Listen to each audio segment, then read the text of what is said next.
Rebirth, my daily life cultivating immortality. This video is purely for entertainment and does not infringe on copyrights or laws. The rights to the novel and image belong to the original author. We do not claim ownership. Don't like waiting and want to listen to this fanfic in full now? Subscribe to our Patreon, where you'll find the best fanfics. Chapter 726, Talents Gathering. Wednesday, noon. Away from the hustle and bustle of the river dam bungalow, the golden warm sun falls in front of the door, forming a warm and bright light and shadow. Uncle Zhang is eating pumpkin seeds at the door, chatting with Uncle Tang and Teacher Kyan. The bully dog next to him is lying on the ground and taking a nap. What a beautiful scene in the world. In this comfortable situation, Jiang Ning's titanium grey battery car breaks the silence of the bungalow. The bully dog immediately jumps up from the ground to greet the real owner of this land. Uncle Zhang cursed, "Dead dog." Uncle Tang's cat also ran to kneel down. In comparison, Uncle Tang's reaction seemed much calmer. Uncle Zhang deliberately provoked trouble. "Old Tang, are you used to it?" "Uncle Tang, I don't care about it."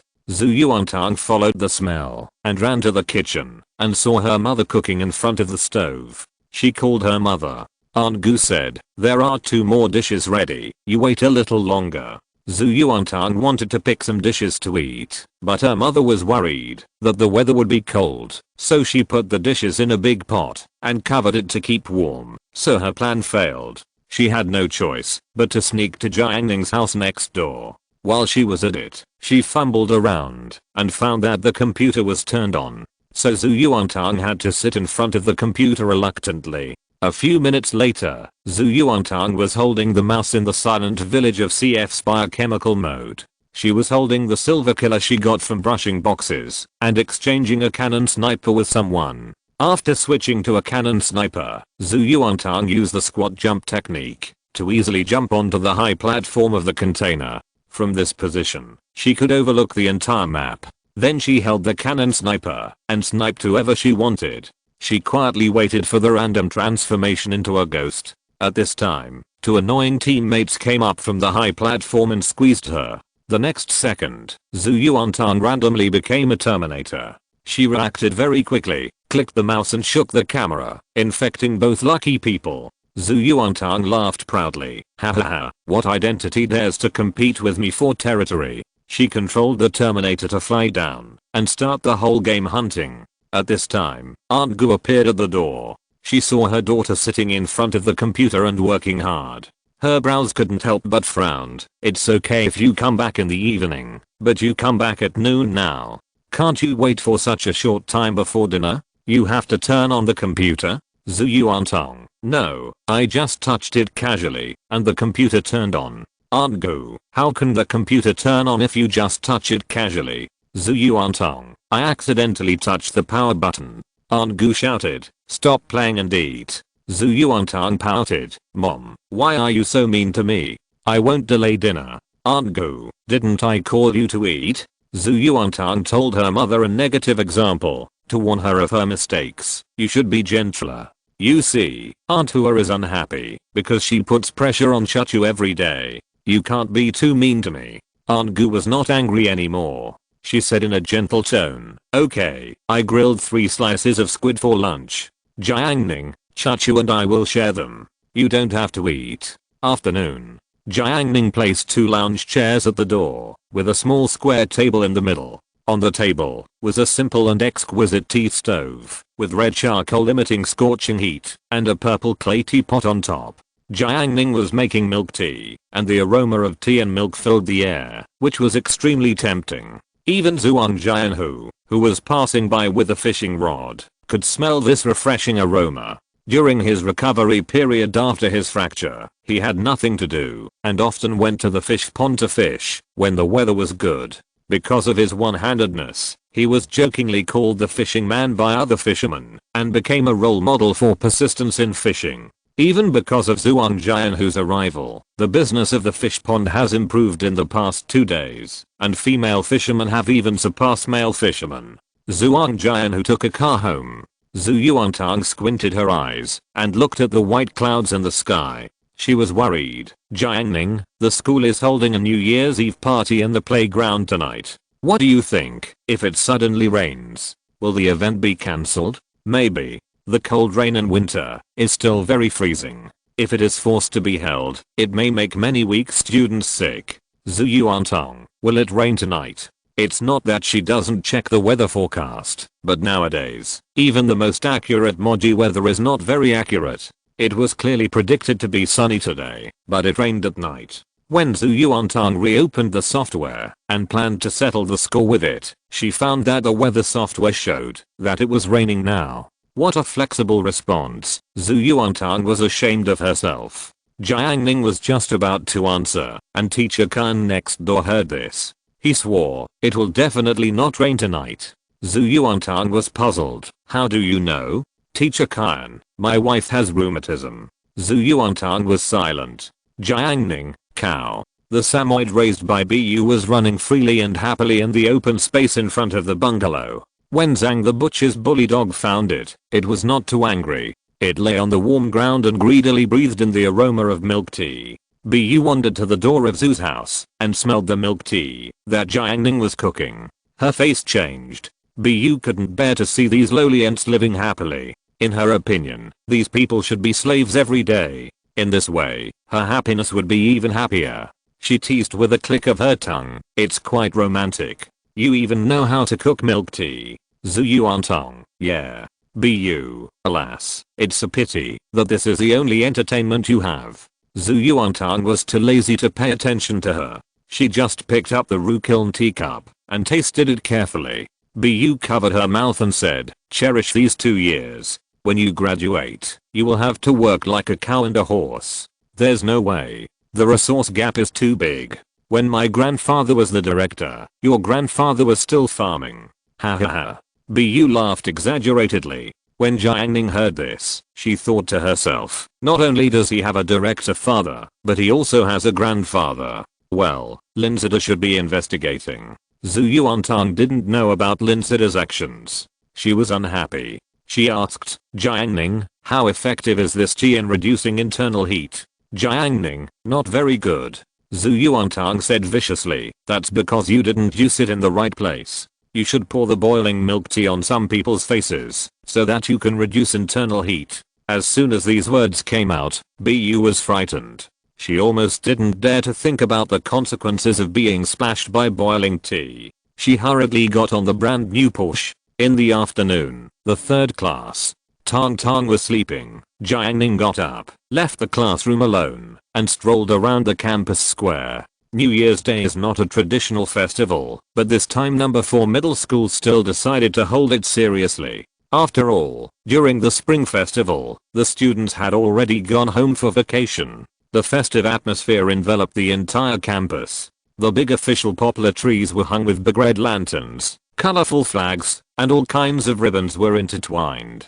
Jiang Ning looked up and saw a red carpet on the podium in the playground. A multimedia truck was parked nearby to provide equipment support for the entire New Year's Eve party. I remember that in my previous life, there was no bustling scene like now. Jiang Ning thought silently as he watched all this. In his previous life, there was no rise of the evergreen liquid group. Number 4 middle school was as poor as ever, and funds were scarce, so each class held its own party. Class 8 became even more fragmented because of the division of the second year of high school. Zhu Yuantong, Bei Yuxia, and Chen Qian, all excellent students, were transferred to the experimental class. Wu Zhaoqi was persuaded to withdraw, and the class seemed a little lonely. The living committee member proposed that everyone should contribute 20 yuan each, and the more they contributed, the less they contributed, to jointly organize the New Year's Eve party. Later, there was a conflict because of Zhang Kai. Once there was a conflict, this kind of collective behavior would be difficult to achieve. Finally, the living committee member said that the students who were willing to participate would pay, and those who were unwilling to participate did not have to pay. Jiang Ning felt it was meaningless at the time, and 20 yuan was not a small amount of money for him. So, he didn't pay the 20 yuan, and went back to his uncle's house after school in the afternoon. When his aunt saw him, she said he was unsociable. Jiang Ning turned around and went out to a black internet cafe where he spent 10 yuan to check in overnight and another 4 yuan to buy a bucket of instant noodles. He ate all the noodles and soup and was very full. It was very cold in the second half of the night, and he fell asleep on the broken quilt on the broken bed in the black internet cafe. I vaguely remember that Shen Kinch posted a photo on Question Space that night. She took a photo in the classroom with Yuan, Jiang Ning, and other outstanding boys. She had cake cream on her face and a cute smile. But at that time, Jiang Ning just felt strange. Suddenly, the consciousness around him was fluctuating, and Jiang Ning instinctively reached out and grabbed a paper plane. He turned around and saw two girls standing in the corridor in front of building 4, staring at him blankly. Soon, a girl ran by, as if she was going to take the paper plane back. When she ran halfway, Jiang Ning blew a breath on the paper plane and pushed it forward. The paper plane flew over the girl's head and flew towards the corridor.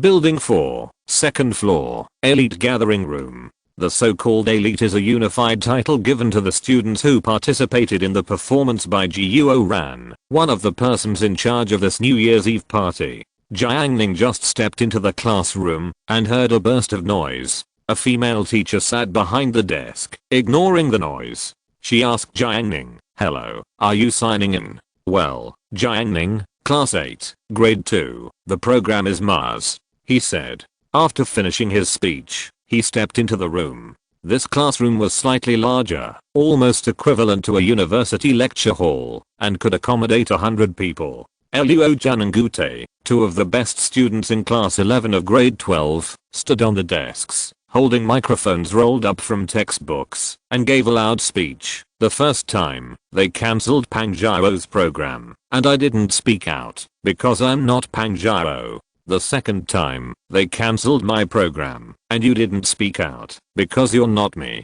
His voice contained strong emotions, which was deafening, and alerted the world. He continued his speech. The third time Wu Zhaoqi was alone in a corner, holding a basketball. He shouted loudly. The third time, the remaining programs were all qualified, and they didn't cancel them anymore. Luo Jun and Gute were furious, and they wished they could hold a funeral for Wu Zhaoqi right now, and make it a grand funeral. Jiang Ning found a random seat and sat down. There were a few men and women scattered around, including Wu Yunzi and Lan Zichen from grade 10, and Shang Wanqing a little further away. Several girls were chatting. Judging from their chat logs, they should be senior high school students. One girl said, "Shanshan, you have spent too much time on this program. I still think that the college entrance examination is more important." The girl called Shanshan has a good appearance and a long braid. She has a temperament like a girl next door, but also contains a kind of sharpness that cannot be underestimated. Shanshan stared at the protesting group in front of her and felt suffocated. She relaxed and said, "The college entrance examination is indeed important, but I don't want to look back on my high school days in the future and find that my memories are all about studying from dawn to dusk." The girl sighed. "Shanshan, you are too idealistic. I have seen too many examples. My cousin is from a 985 university and can go to a big company for internship during the summer vacation. She is exposed to and learns a lot of knowledge. My sister is only from a second-tier university and can only work in a shopping mall during the summer vacation. But, hey, everyone has their own aspirations." The girl did not insist. Another girl said, "Speaking of summer jobs, there is a particularly funny thing. My brother went to work in a factory during the summer vacation, and he met a classmate who dropped out of junior high school. That classmate became a supervisor." Shanshan, who had a pigtail, finally spoke. She was sure in her words. "He may be a supervisor in the factory all his life, but your brother is different. Your brother will." Jiang Ning said, "Your brother will work in another factory." As soon as this was said, the three girls nearby all looked at him. Jiang Ning turned his face away and said nothing. As time passed, several more students came to the elite gathering room. After Cuiyu and Guo Kunan signed in, they came to the back row. He found Jiang Ning and said the first sentence, "Jiang Ning, your Mars has met its match." Guo Kunan was also serious. "It is said that there is someone whose program is similar to yours, or even surpasses you by one dimension." "Oh, who is it?" Cuiyu said, "She is Li Shanyu, and it is said that she will perform the fire dance at the New Year's Eve party." Jiang Ning was surprised. I don't know if it is the fire dance. Cuiu winked. Yes. In fact, he didn't know if it was a sexy and hot fire dance. Jiang Ning said calmly, you need talent to act. First of all, you can't pass the course. At least, according to Jiang Ning's observation, very few girls in number 4 middle school can do it. Cuiu, come on, Jiang Ning, don't let our class 8 be suppressed by a woman. Guo Kunan, yes, in case of any accidents, Cuiu and I have also prepared our best performances. Cuiu looked fascinated. I heard that Li Shanyu is a senior in the 3rd year of high school. Alas, although she is an old bacon, if this old bacon is cooked well, it is still very tasty. He smacked his lips, quite obscene. Cuiu looked around and said, I wonder when Li Shanyu will arrive. I really want to see her true self. The girl next to her, who was called Shanshan, couldn't help but say, I'm the person you are talking about. Cuiu stared at the pigtail girl with a frozen expression. Are you Li Shanyu? I'm not Li Shanyu. The pigtail girl said. Cuiu breathed a sigh of relief. You scared me. So what's your name? Jiang Shanyu said. My name is Jiang Shanyu. Cuiu's expression changed again. Senior Jiang, my admiration for you has nothing to do with your last name. So Jiang Shanyu, hello, let's get to know each other again. Jiang Shanyu, shut up. How could there be such a shameless person in this school? At this time, Wonking, a small green tea merchant in the 1st year of high school, saw all this. There was a gap between her and Jiang Shanyu. At this moment, her eyes flashed, and she suddenly snorted. Jiang Shanyu is also someone you can call by her name. She is an inheritor of intangible cultural heritage, a calligrapher, a painter, and an independent woman. This name is too heavy. You can't bear all the efforts behind this name. Please respectfully call her teacher Jiang. Thank you. Chapter 727 Party. Jiang Shanyu was choked by Shang Wanqing. She was not stupid and could see that Shang Wanqing was mocking her. Just as she was about to retort, the protests in front of her became louder and louder. Pretty boy Luo Jun shouted loudly, hasn't the school always emphasized the realization of diversity and inclusiveness, and required that the New Year's Eve party should have 100 flowers blooming? Why was our program rejected? I don't accept it. Hey Zaiostheon waved his fist. My program is watered with blood and sweat. Every note and every movement embodies a love for art. Wu Zhaoqi responded by shooting a basketball. We should make the New Year's Eve party a grand event with 100 schools of thought. The black and white duo, who had previously had a problem with Wu Zhaoqi, asked him at this time, my friend, was your program also rejected? Wu Zhaoqi, no, I participated in it normally. His parents got him a program by relying on their face. Gute, Che Yichen, a handsome and decent senior student, well said, I support you. Luo Jun, your program was also rejected. Che Yichen, I'm the host of this evening party. Luo Jun's forehead was bulging with veins. Wu Yunzi in the back row of the classroom was surprised. What program are they going to have? Lan Zichen looked confused. The senior students in the 3rd year of high school were much more rational. As a performer, Jiang Shanyu said, no matter what kind of program it is, it should not be rejected so easily. I feel that they have suffered a lot of grievances. Wanqing, the little green tea merchant, said in a pinched voice, seniors should redress their grievances. Jiang Shanyu's face was formal. If there is injustice, I'm willing to stand up. Guo Kunan was puzzled. Then what is their program? Cuiu laughed out loud. Hahaha, their program is lifting the yin coffin, which means ghosts carrying sedan chairs. After this, the students around him were silent. Jiang Shanyu thought of her righteous speech just now and sweated in embarrassment. Luo Jun and Gute were still running around to tell each other, trying to save the situation. Just then, the 4 golden flowers appeared at the door and heard what they said. Pang Jiao drove into the classroom, blocking the light of the pretty boy Luo Jun. Pang Jiao smiled and growled, Zio Luo, my show has also been cancelled. We should join forces to keep warm. Luo Jun saw Pang Jiao's big sausage lips, and his lips trembled uncontrollably, recalling the painful time of mouth-to-mouth sex. Luo Jun hurriedly said, no, I'm not cold. I'm not cold at all. In order to prove his innocence, he was so scared that he took off his cotton coat, revealing the sweater inside. Haha, I'm not cold at all. Luo-jun twisted in the classroom, morbidly excited, and even flushed. Brother is full of energy now. Pang Jiao said, I'm cold. Cuiu secretly took a few photos and quickly slipped back to class 8. As soon as he stepped into the threshold with his left foot, he shouted loudly, Songsheng, it's not good. Songsheng was writing a test paper. There was nothing around him, a rare quietness. The ordinary daily life in the past has now become a rare enjoyment. He was enjoying the quiet and deserted time.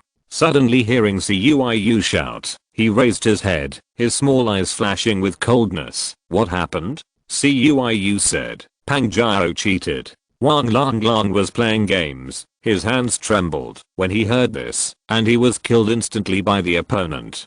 Classmates in the class cast inquiring glances. Songsheng's eyelids twitched. Does her cheating have anything to do with me? Cuiu's eyebrows jumped. I understand. I understand. Meng Jiui sang softly. I understand you're playing hard to get at this moment. Many people understood the implication of Songsheng's words. If it wasn't for love, why would he give her candy? Songsheng roared. Enough. 10 minutes later, Pang Jiao got satisfaction from Luo-jun, and she drove back into the classroom. It turned out that her deskmate Songsheng had a gloomy face. Songsheng's gloomy face was very scary, and coupled with his fat and strong body, if he walked on the street with such a gloomy face, most people would not dare to approach him. However, strength makes people confident, and Pang Jiao, who controls the power, just feels it is very normal, because she has the power to destroy Songsheng. Then, when Pang Jiao was playing with her mobile phone, she received an anonymous note secretly sent by someone.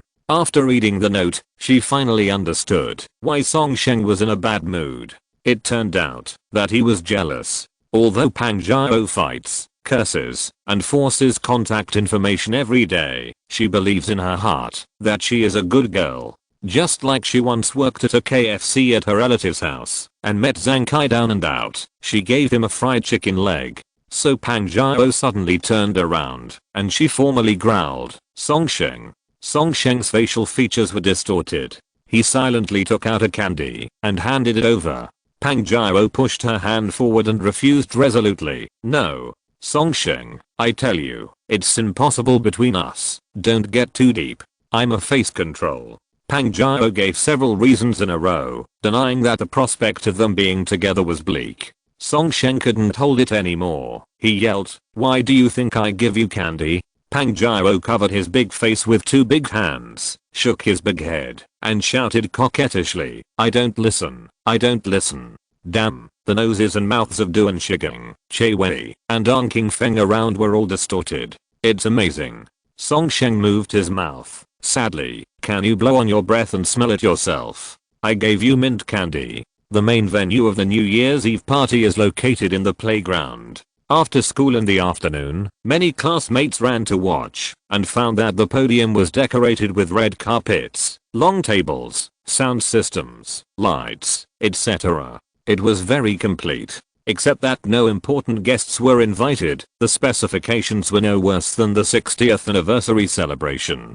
Jiang Ning did not go to the playground. He intercepted a few buffet tickets issued by the school and took Tang Tang to the cafeteria to eat delicious food. Because the twins and Bayuxia were going to perform on stage in the evening, they went together to put on makeup and change into dance costumes. Jiang Ning, do you want to go to the playground? Ma Shichen shouted from a distance, carrying a bench. He and Wang Lang and others planned to occupy a good seat to watch the party. Jiang Ning waved his hand to refuse. It doesn't matter. Anyway, with Tang Tang in hand, they don't have to occupy their seats, which must be the best. Ma Shichen continued to move forward with the bench. Wang Lang helped him to keep watch every day, so he had developed the ability to keep an eye on all directions. His sharp eyes swept the people coming and going, and found Liu Chuan Dao. Hey, brother Dao, what are you doing here? Wang Lang greeted him.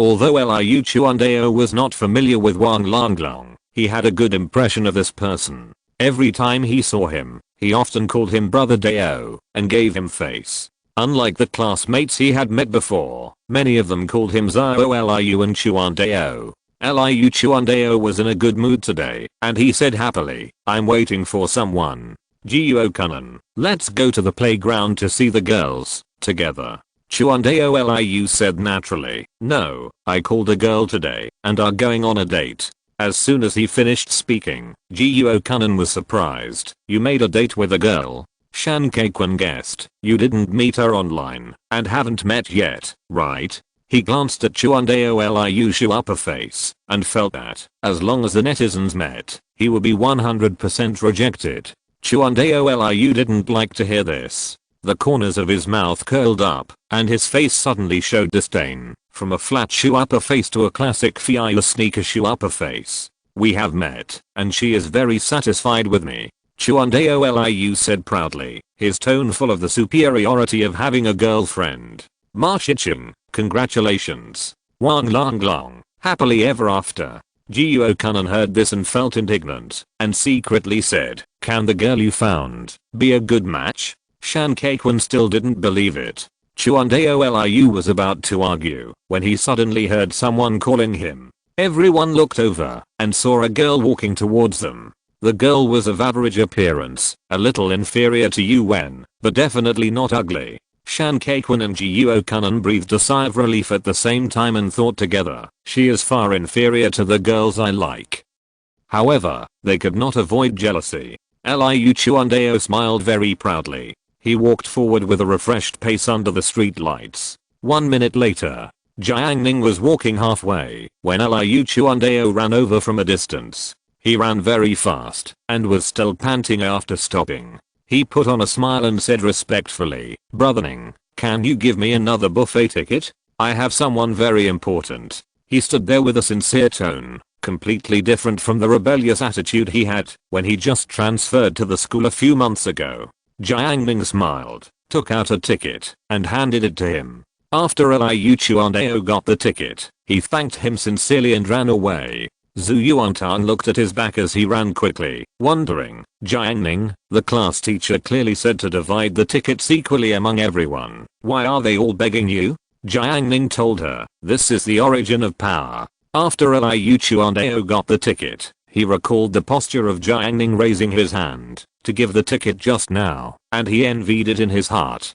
Damn it, if I had this power, I could give it to anyone I wanted, and the girls in the class still begged me honestly. Liu Chuandao thought of that scene, and couldn't help but feel secretly refreshed. He took the ticket to find the new schoolgirl he met. This was their second meeting. Liu Chuandao straightened his clothes, smiled very gentlemanly, and then showed the ticket gentlemanly, saying, "Our tickets for the buffet at the party." As soon as the ticket was given, the schoolgirl was really happy. These days, many girls are not so obsessed with looks. Although Liu Chuandao is ugly, his height of about 1.8 meters is there, and some girls are obsessed with tall people. Although Liu Chuandao is a coarse person and lacks great virtue, he showed all his good sides when they first met. He bought drinks for her when they first met, and got meal tickets when they second met, which gave the girl an impression of being quite capable. However, most romances in high school are innocent and progress very slowly.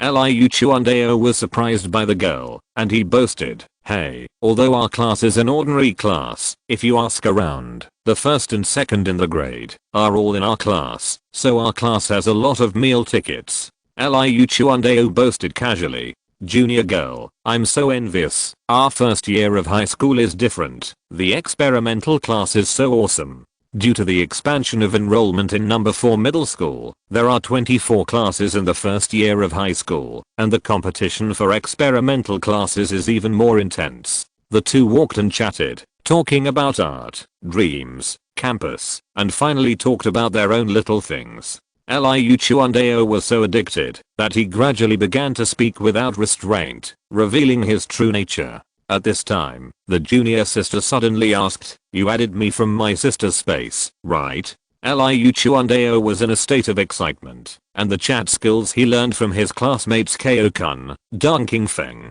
Duan Shigang and others were gradually forgotten. He praised loudly, "Your sister is really good, white, thin, and beautiful. I like her very much." He didn't notice the angle, and the junior sister's smile became stiff. You actually have such a good relationship with her. Liu Chuandeo sighed. The junior sister said in a slightly cold tone, since she is so beautiful, and you like her so much, why don't you add her? Liu Chuandeo hurriedly said, I added her. The first person I added was her, but she didn't agree. A lot of marking powder was sprinkled on the playground to mark the positions of the square formations of each class. Ma Shichen found the position of class 8 and unexpectedly discovered that the square formation of class 8 was located in the first row in front of the podium, almost in the center, next to class 1, and the position was even better than class 2 and class 3. Wang Lang Lang, the class teacher is awesome. The unity of high school students is very good, and they are proud of their class. Several people put the stools away. A freshman student at the back of the square formation wondered, logically, shouldn't freshmen sit in the first row? Why sophomores? The tall and thin girl next to them rubbed her eyes and said, yes, sophomores are treated too favorably. Several freshman students complained. After hearing this, Ma Shichen spoke up for the sophomores. He said, I'm a sophomore student. Do you know why? Because last year, sophomores worked hard to clean the main road of the campus every day. Not long after the start of school this year, so sophomores are cleaning again, so sophomores should. As soon as these words came out, the freshman students were shocked. The tall and thin girl suddenly realized, no wonder. The other freshmen felt embarrassed by what he had just said. While they were still not reacting, Ma Shichen quickly slipped away. The brothers reunited and ran into Cuiu. Jiuo-kun told Cuiu about what he had just done with Liu Chuandeo. After hearing this, Cuiu smiled sinisterly, he's dead. Seeing his smile, Jiuo-kun and Shan Keikun were both glad that they didn't become his enemy, otherwise they couldn't even think of the consequences of lurking around like this to cause trouble. When they were shuddering at the thought, Liu Chuandeo came running over from a distance. Under the stunned gaze of Ma Shichen and the others, Liu Chuandeo said solemnly, can you take me with you, beautiful lady? The atmosphere in the cafeteria was slightly different from the past. 3 additional windows were opened at the northernmost side, creating a dining area. Zhu Yuantang first waited for people at the small dining table, where they usually ate. This table was empty. Because Jiang Ning informed the cafeteria in advance that their group of 8 would not eat, they did not ask the cafeteria to cook. In less than 2 minutes, Tang Fu, who was dressed in a refreshing and tall figure, appeared at the front door of the cafeteria. Her long legs wrapped in slim jeans showed a very smooth leg shape. Zhu Yuantang maliciously speculated, telephone poles. She whispered to Jiang Ning, it's useless to be so tall. Jiang Ning, yeah, that's right, that makes sense. Zhu Yuantang felt much more comfortable. When Tang Fu approached, a pair of clear and pure eyes above her high nose bridge stared at Jiang Ning curiously. Do you have a meal ticket? Let's go. Jiang Ning said. He led the 2 girls to the buffet area. After showing the tickets, Zhu Yuantang stood on tiptoe, holding the window, trying to see more dishes. She pointed out, Auntie, I want that, sweet and sour pork, and wheel cakes, pineapple jelly, and tempura. She pointed at the exquisitely made and dazzling dishes in front of her, and she wanted to try every one of them. These New Year's Eve party dishes were supported by the chefs of Changqinghai, so there were many varieties. When Zhu Yuantang pointed to a dish of honey chicken wings, the cafeteria aunt saw it and kindly reminded, pay attention to the portion, don't waste it, if you can't finish it.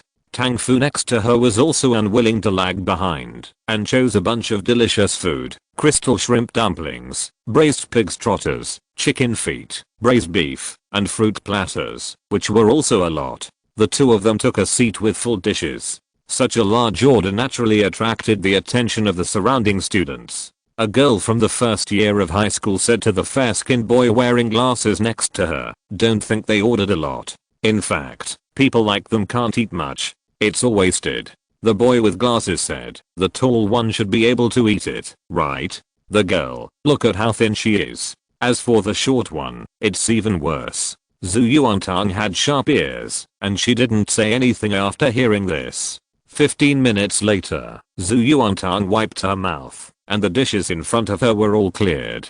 She looked at the couple again, and indeed saw a trace of admiration on their faces. 7:30. Under the cover of night, the plastic playground was like a huge piece of black silk, quietly spread out in the night with starlight, moonlight and lights.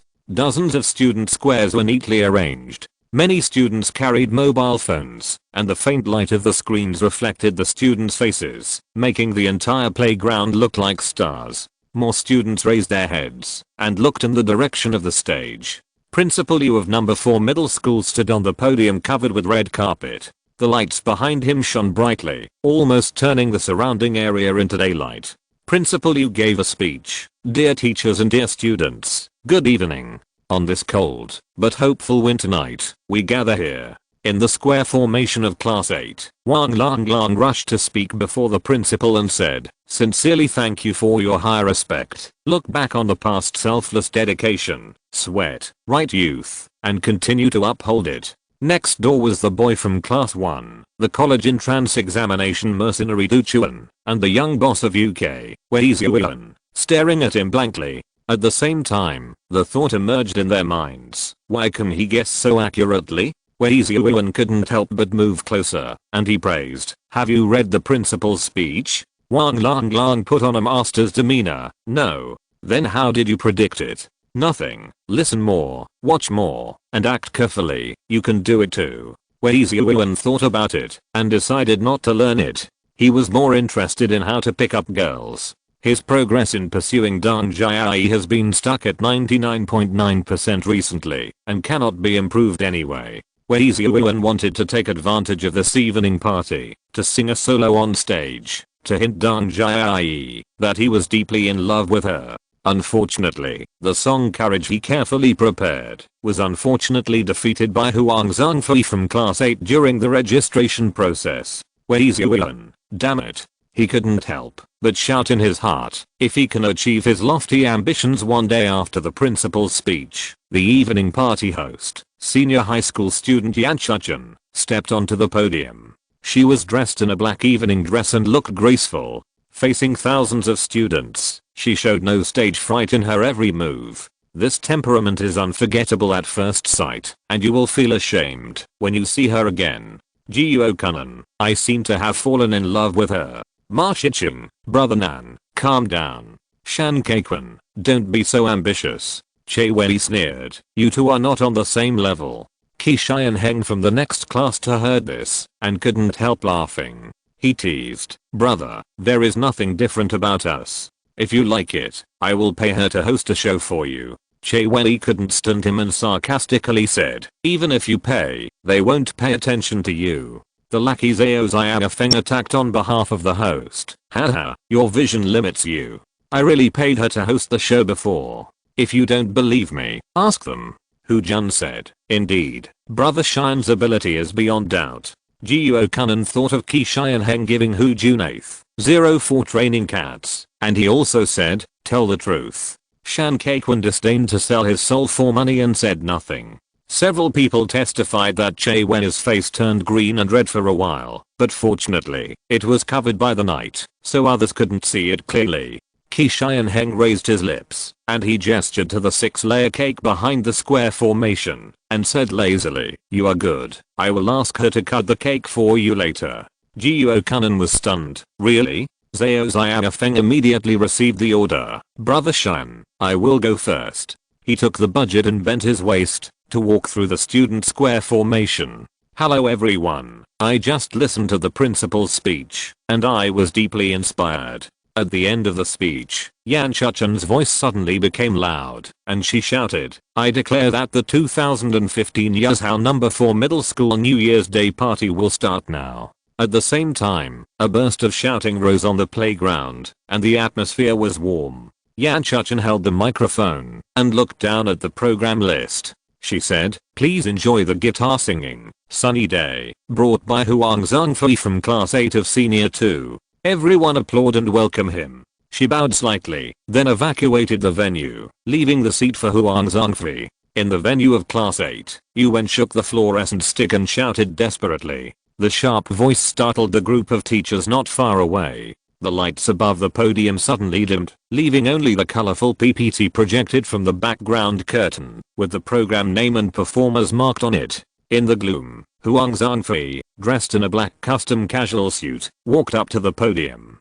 When he appeared in the center of the stage, two spotlights intersected and illuminated him.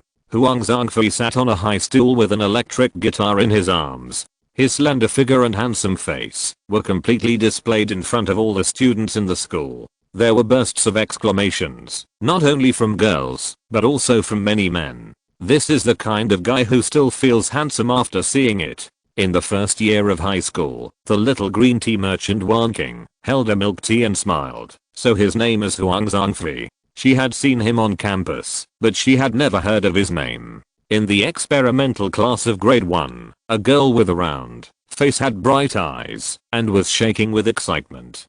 So handsome. I like handsome guys the most. Several boys around her looked indignant. This usually cute girl was the class darling of their experimental class 3.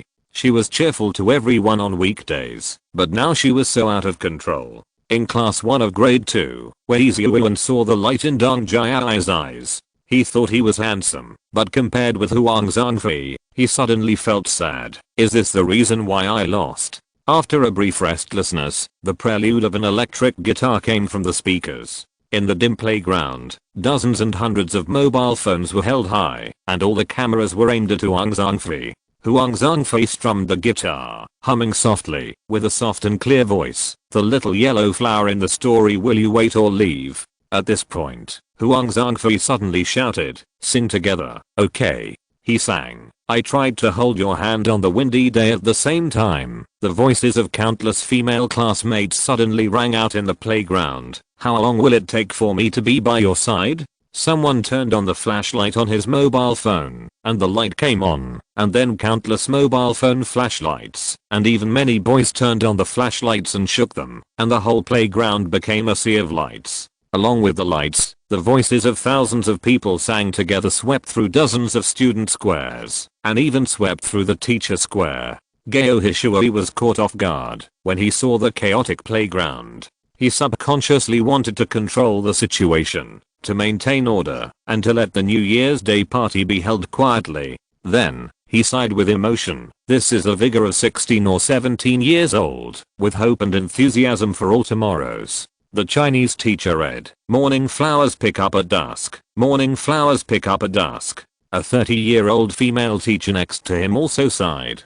Gao Hishui looked at the female teacher, whom he did not know. Because of the expansion of the first grade of high school, the number of teachers in number 4 middle school increased a lot. The female teacher looked at the group of boys and girls, watching them quarreling and jumping around, and said, it's great. It reminds me of myself, before I became a vicious woman. Huang Zhangfei's ability to control the situation was first class. He stood up from the high stool and the spotlight shone on him. He raised his arms, and waved them to the rhythm. The female students in the playground imitated his movements, waving their mobile phones left and right, and the lights gradually became unified.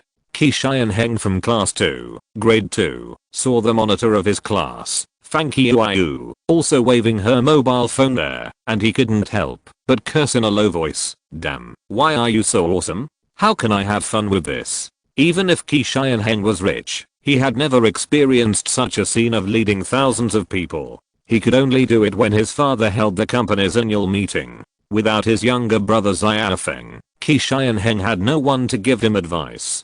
Class 8 square formation. Jiang Ning patted Yuan excitedly. When, your monitor is so handsome. Yuan was very happy to hear this. It was her monitor. Yuan stared at Huang Zhangfei on the stage without blinking. He was so bright and dazzling. Jiang Ning took out a rose and handed it to Yuan. Hurry up. Yuan was stunned. What? Jiang Ning looked anxious. She was really worried about her sister. Send flowers. The monitor might be very popular this time, and the whole school will know. If you don't send flowers, all the girls in the school will be your competitors in the future. Yuan's face changed, and finally shook her head. No. After these words came out, Xin Yaoling, who was nearby, snorted in his heart. Fortunately you didn't do it, otherwise I would stop you. How dare you offend me again and again. Jiang Ning, HMM. Yuan took a deep breath and said affectionately, I have hugged the monitor countless times. Shen Qing's turned her head and frowned. Jiang Yanan. Yuan smiled. My eyes and his back have met countless times. Recommend a book Town Heaven go to the human world for a stunning banquet. Taoist master, I want to become an immortal. If you're listening to this novel on a channel other than Fanfic World, it means they downloaded and uploaded it without effort. We cordially invite you to visit our channel, Mundo Fanfic Novelos. There you'll find the original version of this story and you can explore many other novels of various genres. We're waiting for you to immerse yourself in a world of incredible novels. Chapter 728 You must learn to listen. Huang Zhengfei's solo ended. Although many girls shouted excitedly and wanted him to sing another song, Huang Zhengfei still walked down from the podium. Li Shi walked towards the podium from the darkness. Zhao Xiaofeng bent his waist and walked through the crowd, returning to the square formation of Class 2, Grade 2 in a low-key manner. Brother Shan, it's done. He was respectful. Qi and Heng, not bad. He didn't ask how much it cost, because this amount of money was just a small amount for him. Zhao Xiaofeng took the initiative to explain. I asked her to come over during the change of hosts in the middle of the party, to cut the cake for us. He didn't say how much it cost, because saying it out loud would easily dilute the temperament of Brother Shan's every move. Well, he sent it to Brother Shan on questions. This time he invited Yan Chuchen, and spent 2,000 yuan. The conversation between the two alarmed Jiuo Kunan and Shan Kaikun who were around, and Che Wei couldn't help but look at them sideways. Qi and Heng took it calmly, neither sad nor happy. Okay, you arrange it, and make sure everyone gets a piece of cake. Jiuo Kunan didn't respond after hearing this. High school students are still a little embarrassed about accepting favors from others, and are far from being as smooth as people in society. Hu Jun is more mature, and he praised Brother Shan. Too good.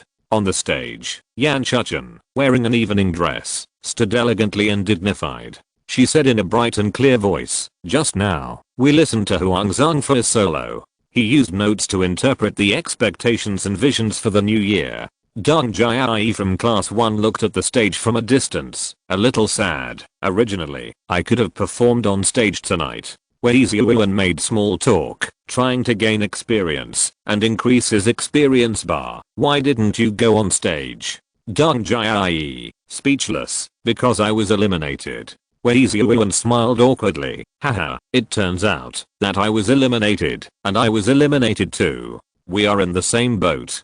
Du Chuan, the college entrance examination mercenary, looked at his inferior appearance and shook his head secretly. It's meaningless labor with no benefits. When thinking like this, his eyes behind his glasses inadvertently passed by class 8, and then he saw a male classmate sitting alone in the crowd. He is Qin Kaian, who is reading under the dim moonlight, accompanying his textbooks, and blending with knowledge.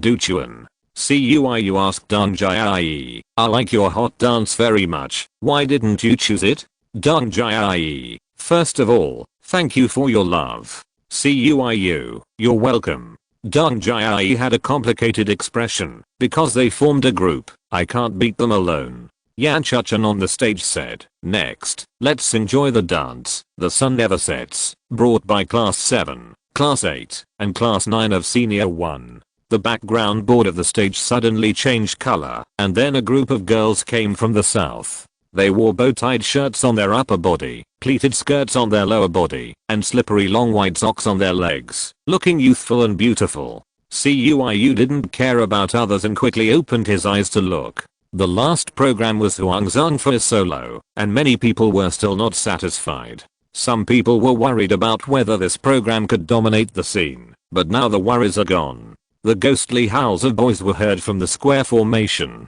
As the prelude of the music sounded softly, the girls showed sweet smiles. They cooperated with each other tacitly, and their movements seemed to be injected with countless vitality. The girls in their prime years, 2 or 3 carefully selected from each class, were jumping around at this moment, and the youthful liveliness was almost overflowing.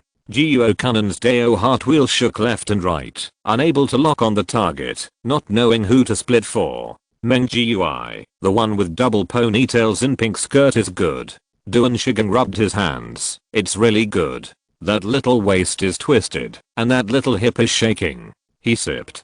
Gentleman Mengji, I recalled the past. Have you noticed that the pink skirt with twin ponytails looks familiar?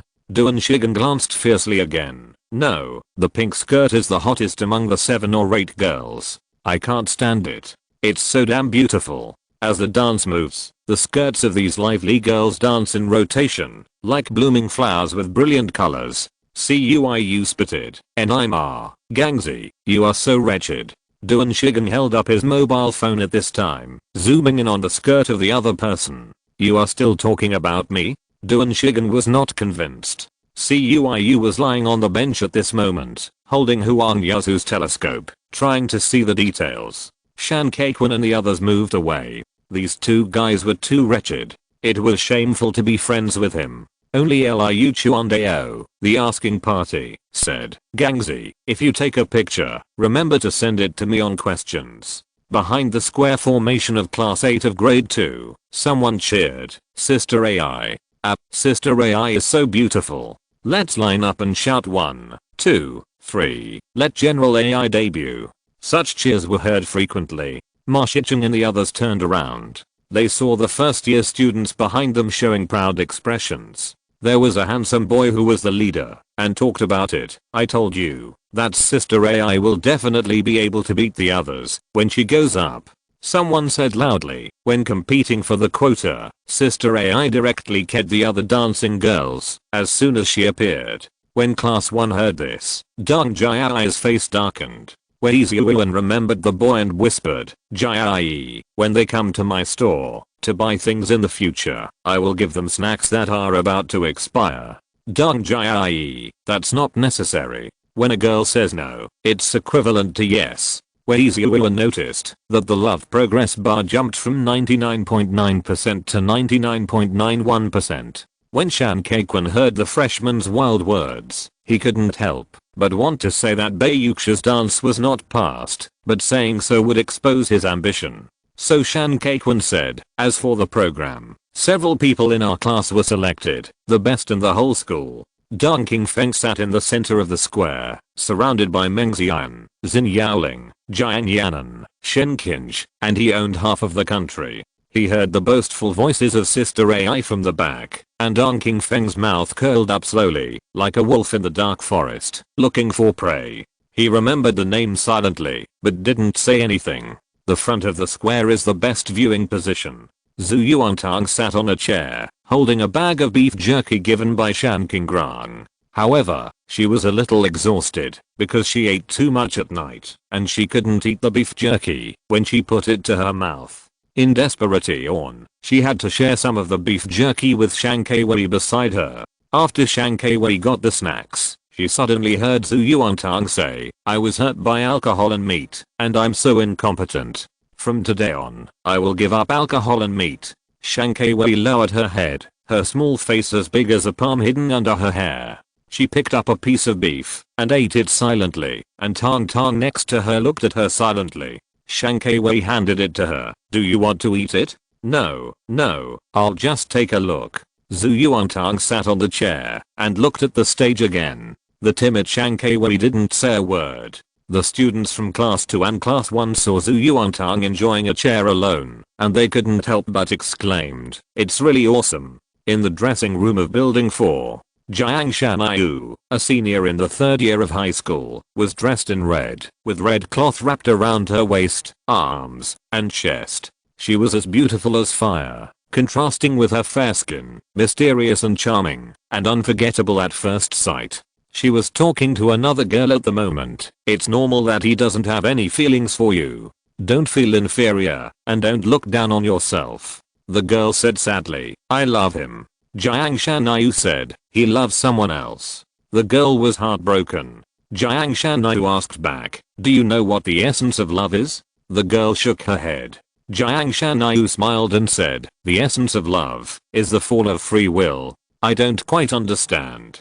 Jiang Shanayu explained, for example, if this person is ugly, I won't love him. The girl, I understand, because I don't look as good as the girl he likes, so he didn't choose me. Jiang Ning, don't give up on yourself. God closes a door, you can open it again, because this is the function of the door, and your appearance can change. Chen Xiaoyu and her sister Chen Xiking sat side by side on the sofa nearby, neatly and obediently waiting for Bayuxia to put on makeup, and by the way, listening to the life philosophy of the senior sister. The girl was puzzled. What if God closed all my doors and windows? Chen Xiaoyu knew this question. She pointed to the vertical air conditioner in the classroom and said, then you can lie down, because God is going to turn on the air conditioner. Jiang Ning was stunned for a moment, then said, that makes sense. The girl left, and she prepared props for the performance. Chen Xiaoyu praised, senior sister, you are so beautiful, you look like a natural dancer.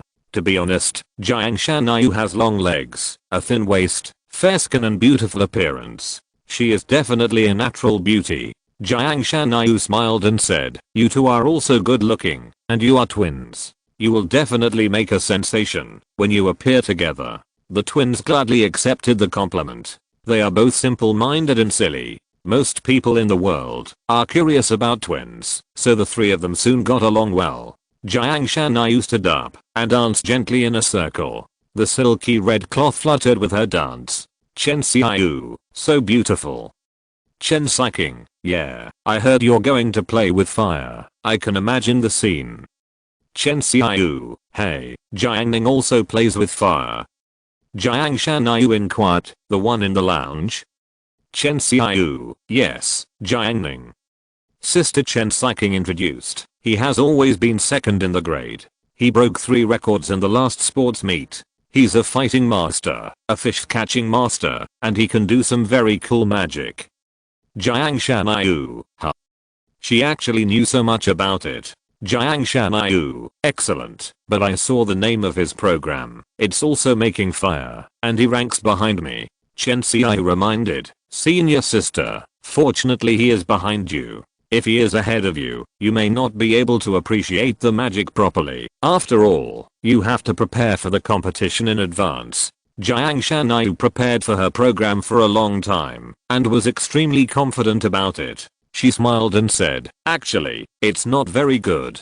I'm ahead of him, and it's the same type of program. He must be under a lot of pressure. Sister Chen Xiking, it's okay, don't worry. Sister Chen Xiaoyu, I can't let him get in front of you, right? Why does Jiang Ning feel that this is weird? After chatting for a few more words, Jiang Ning danced in the dressing room again and asked the twins to help check her body. Chen Xiaoyu said, senior sister, you are really beautiful. Jiang Ning was praised several times, and she was very happy, with the corners of her mouth slightly raised. She said modestly, there are always some flaws, right?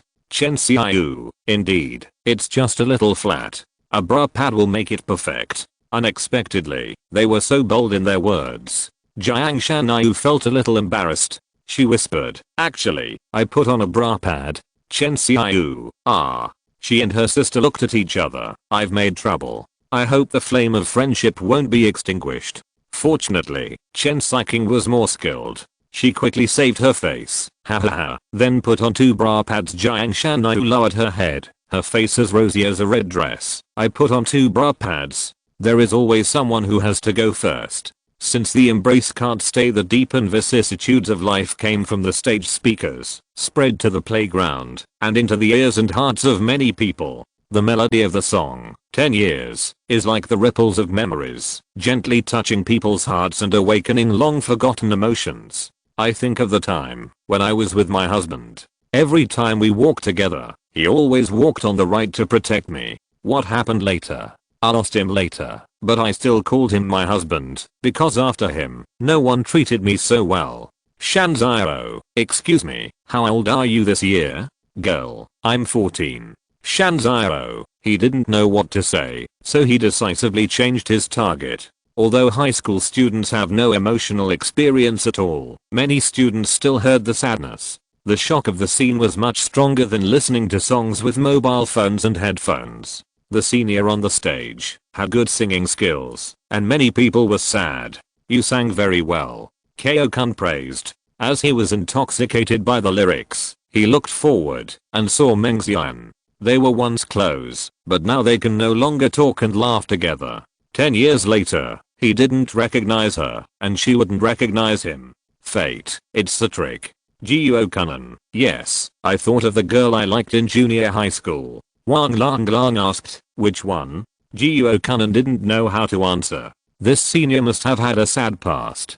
Jiang Ning concluded. Many people empathized with him, but some people were different. Che Wei said, I'm very puzzled. Why do so many people say that he sings well? I don't think he sings well. Cuiu, come on, brother Che, perform a song. Che Wei retorted, do I need to know how to cool a refrigerator to comment on it? Yuan, he has tried very hard to sing. Why do you still want to blacken him? Is it interesting to praise one and put down another? There were many people in the audience who tried to show their difference by belittling others. In the northwest behind class 8, there was a chaotic formation with poor discipline. Many students stood up and clasped their hands in front of them to watch the performance. Shanzio squeezed through in the chaos. There was a boy wearing trendy clothes with a silver chain hanging around his waist, standing alone in the gloom outside the crowd. He smiled disapprovingly and said loudly, that's it? Have you ever been to a concert?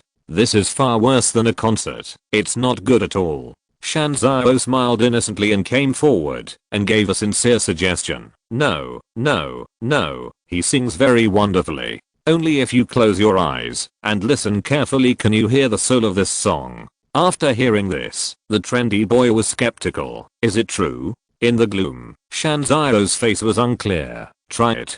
So the trendy boy closed his eyes. When he opened his eyes, he suddenly found that the silver chain on his waist was gone. Chapter 729 Fire Dance. At night, the party was held in full swing. In the square formation below the stage, students were eating melon seeds and chatting. Brother Nan, we are leaving. Cuiu suddenly called out. Jiuo Kanan was stunned for a moment, then responded, why are you leaving? Oh, it's time to go. Wang Lang Lang congratulated. I wish brother Nan and brother Yu great success. Cuiu, of course. They left with everyone's farewell. When passing by the square formation of class 1, Wei Ziyuan saw them and asked, are you going to buy water? Bring me a bottle. Cuiu, brother, your family runs a small store. Why are you going to buy water somewhere else? Wei Ziyuan said, home flowers are not as fragrant as wildflowers. Cuiu, awesome. He explained, we are going to perform on stage, not to buy water. After that, they continued to move forward. Wei Ziyuan looked at Cuiu, then at the indifferent dark-skinned man. He wondered, these two people look ordinary, but they can pass the program screening. I'm curious. Dong Jai, you can't judge a person by his appearance. Du Chuan looks ordinary and even a little stupid, but who would have thought that he is the first in our class?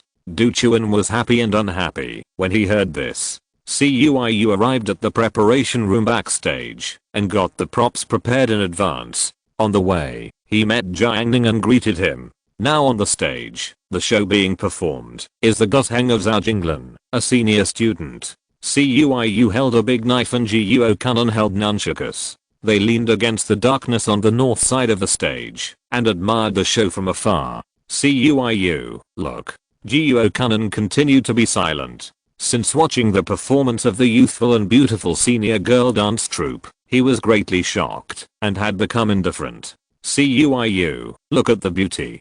Jiuo Kanan looked over suddenly. From this position, he could only see Zhao Jinglan's silhouette in the misty stage. He couldn't see her face, but he could still see her beauty, which was 9 parts classical and 1 part fairy. The beautiful young women's dance troupe before made Jiuo Kanan sigh. There are beautiful women everywhere in the world, which caused his Dao heart millstone to break and disperse, turning into a bunch of meteors, scattered all over the world, and he hadn't started to find it yet. Seeing Zhao Jinglan with a classical temperament at this time, the hollow Jiuo Kanan couldn't help but think, how can I love without a heart? He stared at the strange woman playing the guzheng. At this moment, Jiuo Kanan seemed to have super horizon. He could even see Zhao Jinglan's melancholy in the performance. Jiuo Kanan chanted in a low voice, return to one Dao heart, return to one. Suddenly, Countless streams of light gathered from all over the world and gathered in his mind.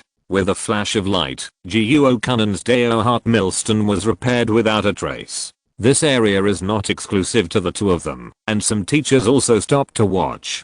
Chen Haiyang, a black-haired English teacher, is an absolute fan of Changqing Liquid Company. Even at his age, he still works as a laborer, helping to carry stools and move tables. When Director Yan forbids him to do it, he points at Director Yan and scolds him. In short, no one can persuade him to stop. After Chen Haiyang saw Cuiu, he still had a deep memory of this classmate. However, since it was outside the classroom, he was still quite kind. "What are you two going to do?" Cuiu held a big sword and said proudly, "A martial arts skit." Chen Haiyang, "Not bad, do a good job." Cuiu, "Okay, thank you teacher." Immediately, Chen Haiyang looked at the stage and said, "The students nowadays are really amazing, much better than when we were there." Chinese teacher Dai Yangquan was a literary and artistic middle-aged man. He recited a poem, Qinwen sang a unique tune, and Uzhu sang a clear tune. The strings were broken by Gao Zhang, and the sound continued with wonderful fingers. Although Cuiu didn't quite understand it, he immediately praised, "Awesome, awesome, this description is so wonderful. Very good." Dai Yangquan was very satisfied, and he couldn't help but look at Cuiu with a much friendlier look. Who could understand this feeling of being praised immediately after reciting a poem? Chen Haiyang also wanted to recite a poem, but he had taught English for half his life, and he really couldn't remember the poems about the Gusheng for a while. Chen Haiyang took a different approach and praised the young girl. "She is more than 13 years old, and she is in the early February." Cuiu boasted about the English teacher as usual. The two teachers were very satisfied.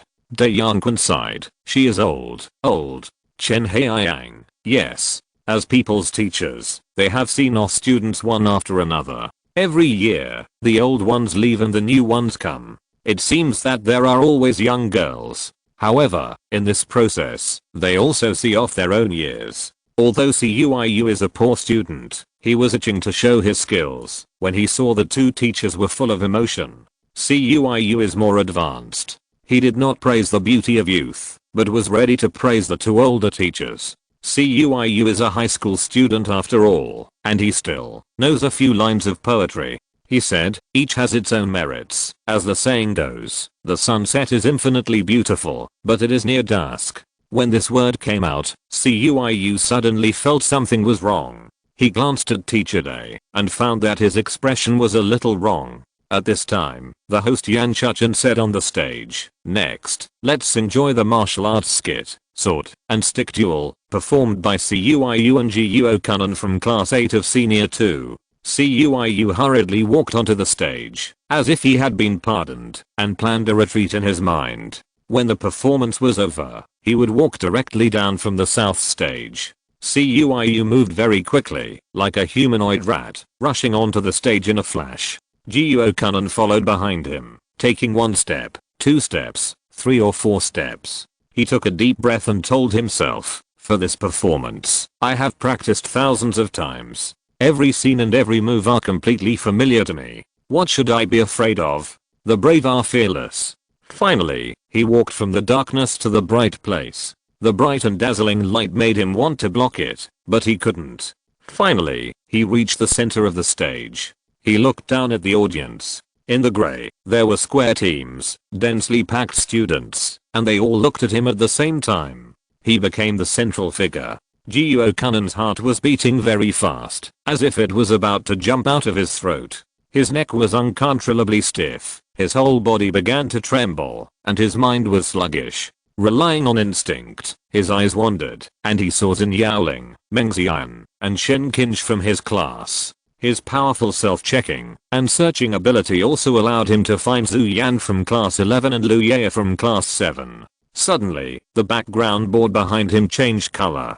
Jiuo Kunnen was shocked. He jumped up from the ground and jumped very high like a frightened cat. Cuiu next to him was also frightened. "Oh my god, what's going on? Why doesn't Brother Nan play by the rules?" After Jiuo Kunnen landed, he held the nunchaku in both hands and continued to stand there in a daze. He forgot the words. The stage was quiet again. At the back of the 8th squad, Wang Lang Lang exclaimed, "Fuck, brother Nan's skills are really extraordinary. Shan Kaikwan, it's just a little bit unrefined. Ma Shiching, he's a little rough, but his skills are not rough." Cuiu looked at Jiuo Kanan and was anxious. Why doesn't brother Nan continue to attack? Cuiu started to save the situation. He held the big knife, made 2 knife flowers, pointed at Jiuo Kanan, and shouted like Peking opera, "I have been in the martial arts world for more than 10 years, and no one can defeat me."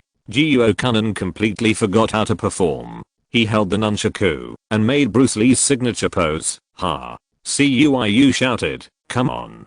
Jiuo Kanan instinctively used the nunchaku. He had trained a lot during this period. At this moment, he swung it with great momentum. Wang Lang Lang clapped and shouted below, Good job, deserve a reward." Shan Kaikwan shouted, "Brother Nan is so handsome." A round of applause rang out, and Jiuo Kanan played with the nunchaku, and rushed towards Cuiu with great vigor. Cuiu had originally wanted to perform a duel with Jiuo Kanan as agreed beforehand, and then introduce the subsequent skit. As a result, he was almost hit. Cuiu hurriedly ran back and whispered, "Brother Nan, stop it." Jiuo Kanan was shaking all over. He had never performed on a stage with thousands of people. When the nunchaku started to work, he couldn't control his body at all, and could only rely on instinct. So the audience saw Jiuo Kanan waving the nunchaku, and chasing Cuiu all over the ground. Wang Lang Lang, what's going on? Is this the rule? Shan Kaikwan was confused. I don't know. They didn't tell me what the skit program was like. After chasing for a while, Cuiu got anxious. I'm going to fight back. Jiuo Kanan, I can't control myself. Cuiu thought of a solution in a hurry. Zhu Yan is looking at you. Where? Jiuo Kanan exclaimed, and his hands were instantly messed up. The swinging nunchaku suddenly rebounded, and hit him on the forehead.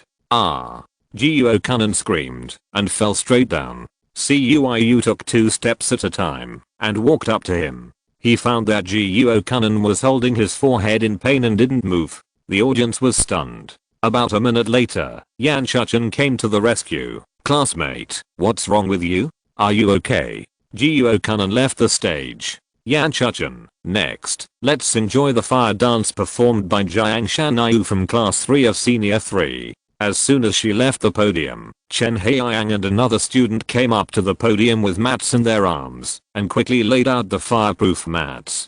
The stage lights went out. In the dim afterglow, a girl in a red dress and red stripes appeared on the stage. She looked a little blurry in the dark. The next second, 2 flames ignited in her hands, illuminating her. Wei Ziyuan from class 1 was surprised. "This is beautiful." She gently made a common wind and fire wheel movement in classical dance. The 2 flames gently rotated with the movement of her arms, like a dream. Shan Kaikwan, it's really good.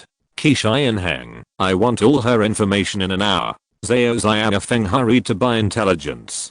Jiang Shanyu's dance was very skillful, and she danced gracefully. Red strips of cloth fluttered around her, swaying with her movements. At first, everyone thought that the strips of cloth were just for decoration, until the last stage of the dance, when Jiang Shanyu was spinning and dancing. She gracefully stroked the red strips with her palms, and actually ignited them. In an instant, 9 flames jumped and burned around her body, combining with her dance moves. The flames formed a series of gorgeous trajectories around her body. She danced in the flames, and her dance moves showed her body curves to the fullest. She was as gorgeous as a phoenix in flames, as if the whole stage was burning for her. The audience couldn't help but exclaimed, "It's so beautiful." Wei Ziyuan was extremely excited. "It's really beautiful. By the way, Jai, can you dance this?" "Dong Jai, no need to mention me." She saw the dazzling figure on the stage, and was also convinced. This was a truly honed skill, a height that these enthusiasts could never reach in their lifetime. Linzada in the front row was recording with his mobile phone. While recording, he said, "Jianhu, look, this dance is really amazing. My mobile phone can't take it well, but the live effect is amazing." Beside him, Ding Xuan sat quietly without saying a word. In the square formation of class 8, Jiang Yanan and Xin Yaoling were full of praise. Shen Qing's eyes reflected the gorgeous firelight, which was very beautiful, beautiful to an extreme. In the past, she thought that Bayuxia had reached the limit of high school students. Now seeing the senior sister, Shen Qing realized that there are people who are better than people and there are heavens beyond heavens. She thought of Bayuxia who had not yet appeared, and remembered that she was also performing a dance. She suddenly had a playful expectation. Bayuxia, will your brilliance be covered up? At the back of the square, Liu Chuandao smacked his lips and said, it's really beautiful, but it's a pity that the fire is in the wrong place. Senior sister is wearing too many clothes. Why do you want to burn the belt? Kao-kun, I think you are greedy for senior sister's body. Liu Chuandao, no, I'm afraid she will get hot. It's cooler to wear less. Kao-kun, what if she gets burned if she wears less? Liu Chuandao made up a story. The less you wear, the less likely you will get burned.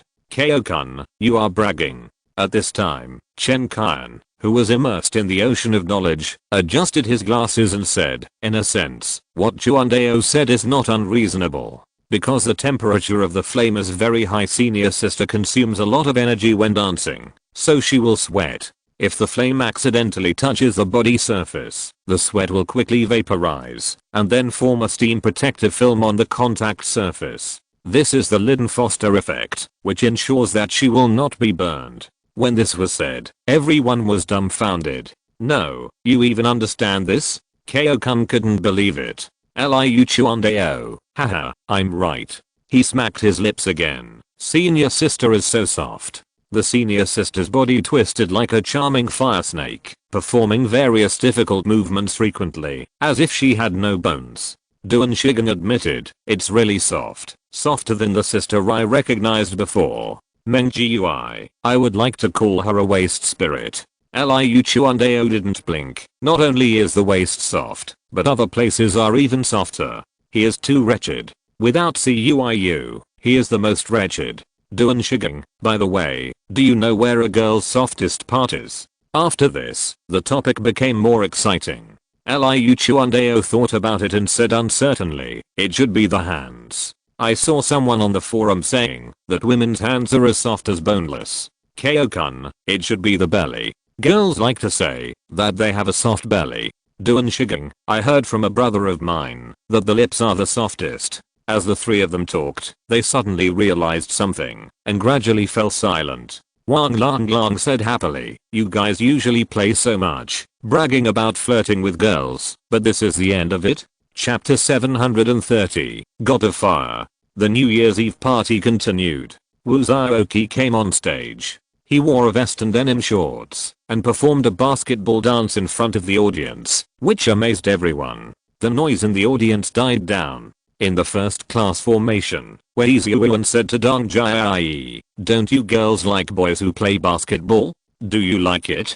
Dong Jai emphasized, no, not this kind. Cuiu has walked out of the cloud of the program's failure. He picked his teeth and said, people like handsome guys. Wang Lang asked back, isn't my brother Qi handsome? Linzada didn't care whether he was handsome or not. He took a video and sent it to Zhuang Jian who was recuperating at home. This buddy's basketball realm has reached the highest level. Zhuang Jian commented a few words, and then he changed the subject. I forgot to tell you that I saw something strange when I was watching the scenery on the terrace this afternoon. Linzada, what is it? Zhuang Jian described, there was a wild duck with a red cloth tied to its leg. I was definitely not mistaken. It was probably marked by someone.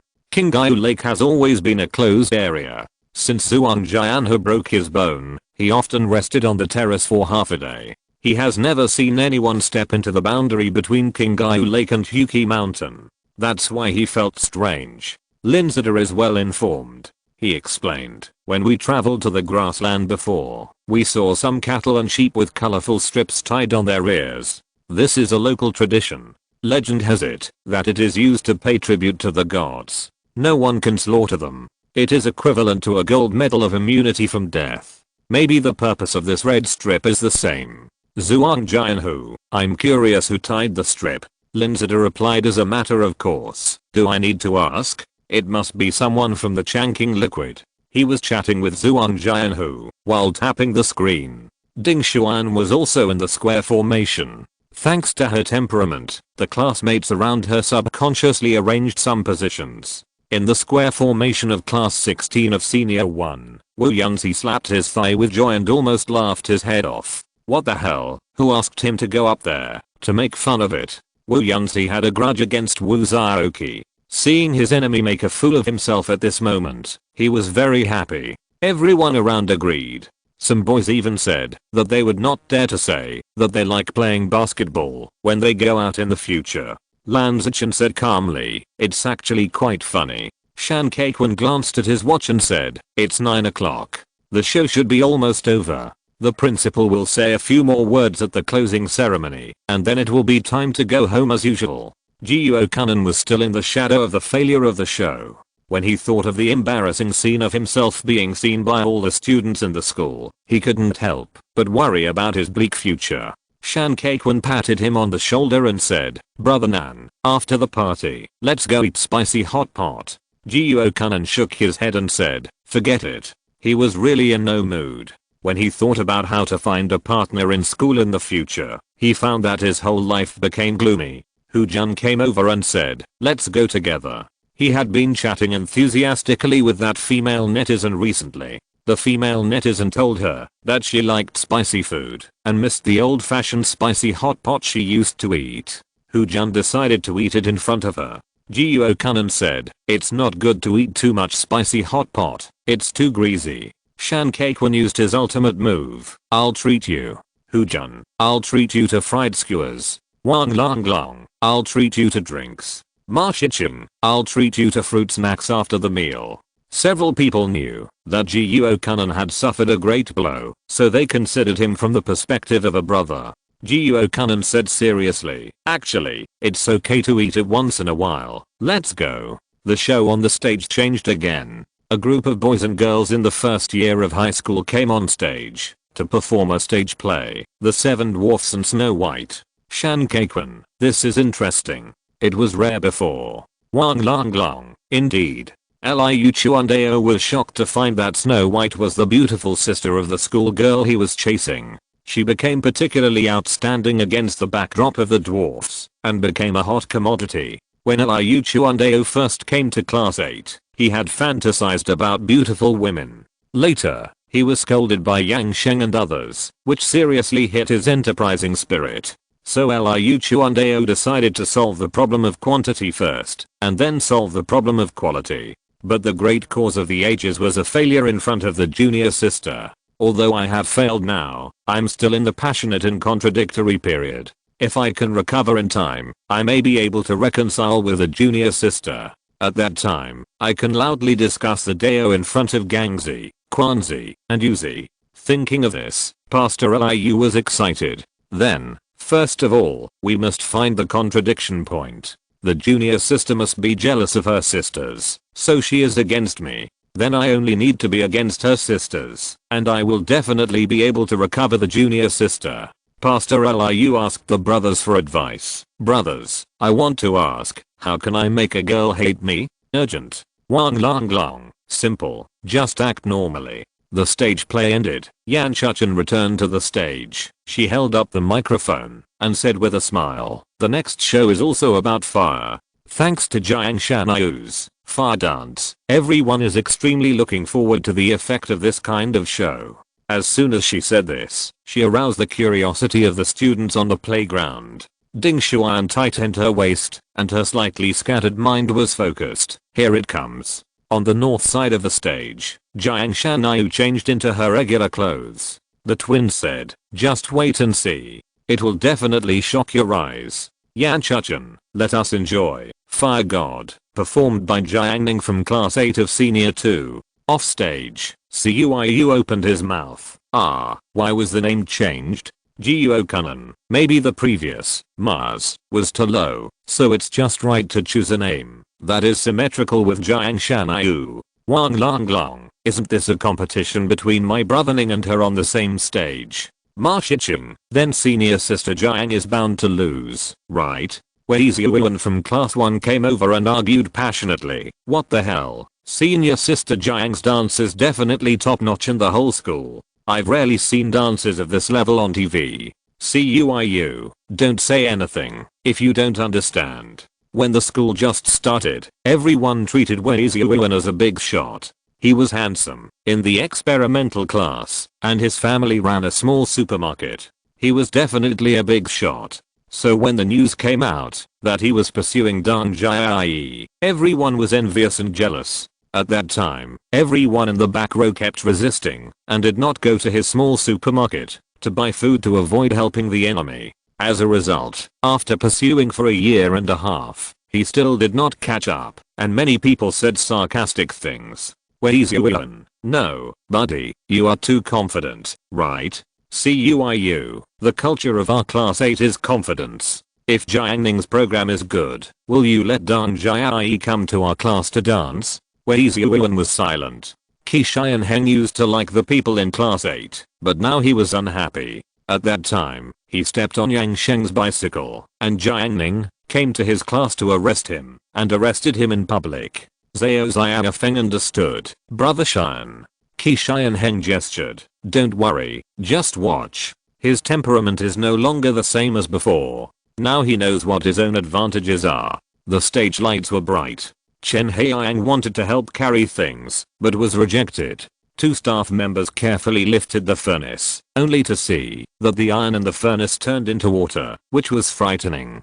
De Yanquan guessed what the performance was going to be. These old guys had naturally seen it before, but he didn't expect that there would be students in this school who could do it. He was shocked. It's too dangerous. If we can't perform it, we will withdraw it.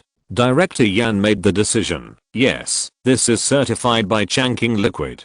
So, a furnace of molten iron was sent to the stage. The lights on the stage went out, and it became dark, but such a stage was more attractive than when it was bright. Jiang Ning, come on. Chen Xiao waved to him. Jiang Ning, dressed in black, okay, I'm leaving, don't forget you. Chen Xiking, don't worry, even if my sister forgets, I will go by myself.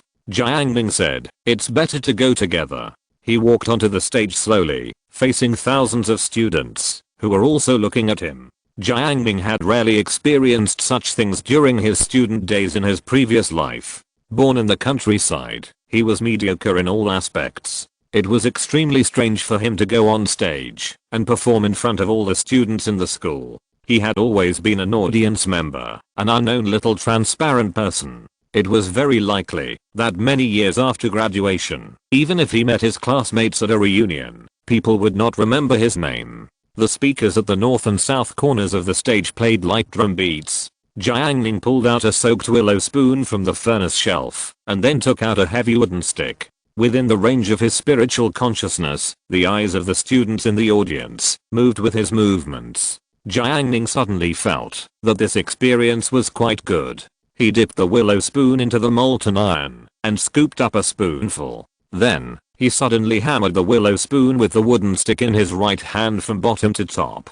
In an instant, the scorching molten iron stirred the sky, exploding into countless golden flowers, lighting up the night sky. At this moment, Jiang Ning's slender figure was in the rain of flowers, ringing brightly and dimly.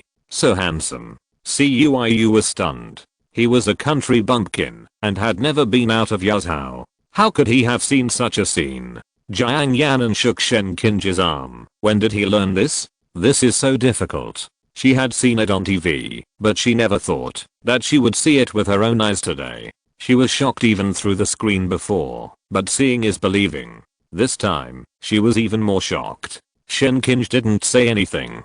How could she know? Jiang Ning scooped up another spoonful, and the molten iron exploded again. The faster he beat, the more it overlapped with the drum beats in the speakers. Under the night sky, countless sparks rang, and they slowly overlapped, and the sparks lasted for a long time.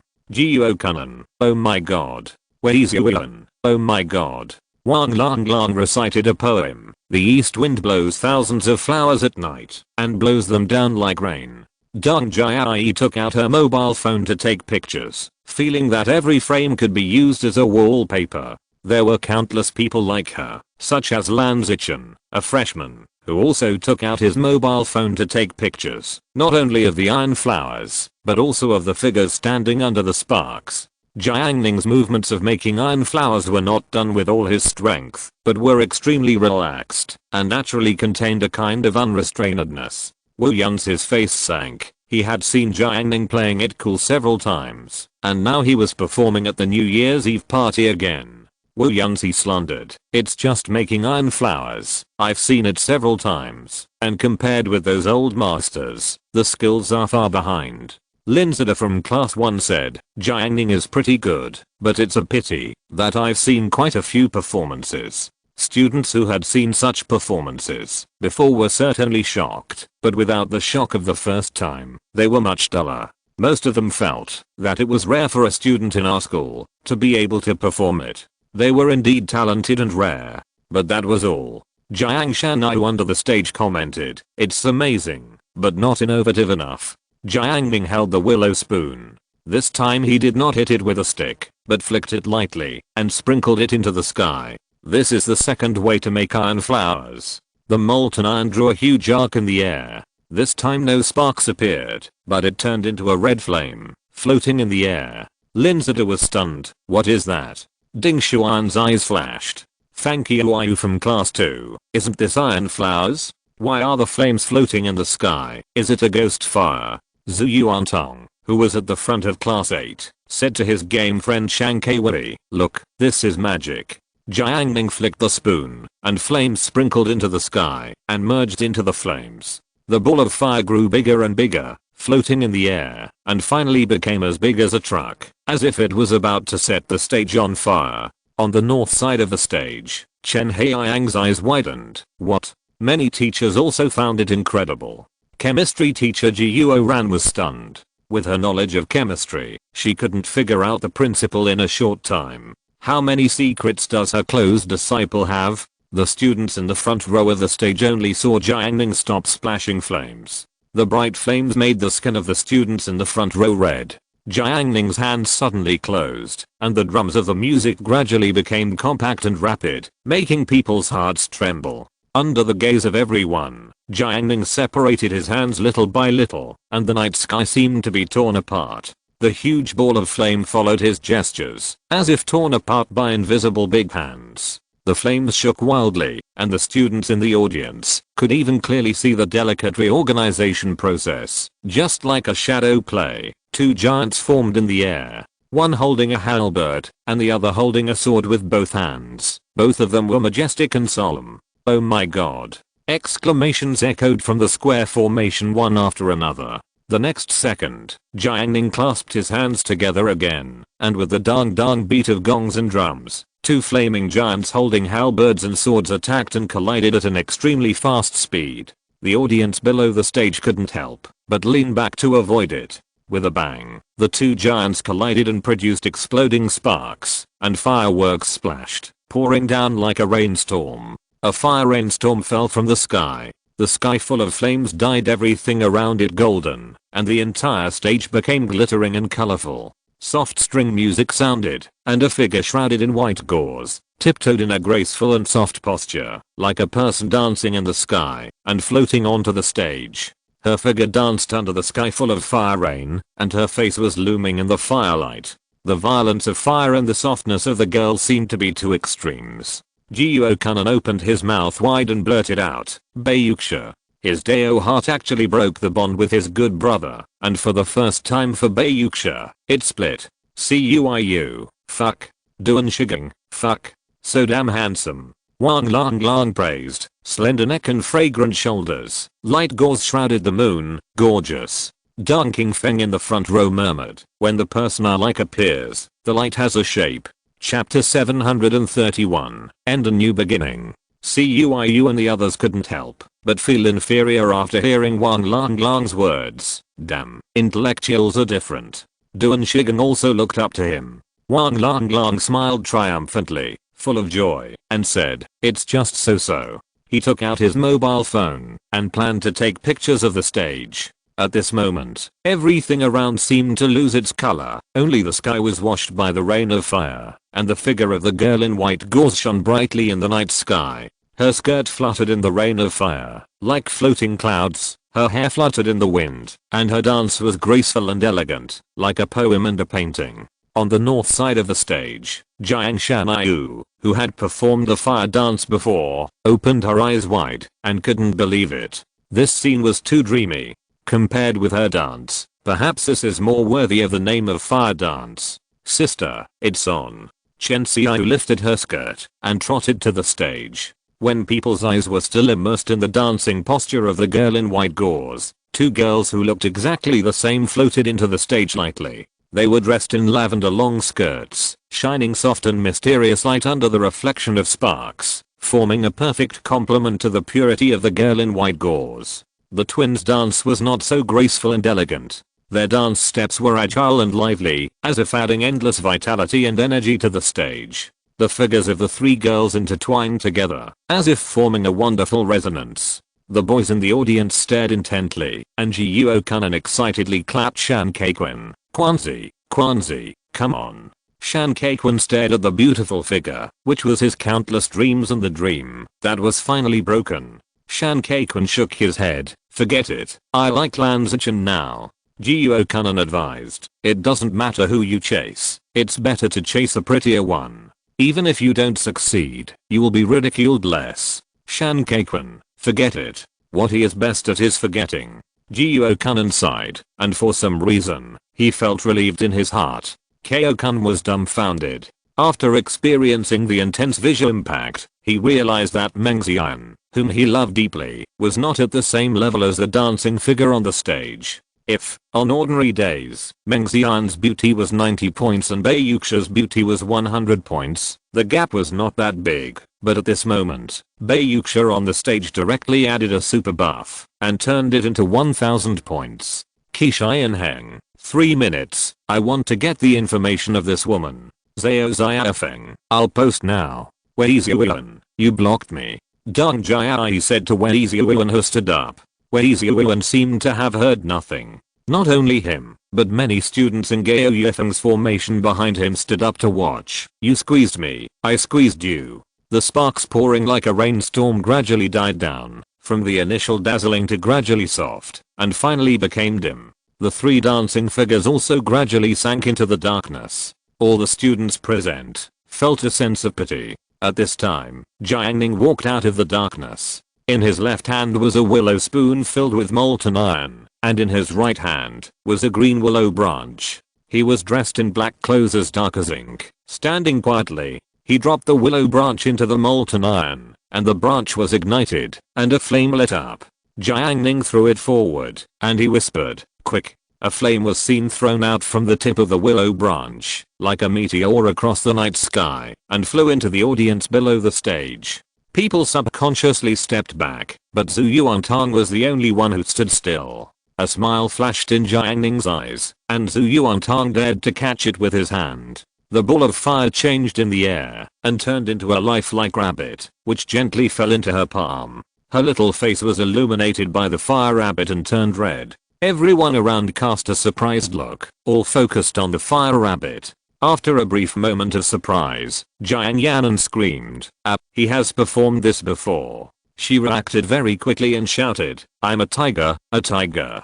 Jiang Ning. Seeing that she had repeatedly shown her support, Jiang Ning did not reject her coldly. He swung the willow branch again, and another flame was thrown out. In midair, the red little tiger passed through the crowd and fell into Jiang Yanan's hands. After a moment of surprise, it was annihilated. But this also let the audience know that this can be given. In an instant, the voices under the stage were boiling, and the shouts were thunderous. You had no bottom line. Ning dad, you are my dad. I'm an ox, dad. Jiang Ning swung the willow branch a little bigger this time, and a flame-shaped ball, spanning nearly 10 meters, fell above Cuiu, and was slapped out by Cuiu who was too excited. Lin Zida was shocked and unbelievable. Is this a firework? Yuan Xiaomao, who was standing by, was recording with his cell phone. No, look at the footage I recorded. It's just a ball of fire. How can it be a tiger or a cow? Wang Lang from class 8 stared at the screen and asked a similar question. There's no shadow when the fire is floating. It's strange. Marshiching, it's not strange, because you can't see the fire shadow, just because you want to. Wang Lang Long, Brother Ma is a genius. The square formation was in chaos, with people shouting, jumping, and pushing each other in the chaos.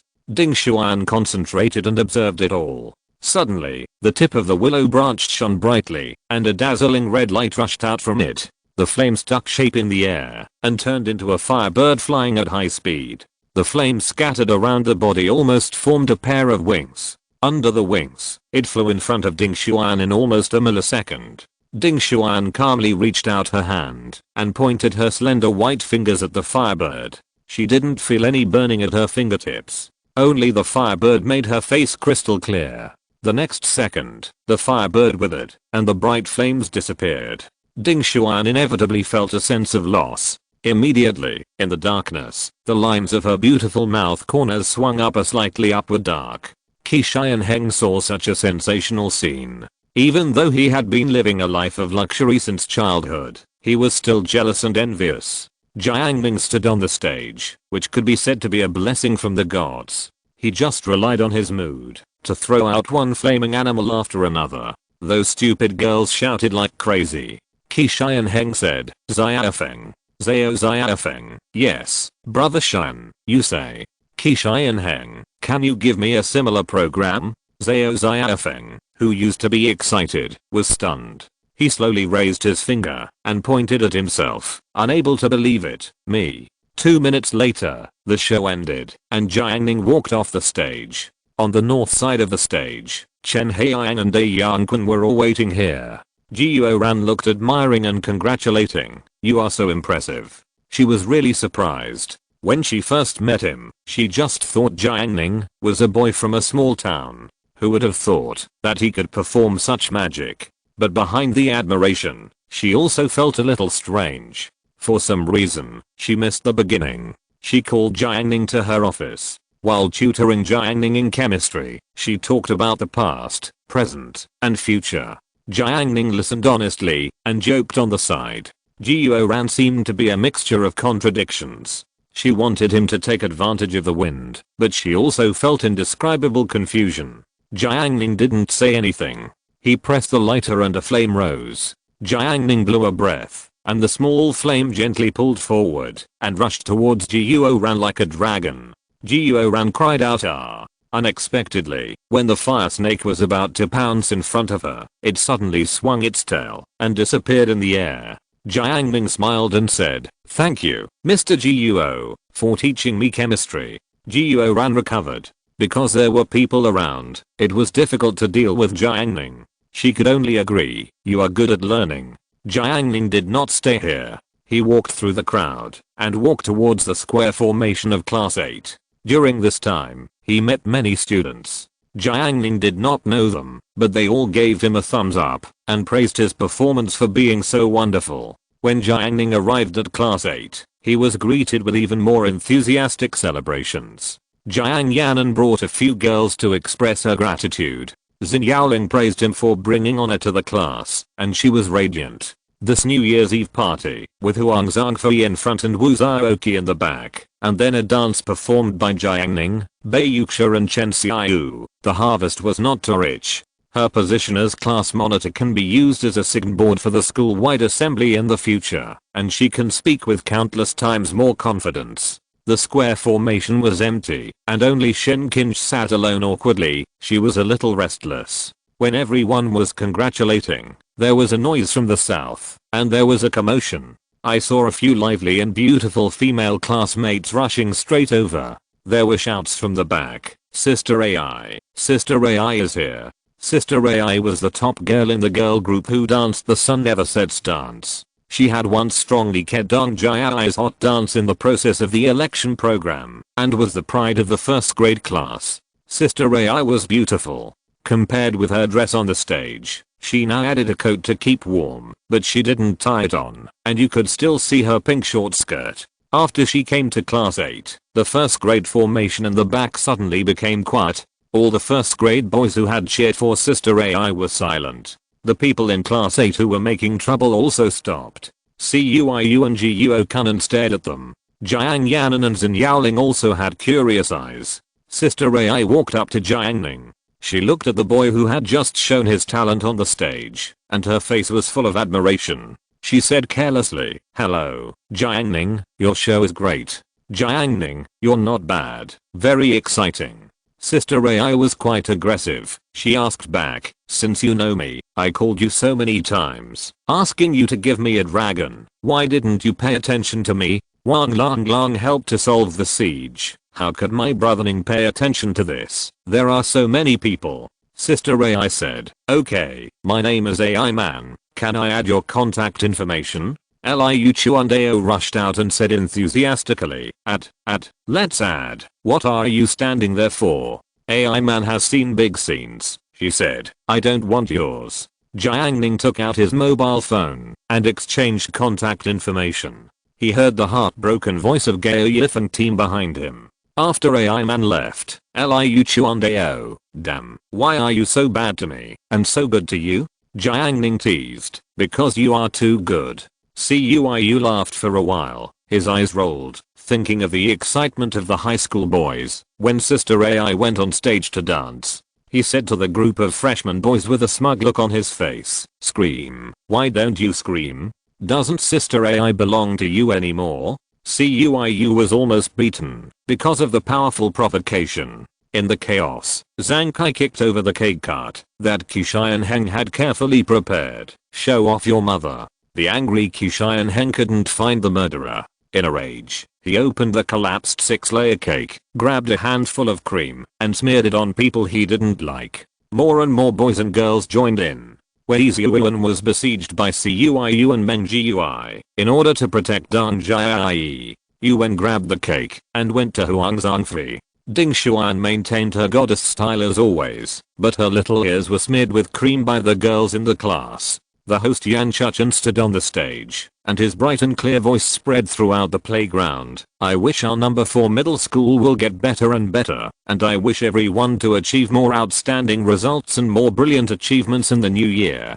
January 1st, 2015 2015 is here. This year, the era of mobile internet payment has arrived. This year, the giants of the O2O industry have merged, and emerging forces will change the lifestyle. This year, the 3 bat companies have dominated and begun to lead the internet industry." After the New Year's Eve party yesterday, Jiang Ning rejected Xin Yaoling's invitation to eat barbecue and AI Man's invitation to drink milk tea. In addition, he also rejected the conversation sent by Shen Qin John Kuaishao's AAA building materials Liu Jet. In short, Jiang Ning rejected a lot. After 3 days of New Year's Day, it was already January, winter, and the weather was cold. People in winter prefer to stay in bed. Zhu Yuantang overcame the temptation of breakfast and stayed in bed unwilling to wake up. After Jiang Ning got up, he pushed open her door. Zhu Yuantang dazedly covered the sunlight with his hands. Jiang Ning told her that it was a day off today and she could sleep a little longer. While Tang Tang was still starting up, he slowly left Zhu's house and headed for Chuchu's house, where smoke was billowing. Zhu Yuantang woke up and didn't have time to care about Jiang Ning's mistake. She was surprised to find that her feet had actually emerged from the quilt. Zhu Yuantang was overjoyed. "I've grown taller." She got up and took a closer look. Oh, it turned out that the quilt was covered horizontally. Jiang Ning walked to Chuchu's kitchen and smelled the fragrance of steamed buns.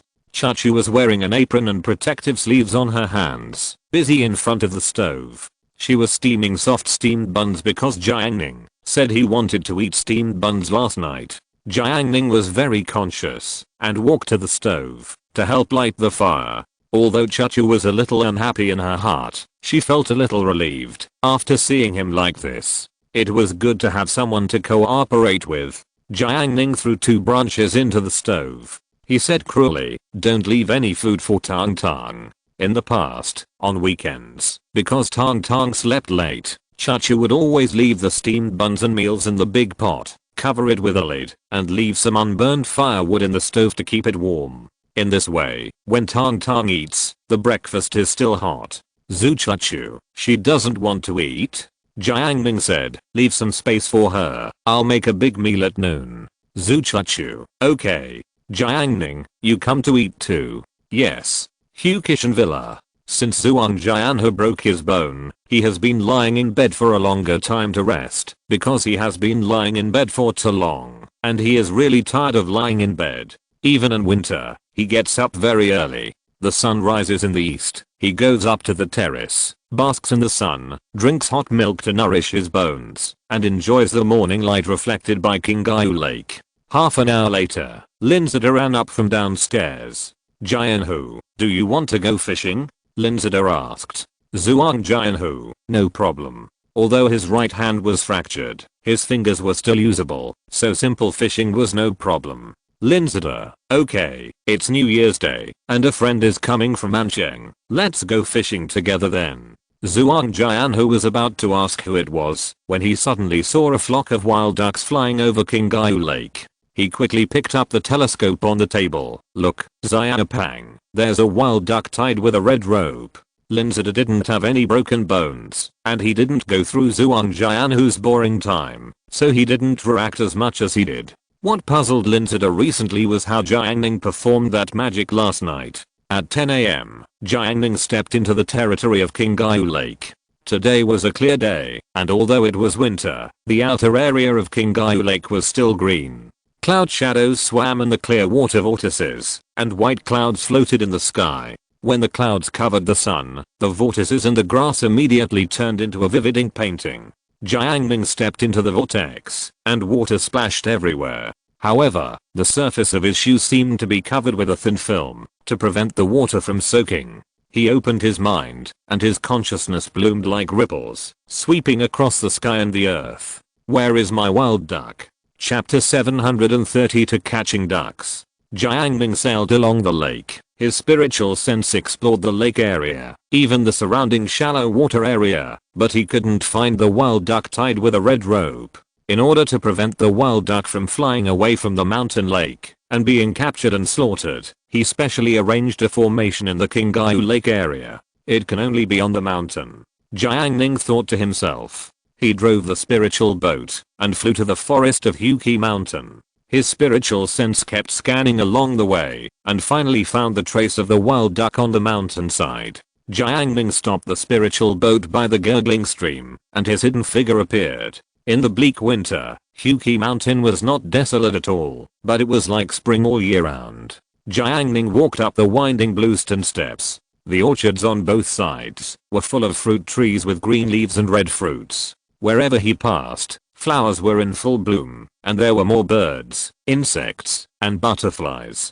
Being in such a forest, Jiang Ning's breathing became slightly smoother. These bluestone steps were all the stones that Jiang Ning asked Xiao Shuangshan to transport. He used his flying sword to polish them and embedded them in the mountains. It took him a lot of effort. Now, several months have passed, and the stone steps are already covered with moss. He went all the way up to the courtyard. Jiang Ning walked through the courtyard and took a few tea leaves and mountain spring water. He held the teacup and blew up the spiritual fire in his palm. The tea instantly boiled, and the fragrance of tea filled the air. He walked to the back of the yard and saw several tea trees and a melon field. Jiang Ning's eyes fell on the melon field. Among the lush green melon vines, round watermelons lay quietly. Next to a big watermelon, a wild duck with a red cloth tied on its legs was sticking its head into the watermelon to eat it secretly. Jiang Ning couldn't help but be amused by the appearance. He thought where the wild duck had gone, but it turned out to have come to eat secretly. No wonder he found that the quality of this wild duck was slightly better than other ducks. It turned out that it was nourished by spiritual melons. This wild duck not only ate the watermelon itself, but also brought two furry little ducklings to eat together. Its naive appearance made Jiang Ning feel that if Zhu Yuantang saw it, he would definitely be happy. Jiang Ning stretched out his hand and grabbed the wild duck that was feasting on the watermelon. He grabbed it from the big watermelon. The wild duck flapped its wings in a hurry, trying to fly high, but it couldn't resist at all. The two little ducklings poked their heads out of the watermelon and looked at the scene in shock. Jiang Ning was not displeased. Wild ducks can't eat much watermelon, unlike wild boars in the mountains, which really waste things. He pinched the duck's wings, which were good, with solid muscles, and touched the duck's feathers, which were very smooth. Before leaving, Jiang Ning tied a red cloth strip to each of the cute little ducks and praised them. If you are good to the ducks, you will be the one who inherits the family tradition. After punishing the melon thief, Jiang Ning drove the spirit boat to the river dam. He estimated that Tang Tang would be starving when she found out that she had no food to eat when she got up in the morning. River dam. After Zhu Yuantang learned that she was deceived by the quilt, she was so angry that she took a nap. When she woke up again, it was almost 10 o'clock. After getting up comfortably, she ran to Chuchu's house to find food. Zhu Chuchu told her that Jiang Ning didn't leave any food for you in the morning, and Zhu Yuantang was heartbroken. Then, he changed the subject and said, although Jiang Ning didn't leave any for you, I secretly left some for you, and Zhu Yuantang was overjoyed. She ate the only half of the steamed bun, and told Chuchu at the table, you are the best person in the world to me. Zhu Yuantang also stated that because Jiang Ning did not leave breakfast for her, she now hated Jiang Ning. When he came home, she would never forgive him, and would scold him with thunder. Zhu Chuchu had recently been coerced by Jiang Ning, and also had complaints about him, so the two reached a common strategic goal. At this time, there was a noise outside. Zhu Chuchu thought it was Jiang Ning, and Zhu Yuantang said calmly, it's not him. After a while, Teacher Khan shouted at the door, Tang Tang, someone found your door. Zhu Yuantang was surprised. After her family moved to the city, she had no relatives at all who would come to her house. With doubts, she and Chuchu went out to greet them, and then saw the little princess Yao Yiao carrying gifts. Yao Yiao's dress was as exquisite as ever. She was wearing a grey plush woolen coat, but she matched it with a pure white scarf, which made people shine. When she saw Zhu Yuantang, she immediately said sincerely, hello, I'm here to thank you. Is Jiang Ning here? Zhu Yuantang was stunned for a moment, then he straightened his chest and put on the momentum of being the master. He's not here now, but he will definitely be back at noon. If you have anything to say, tell me first. Jiang Ning tied the wild duck to the spirit boat. He wanted to go back to the dam directly, but when he crossed Qinghai Lake, he looked down and saw that in the bleak winter, the lotus flowers in the east of the lake were blooming one after another, overlapping. A scene of the lotus leaves connecting the sky are endless and green, and the lotus flowers reflecting the sun are particularly red. The lotus in the lake used to be rare, but later Xiao Shuangshan got a lot of seeds, and Jiang Ning planted some at the center of the spirit formation. Now, with a rough look, there are more than 10 kinds of lotus, including red lotus, white lotus, water lily, green lotus, etc. The spirit boat swung its tail and slowly landed on the lake. Jiang Ning's eyes penetrated the clear lake water and saw countless fertile green lake mud under the shallow water with lush aquatic plants. He stretched out his hand and his spiritual power turned into a big hand, reaching out to the water surface, pushing aside the seemingly lifeless lake mud, and firmly grasping a wild lotus root hidden deep in the mud. With a little force, the whole wild lotus root was pulled out of the mud. The whole lotus root was intact, and the skin was tender and smooth. He bent his fingers and cut, and the spiritual light flashed, and the wild lotus root was instantly broken into 2 pieces like tofu cut by a knife. The wild lotus root was snow white and creamy, with delicate and transparent holes in the middle, exquisite and lovely. Jiang Ning tasted it, and found it crisp and sweet. He ate some, and handed the remaining wild lotus root to the wild duck, tied to the spiritual boat. Do you want to eat the wild lotus root? The wild duck would rather die than eat it. Jiang Ning casually threw the wild lotus root into the lake, letting it decompose freely and nourish the mud. He searched with his spiritual sense and picked a new lotus root again. This lotus root had 5 sections. Lotus roots are very delicate and are best eaten when they are freshly harvested. If they are left for a little while, gray-brown spots will appear on the surface and the taste will be unbearable. Jiang Ning injected some wood spirit power into the wild lotus root, and the flying boat lifted off from the water and set off again.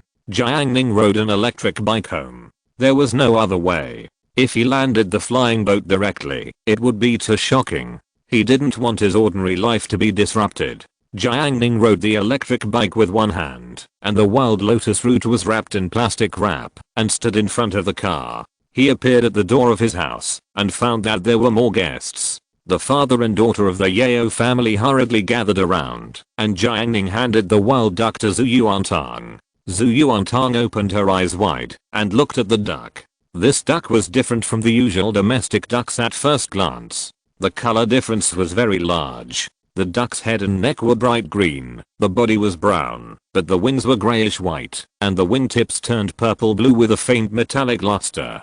She wanted to reach out and take it, but the duck actually opened its mouth and bit her. She was so scared that she retracted her hand, but then she felt embarrassed and became angry. Zhu Yuantang called out, "Choo choo." Although Zhu Choo Choo looked delicate, she was good at housework and had killed chickens herself. She grabbed the duck's wings and easily caught it. Zhu Choo Choo estimated that it weighed about 2 kilograms. The wild duck was quite eye-catching. Yeo Heiko wanted to come up and thank Jiang Ning. After he saw the wild duck, he couldn't help asking, "Did you buy it?" He was nearly 40 years old, and he had naturally tasted the game of pheasants and wild ducks. There were still people who secretly hunted ducks in that era. Yeo Heiko had seen with his own eyes the scene of those people using electric shock to catch ducks. After they found the wild ducks, they observed the habitats they often went to, and then laid out the electric fence in the water or on the shore, and then drove the boat to drive the ducks away. In just a dozen minutes, a population of hundreds of wild ducks was gone. Even more cruel, there is poisoning, which is more lethal. Therefore, the number of wild ducks has been decreasing year by year, and the protection efforts have been continuously strengthened. The last time Yeo Heiko heard about wild ducks was 7 or 8 years ago. A pound of wild duck meat was sold for 150 yuan, and it was sold by the duck. The duck in Jiang Ning's hand was estimated to be worth 300 yuan. Yeo Heiko went to buy it that time, but he couldn't buy it with his status, and the duck was not sold.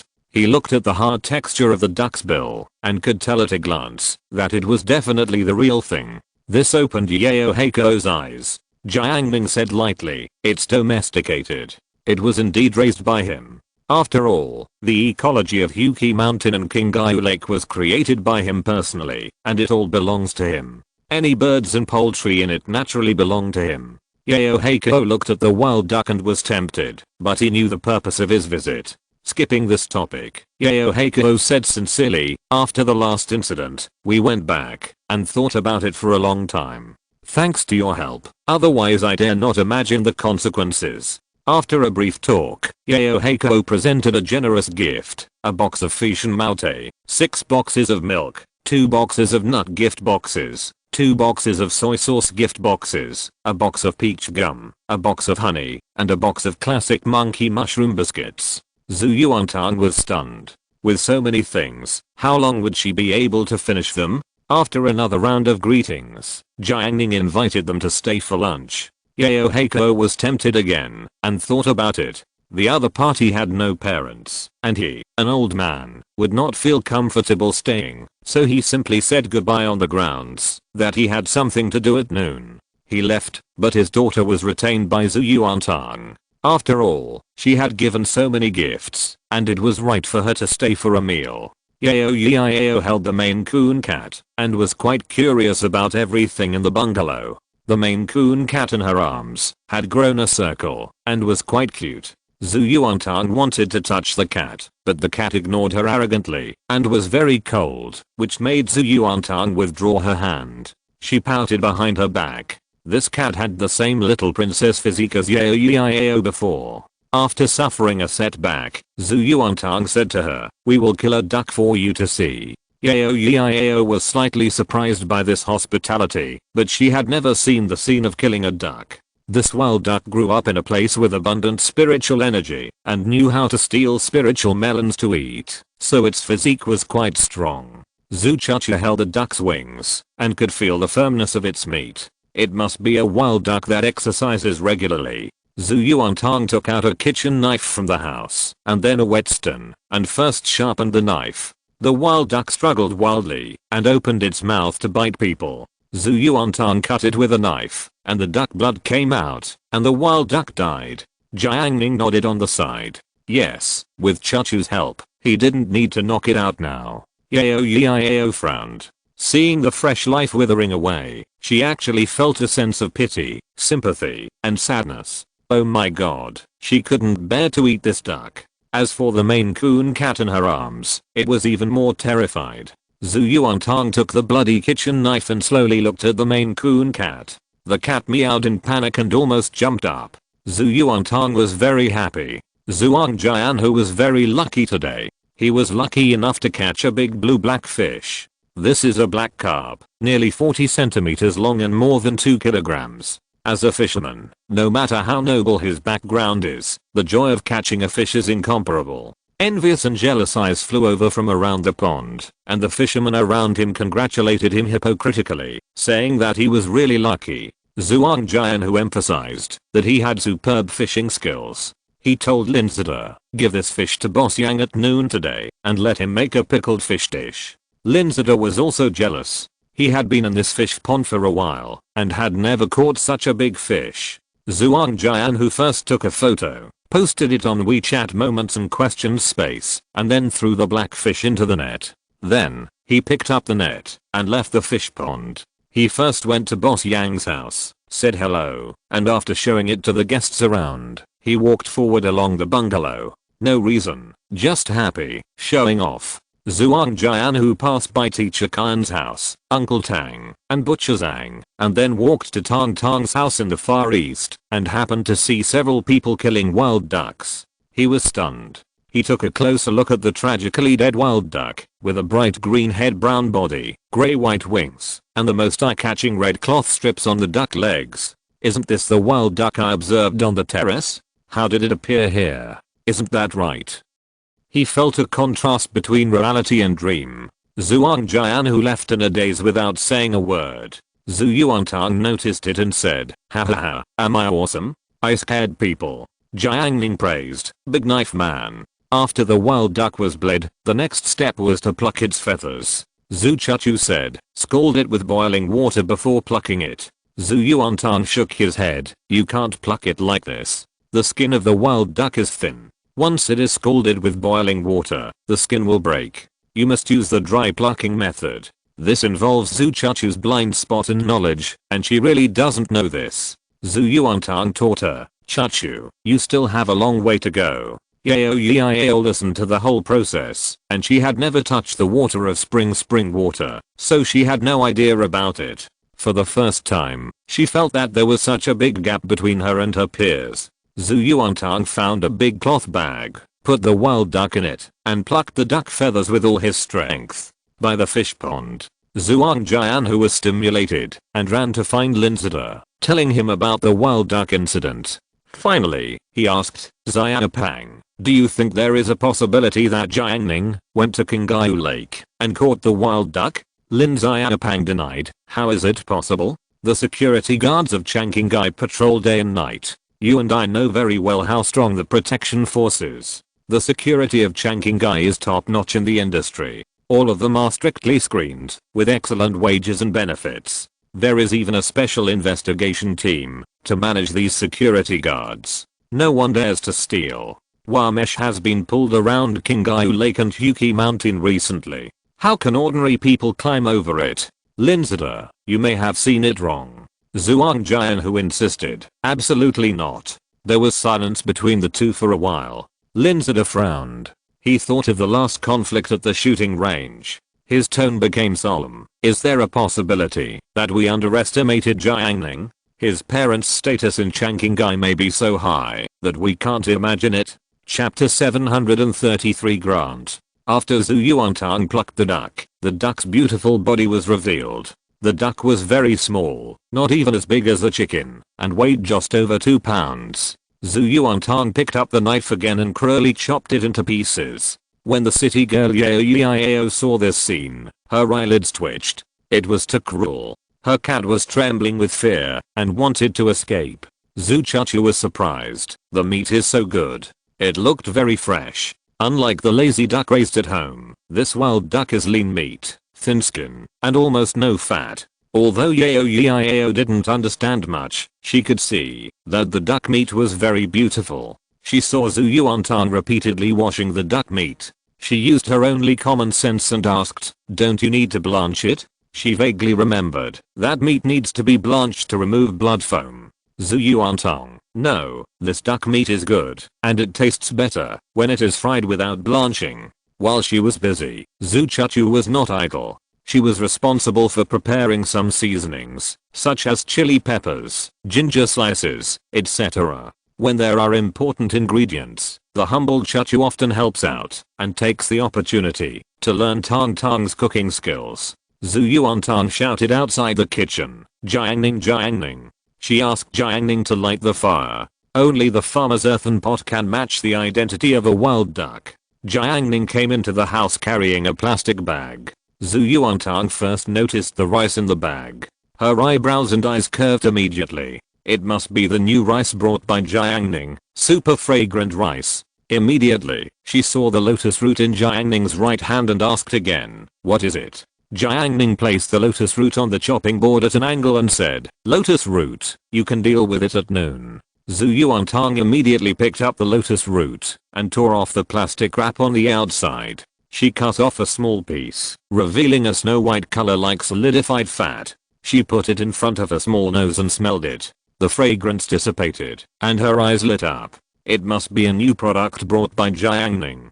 Just like the tomatoes and watermelons before. She cut off a section of lotus root with a knife, peeled it, and cut it into small pieces. The lotus root is as white and tender as jade, and it makes people feel comfortable just by looking at it. It is not like those fat lotus roots with bleach added on the market, nor is it like those yellow-brown lotus roots. Zhu Yuantang picked up the lotus root and took a bite. The taste was extremely crisp, just like eating fruit, and his teeth were addicted. After a few bites, the sweetness melted in his mouth, and Zhu Yuantang's eyes shone more vigorously. Zhu Chuchu saw Tong eating lotus root. She picked up a piece, and after tasting it, the coldness on her face was diluted by the sweetness.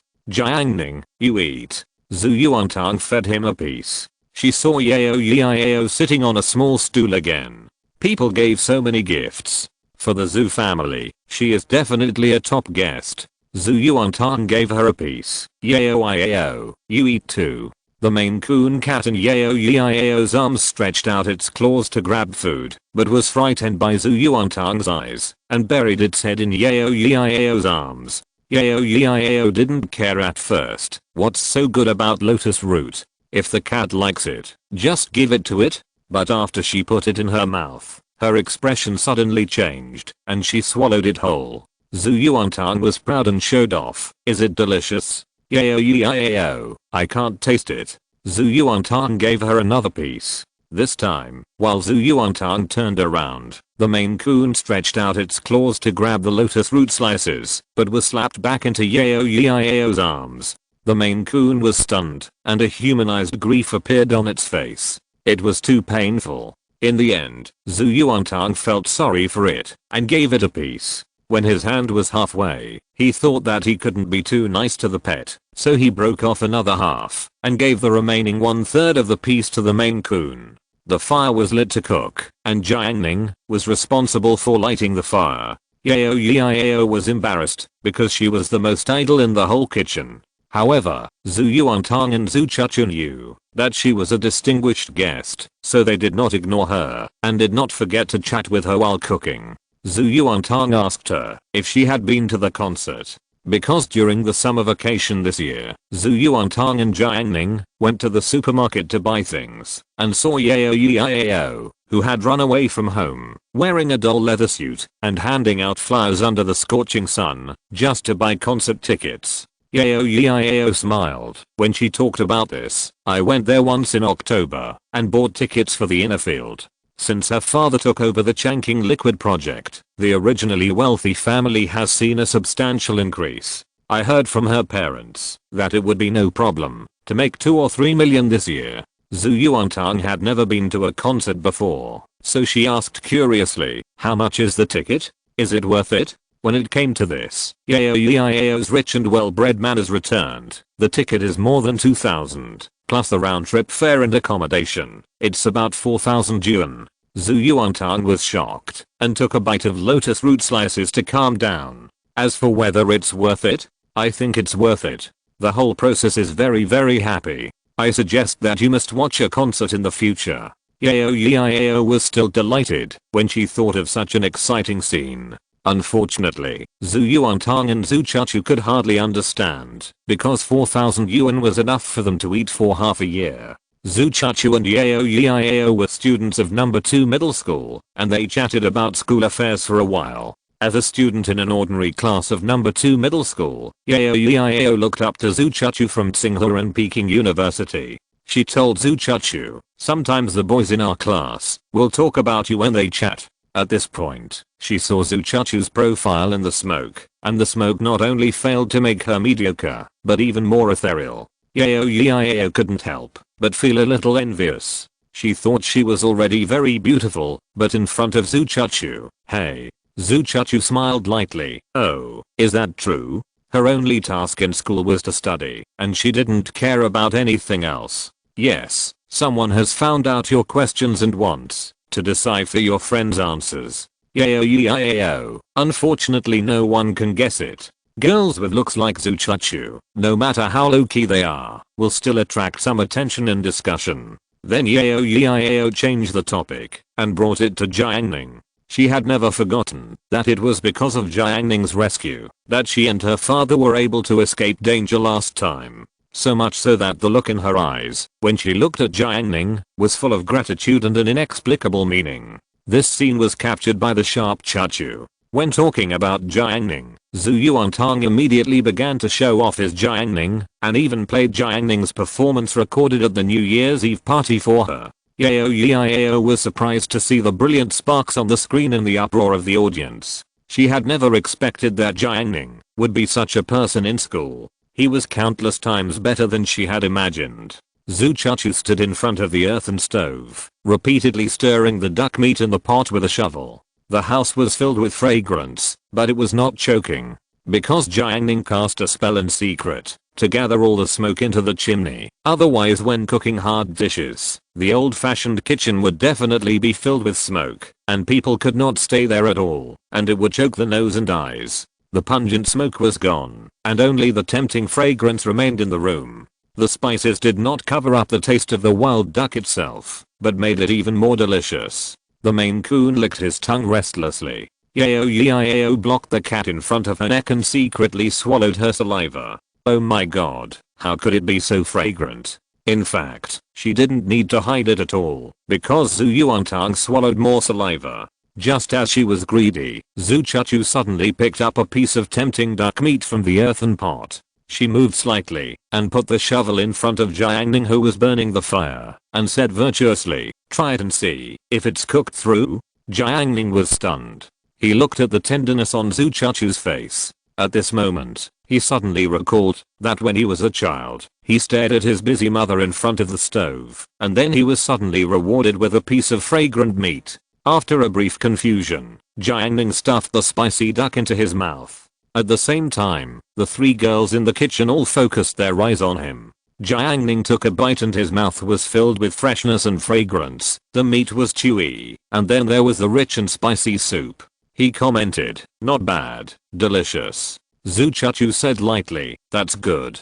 She continued to cook as usual. Zhu Yuantang was suspicious for a second, and then she suspected that Chachu had changed. She had indeed changed. He was so close to her. Shouldn't this piece of meat be given to me? Tung. At noon, the warm winter sun warmed the door of the bungalow. Zhang the butcher next door came back from closing his stall and was eating at the door of his house. He held the bowl of porridge in one hand and the sheep bone in the other hand, chewing it until it was oily. At the same time, he smelled the fragrance coming from the Zhu family and wondered, what delicious food did Jiang Ning's family make? Teacher Khan had a keen nose, and he asserted, "Meat." Butcher Zhang, "Nonsense, I know it's meat." Teacher Khan usually lives a simple life. He pinched a piece of chicken fork bone and said beautifully, "Let's eat meat today too."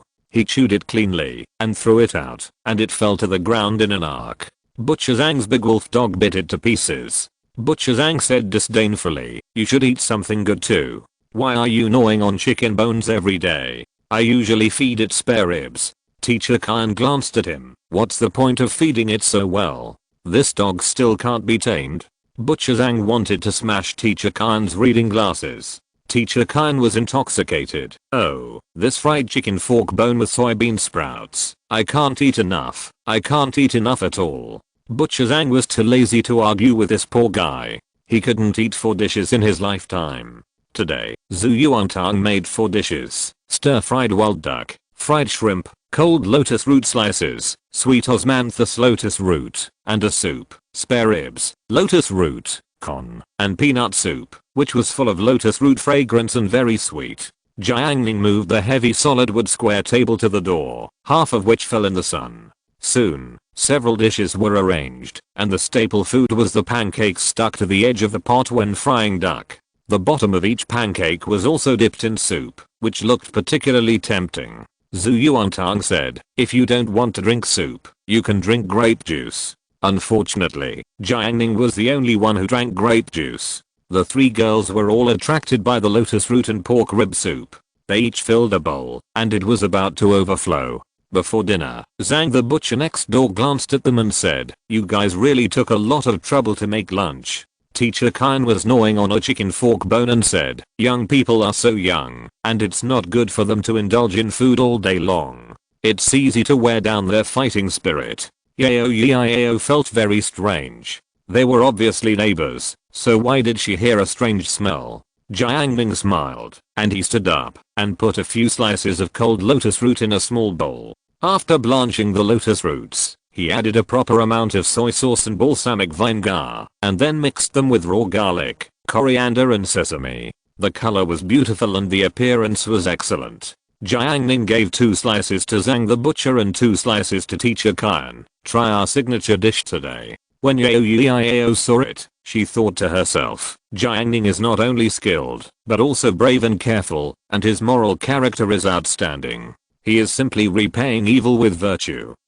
Her good impression of Jiang Ning has increased a lot. Since the dangerous experience, she was extremely frightened every time she thought of it when she returned home, and even had nightmares for several days in a row. At the dinner table, her father praised Jiang Ning and said that he had a promising future. Teacher Kyan got the cold lotus root slices and said in a scrutinizing tone, "What's so good about it? It doesn't taste like meat. It's not as good as my fried bean sprouts with chicken fork bones." After saying that, he ate it with a snap.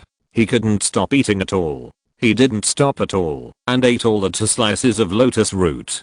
Teacher Kyan was very poor and didn't eat many good things, let alone the spiritual things nourished by the spiritual land. After eating, a huge sense of loss and discomfort came over him, and his heart was endlessly empty. He looked at the chicken fork bone in his hand again and suddenly felt that it tasted like chewing wax. The world was meaningless. The same was true for Butcher Zhang. As a meat eater, he kept looking at Jiang Ning's table after finishing 2 pieces of lotus root. Teacher Kyan couldn't help it, so he asked, "Xiao Jiang, why did you only give it to your uncle Zhang and not give it to me, old Kyan, to try?" Jiang Ning told the truth. "You finished it all." Zhu Yuantang pointed at him and laughed. Teacher Kyan is really a master at pretending to be confused.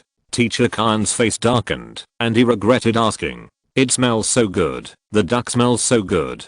Xiu. Yao praised while eating, and she couldn't stop either, and her chopsticks moved like flying. Because the cat in her arms was too much of a nuisance, she simply threw the cat to the door to bask in the sun. Zhu Chuchu said, "The duck meat is very good, especially fragrant, and has no smell." Zhu Yuantang stuck to Jiang Ning, his eyes full of intimacy. "Jiang Ning, you are so nice." Zhu Chuchu, who was watching from the side, was speechless. In the morning, Tang Tang was still resentful of Jiang Ning for not having breakfast, but after having delicious food, he quickly forgave the other party and even became closer. It is estimated that even Jiang Ning himself did not know the reversal of Tang Tang's mood. Zhu Chuchu picked up another piece of sweet-scented osmanthus lotus root. This is a dessert snack made by stuffing the lotus heart with the fragrant rice brought by Jiang Ning, and then adding rock sugar, red dates, and honey, first boiled and then steamed. Sweet and soft, with an excellent taste. Zhu Chuchu ate 3 pieces in a row, and her mouth was full of a faint fragrance. Inadvertently, she glanced to the east and saw 2 people and a dog staring straight at her. They were Zhang the butcher, Teacher Kyan, and the big wolf dog.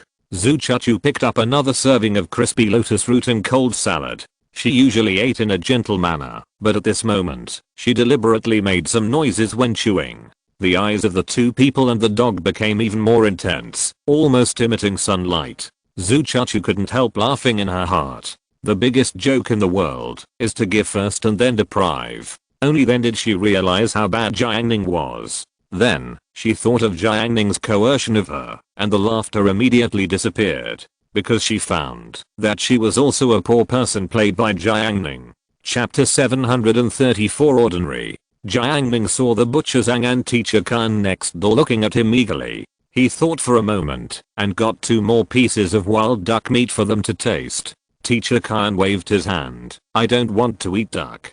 Can you change it to lotus root? Jiang Ning only let him taste it first. There was a surprise. The big wolf dog drooled and stared at the duck meat in the butcher Zhang's hand with a pair of dog eyes. Dogs have a keen sense of smell and have long smelled the deliciousness of duck meat. However, the big wolf dog has been domesticated after all, so it will not easily kill. What's more, the super life Jiang Ning is standing by to support him. That is a breath that is countless times more terrifying than the top predator in the food chain. However, the big wolf dog is not stupid either. If the master can eat meat, doesn't it mean that it can also eat some bones? As a result, Uncle Zhang and teacher Khan had never eaten such delicious meat, and they actually chewed up all the bones and swallowed them. The big wolf dog's dog eyes were blank, and the simple dog head couldn't understand the truth at all. After teacher Khan finished eating the duck, he took 2 mouthfuls of rice with the juice on his fingers. At this time, Jiang Ning returned to the table and continued to enjoy the food. Delicious. Yao couldn't stop eating. A girl like her who had been living a life of luxury since childhood was actually a bit picky about food. She didn't eat fat, skin, onions, carrots, or even animal organs, and had many taboos. It was quite difficult to serve her, but at the Zhu family's table, every dish was very much to her taste. She couldn't stop eating the spicy duck, and the cold and crispy lotus root was one piece after another. She had already drunk 2 bowls of pork ribs and lotus root soup, and the small dessert of sweet-scented osmanthus lotus root. She learned from Zhu Yuantong and stored 2 pieces in the bowl. Although she knew that as a guest, this was not good, she couldn't help it. Not only was the lotus root delicious, but the fragrant rice sandwiched in the lotus root was even more soft and glutinous, and her mouth was fragrant. Yao gave up her elegant eating style and ate with all her strength. Zhu Yuantang praised, duck is better than lotus root. Zhu Chuchu, yeah, it would be better to eat a piece of lotus root after eating duck.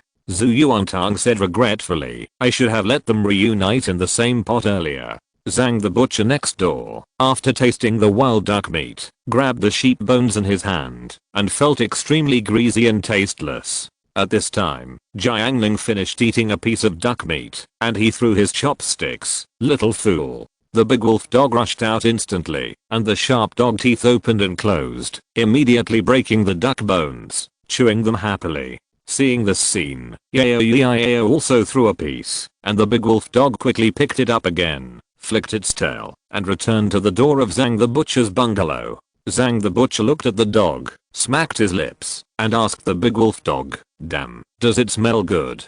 The big wolf dog glanced at him, and thinking of the way his master chewed the bones just now, it quickly put on a posture of protecting food, and hid the bones tightly. Butcher Zhang could not bear the humiliation, so he went back to the house in anger, and closed the door, leaving the dog to fend for itself. Ahem. Yao did not expect that a small action of hers would cause such great harm. Halfway through the meal, they talked about today's dishes. Chuchu said that the shape of the lotus root was not like the artificially planted lotus root, but more like the wild lotus root. Zhu Yuantang drank the pork ribs and lotus root soup. Jiang Ning, did you secretly go to pick lotus roots without my knowledge? Jiang Ning nodded and said yes. Zhu Yuantang also wanted to pick them because he thought it would be very interesting to pick lotus roots. Jiang Ning said that it was too cold in winter and the water was icy cold, so he would take her there in summer. Zhu Yuantang said that it was a deal, and he was not allowed to lie to her.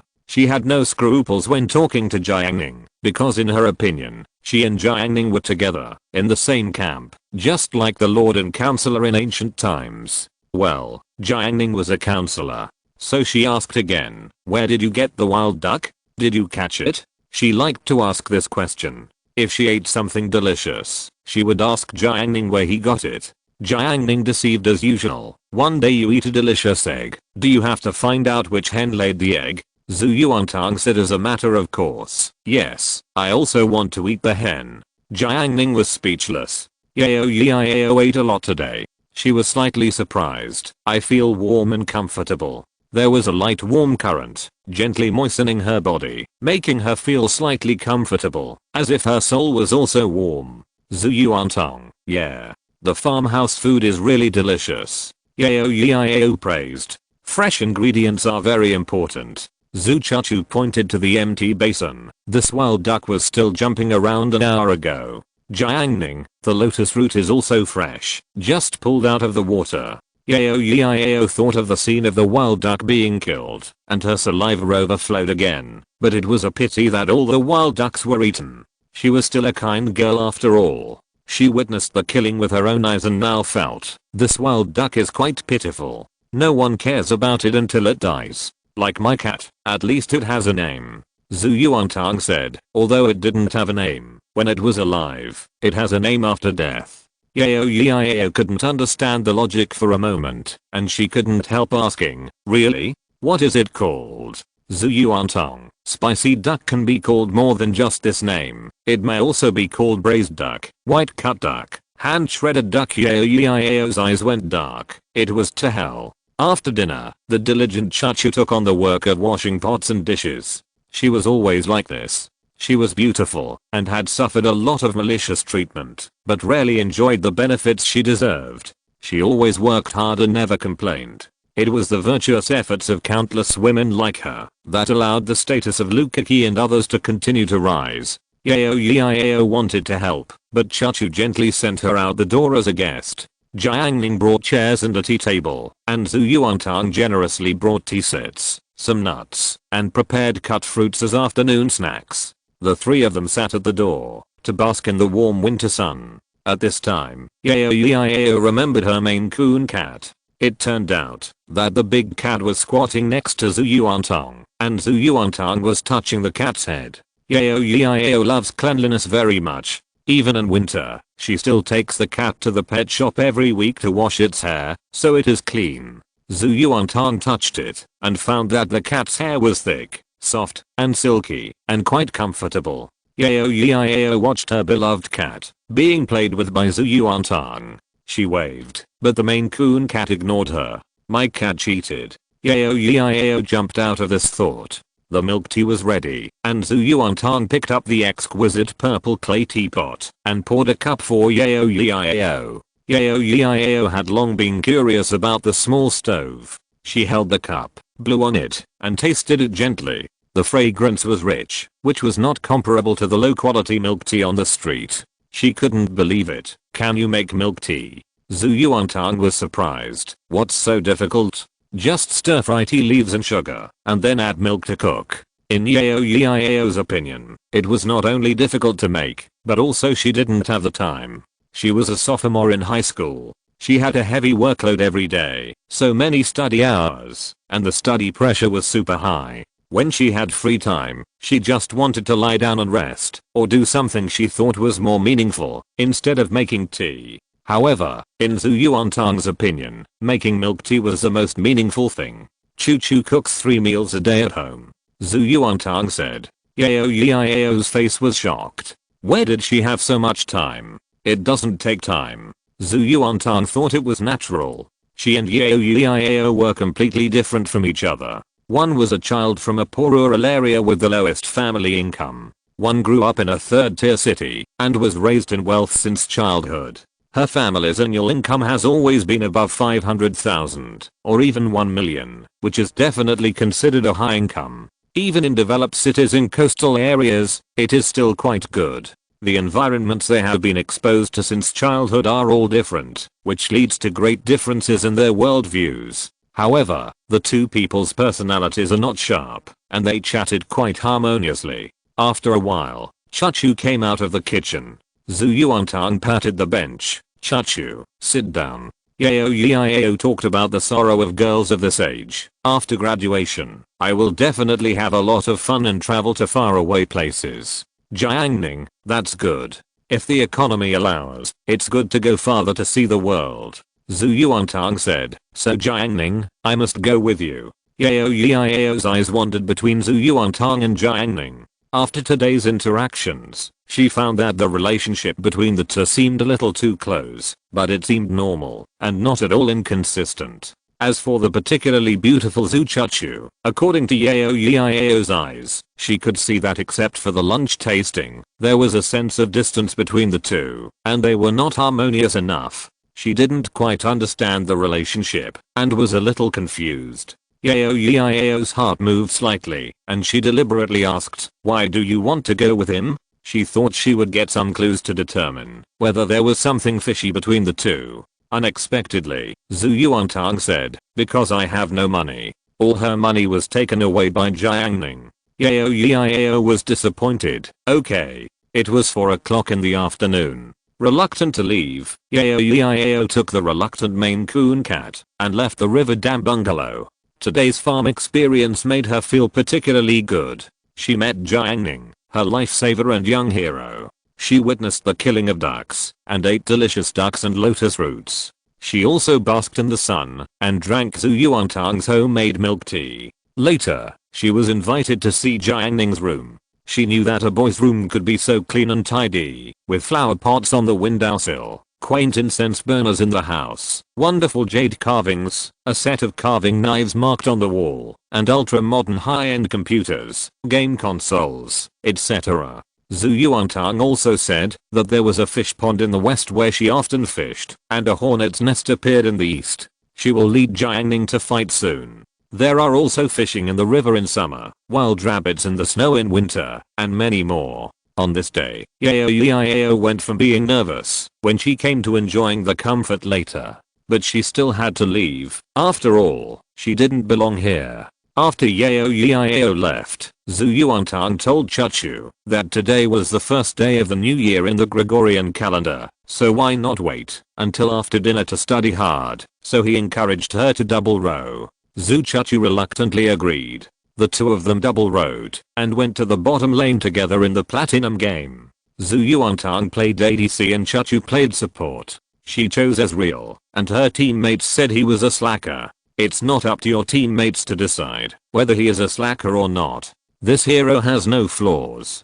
It has output, distance, displacement, and burst. It has everything. This is an advantage, but also a disadvantage. A hero without flaws often means that there is nothing outstanding. However, this type of hero, in the hands of Zhu Yuantang, was played out. Zhu Chachu played Lux as a support. She had some gaming talent, but because she didn't have much gaming time, she still had a hard time in the platinum game.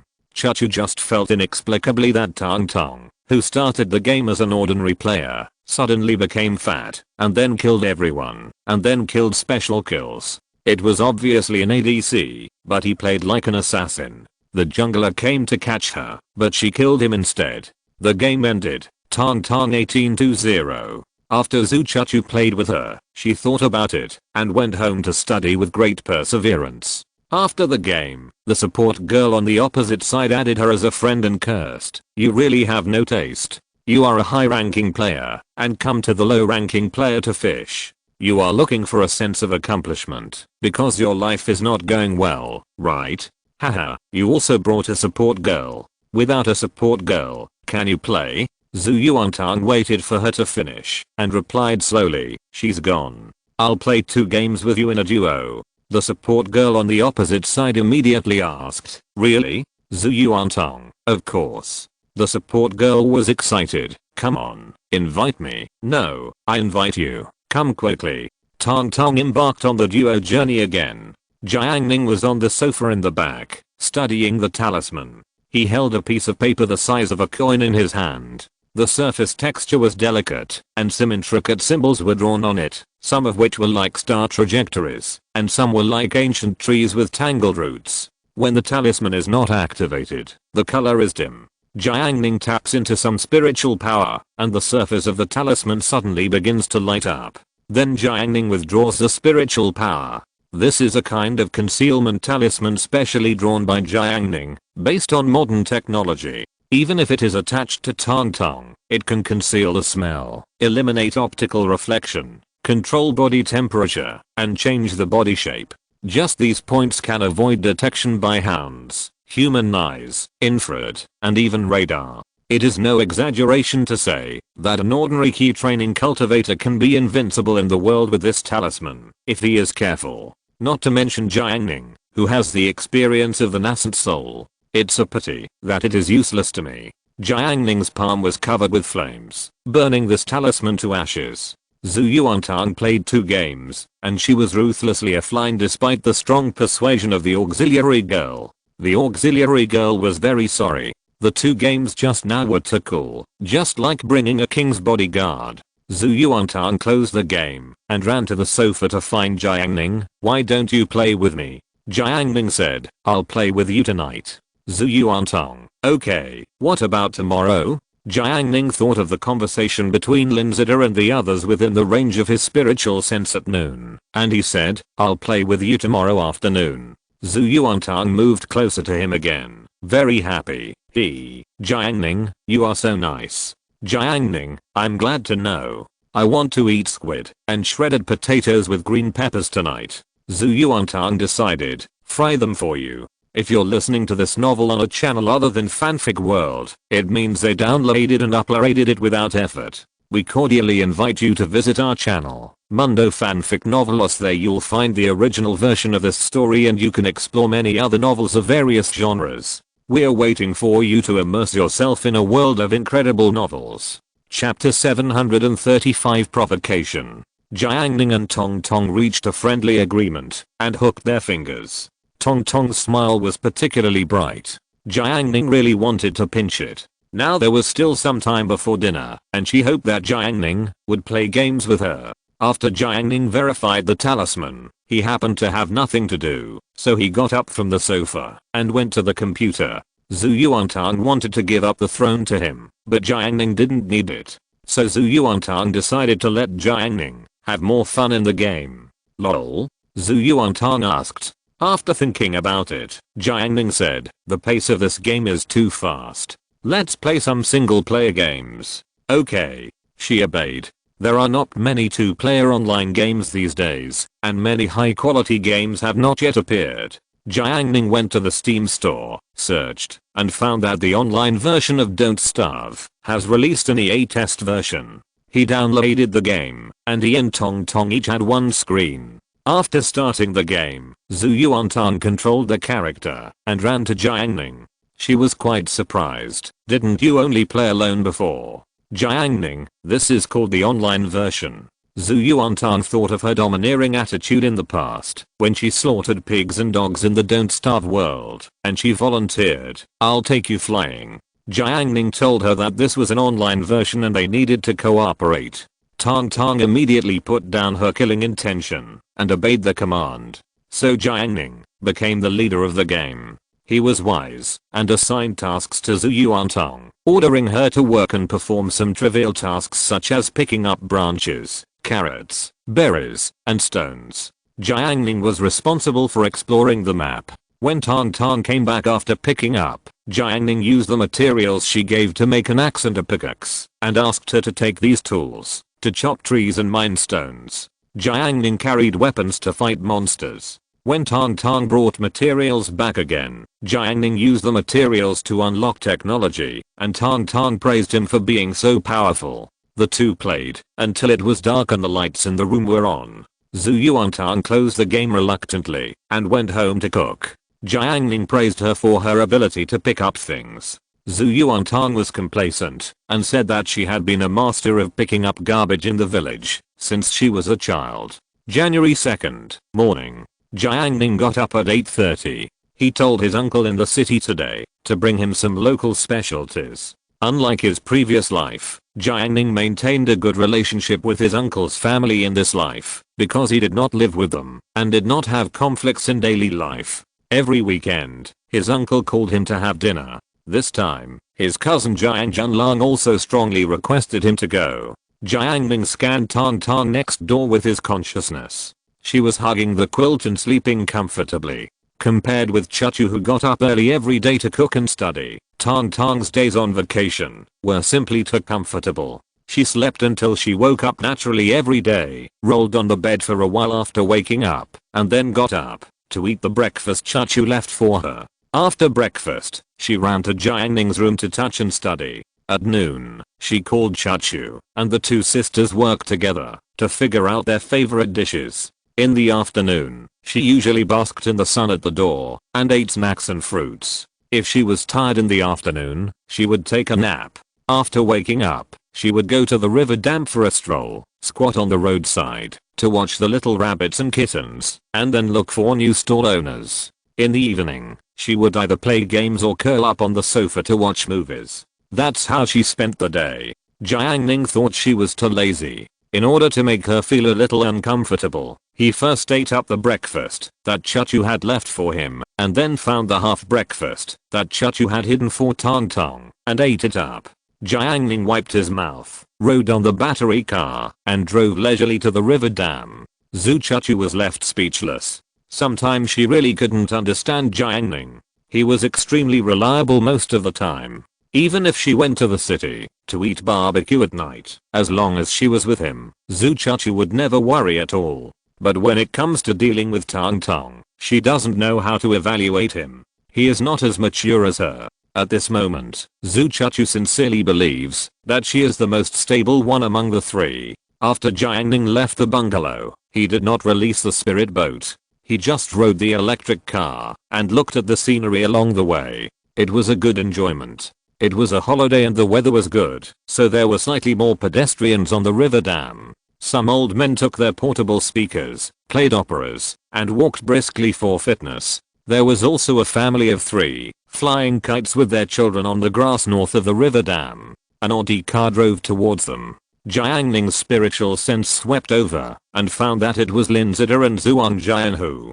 Recently, they seemed to be addicted to fishing and came early every day. The vehicles crossed, and Lin Zida didn't even have time to say hello. Lin Zida and Zhuang Jianhu in the car said, Jiang Ning went out alone on an electric car today, which is quite strange.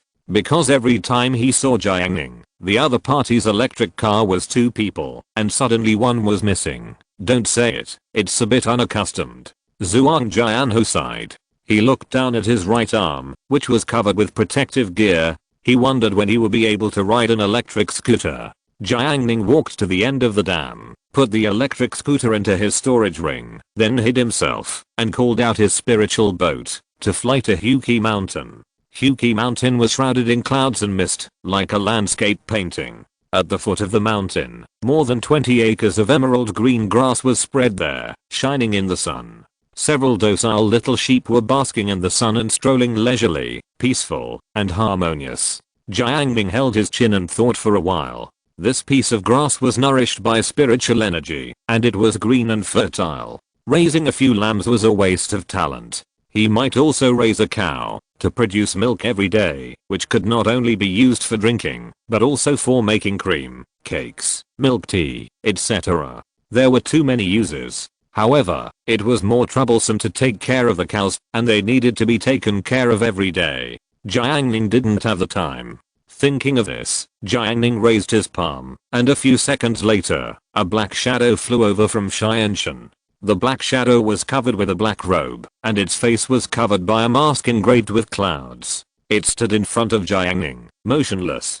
Jiang Ning tapped his finger lightly, and saw a feather rune appear on the puppet's right arm, constantly flashing brightly. After a moment, Jiang Ning withdrew his hand.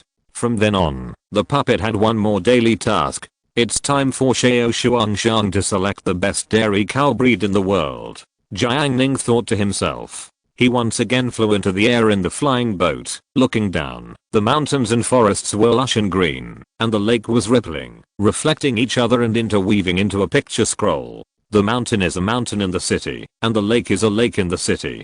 In the past year, due to the transformation of the spiritual energy formation, the region has undergone some changes, and the most significant is that the shallow waters of Qinghai Lake have expanded a lot. With the right to speak for Qinghai, it can actually be expanded. Changqing Liquid's newly released product, Evergreen, has surpassed Changqing Liquid sales during the same period, after being on sale for a period of time. Sure enough, there are still more people with myopia than baldness in this world. Well, according to the portrait of the consumer population, Xiao Shuangshan told Jiang Ning that there are also many people who suffer from both baldness and myopia. Jiang Ning didn't know what to say. He went to the mountain to pick 2 melons. Passing by Qinghai Lake, he saw 2 wild ducks fighting. They fought from the water to the land. The fight was evenly matched, and the feathers flew everywhere. Jiang Ning watched for a while, and caught both aggressive ducks. He put one in the Hukishan villa and another watermelon, to make food for Xiao Shuangshan. He sent a message to Xiao Shuangshan, asking her to remember to come and pick it up. Xiao Shuangshan sent him the latest product. She planned to choose the product that suppressed snoring, because she was deeply poisoned by her snoring roommate in the dormitory during college. In addition, she hoped that the product would be cheaper, preferably priced by the time, such as 10 yuan a night, so that it could penetrate the student group and lay a good foundation. Jiang Ning asked her to set the price freely and remember to find him a cow. Downtown, large flat. Jiang Junlong holds a cool model airplane. He pushes the throttle of the remote control, and the hollow cup motor of the model airplane starts, making the propeller emit a low buzzing sound. Uncle Jiang Kishan takes a look. Fly one for me to see. Jiang Junlong laughs happily. The room is too small, and it will definitely crash when flying. Besides, my skills are not very good, so I'll practice more. At this point, seeing his mother's scolding eyes moving over, Jiang Junlong immediately said, I bought her this time, mainly to give one to my brother Ning. His unified examination score is so high, he must read books every day, and playing with model airplanes is good for eyesight. His mother didn't say anything, but she knew in her heart that Jiang Ning's parents are executives of Changqing Liquid, so what if he is nearsighted? Countless eyes are used for Changqing. However, thinking of his nephew's family background, he didn't say anything more. Jiang Kishan saw that the phone was lit up and quickly answered it. Wow, Ning Ning is here. Answer it. Oh my gosh. 2 identical words rang out. Jiang Kishan looked up and saw that it was his son Kinj. Shen Kinj was also shocked because every time Jiang Ning came, she was responsible for helping him get the elevator card. Who could have known that there would be an accident today? Jiang Junlong waved his hand. Forget it, you go. He wanted to discuss the model airplane with his cousin. Well, I'll go. Shen Kinj went to the door to change her shoes and headed for the elevator. The elevator door opened and closed, and she fell into the sealed space. In the small space, her thoughts were flying. After witnessing Jiang Ning's performance at the New Year's Eve party, she couldn't help but panic. She never thought that Jiang Ning's program would be integrated with Baiyuxia's dance, and it was so perfect. When Baiyuxia's figure appeared under the rain of stars, Shen Kinj felt extremely frustrated. If she hadn't broken up with Jiang Ning at that time, would she be the one on the stage? She didn't know. Baiyuxia was one of the triggers, and the subsequent high school dance junior AI man made Shen Kinj panic. On the surface, there was only AI man, who knew how many were behind. For this reason, she deliberately used Kuaishao's AAA building materials Liujet to privately chat with Jiang Ning, but got no response. Later, she didn't want to endure it anymore, so she posted a message on questions space with pictures of green onions, ginger and garlic, and said that she liked them very much, hinting at Jiang Ning, hinting with ginger, but still got no response. The elevator arrived on the first floor, and her thoughts were forced to interrupt. Heba, bungalow. Zhu Yuantang had no food to eat, and Zhu Chachu had no choice but to tell her who the culprit was, risking being coerced by Jiang Ning. Zhu Yuantang was angry, so he ran to the door to bask in the sun, pretending to be a sunflower to replenish energy. Zhu Chachu couldn't bear it, so she went back to wash her hands, made a bowl of egg tea for Tong Tong, dripped sesame oil on it, and gave her 2 small breads. After being 3/4 full, Zhu Yuantang continued to bask in the sun. Teacher Khan next door hummed a yai opera and pushed the tricycle out. He saw Zhu Yuantang guarding the door alone and thought of the humiliation yesterday, so Teacher Khan wanted revenge. He took advantage of his age and taught her, "You are so young, sitting at the door every day to bask in the sun. What great future can you have? Young people should fight and struggle to become great." He was so excited that his blood was aroused. Zhu Yuantang didn't agree after hearing this. She said, "I don't sit every day. Sometimes I lie down to bask in the Sunday." Teacher Khan, this child is incorrigible. He rode his tricycle and left the river dam. Zhu Yuantang didn't care about him. Now that she had Jiang Ning to rely on, she was not afraid of Teacher Khan and the others. No one in this row of bungalows could bully her. She waited for Jiang Ning to come home at the door and played questions. Opening the dynamic page, everyone's life is very exciting. Bai Yuxia went to the strawberry garden to pick strawberries, and Chen Xiao and her sister took videos at home. Well, it was a funny video. Yang Sheng sent a brand new tennis racket. The most hateful thing was Tang Fu. She actually sent a sports photo. What a pair of tight long legs. Zhu Yuantang was jealous and used the screen to split Tang Fu's long legs so that only half of the legs were exposed, which was much shorter. After the mental victory, she quickly swiped across the screen. Below was Lu Kiki's post. "I was shopping in a boutique fruit store with a new boy. I saw cherries for sale at 80 yuan a pound. I was so amused. I stood next to the cherries for half a minute, but he didn't even ask me if I wanted to eat them." The accompanying picture was a photo of cherries taken by Lu Kiki, which were tender and juicy, and quite tempting. Wang Yanan and Lu Kiki had exchanged makup, and were considered half friends. She commented, "Sister, you just said one sentence, 'I want to eat cherries.' You went too speechless. A normal man should ask you if you want to eat them, right?" There were several more comments below, most of which helped Lu Kiki mock the man. Ma Shichen commented, "Why don't you ask him if he wants to eat them?" Zhu Yuantang felt that what Ma Shichen said made sense. Every time she came across something delicious, she would always ask Jiang Ning if she wanted to eat them. In the end, Jiang Ning bought them for her. Didn't Lu Kiki and the others know about this strategy? It was so stupid. While Zhu Yuantang was thinking, Bu drove a Porsche Cayenne, passed by the bungalow, and came to the door of Zhu's house. She honked the horn and slowly lowered the car window. She saw that Zhu Yuantang was the only one at the door today. Bu's eyes moved, and she said in a greeting tone, "Hey, Tong Tong, you usually take Jiang Ning's electric car to school every day. It's so cold today, how painful it is." Zhu Yuantang, "I'm not suffering. Jiang Ning's electric car is warm." Bu sneered, "You have never enjoyed the benefits of a car." Zhu Yuantang didn't listen at all. She said, "Jiang Ning's electric car is the best car in the world, better than any other car. In the past 2 years, Jiang Ning's electric car has taken her across thousands of kilometers, day and night, which can never be replaced by any other car." Bu looked at him slyly, trying to sow discord. She suddenly said, "Jiang Ning's family condition should not be very good, otherwise why would he rent a house in such a remote place like Iba? Maybe his family doesn't even have one house." Bu smiled ruthlessly. Zhu Yuantang said stubbornly, "My family has 2 houses." Chapter 736 Artificial Master.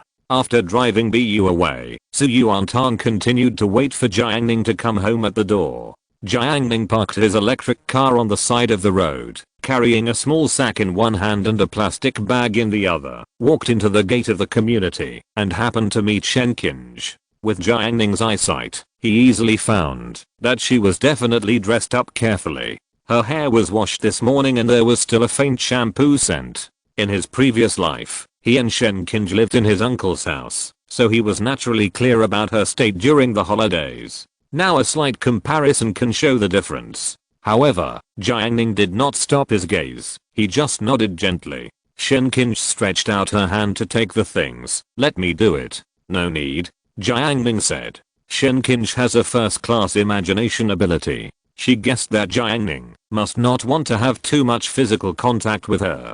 She was desolate and couldn't help asking in her heart, "Do you dislike me so much?" The uncle's house is a large flat, the king of the building, in the front row, so this section of the road is not long. Arriving at the door of the building, on another road, a middle-aged woman in a woolen coat was walking with a big dog. The woman was quite noble. When she saw Shen Qinj, she greeted her, Qinj. Then she looked at Jiang Ning twice more. She didn't know Jiang Ning, and Jiang Ning didn't know her either, even though Jiang Ning had memories of his past life. It was probably because of the butterfly effect, a new resident who moved in. Shen Qinj smiled back. Well, Aunt Zhang, have you eaten? Aunt Zhang said, no, I took my son out for a walk. As she spoke, she pointed to the large dog tied at the other end of the rope.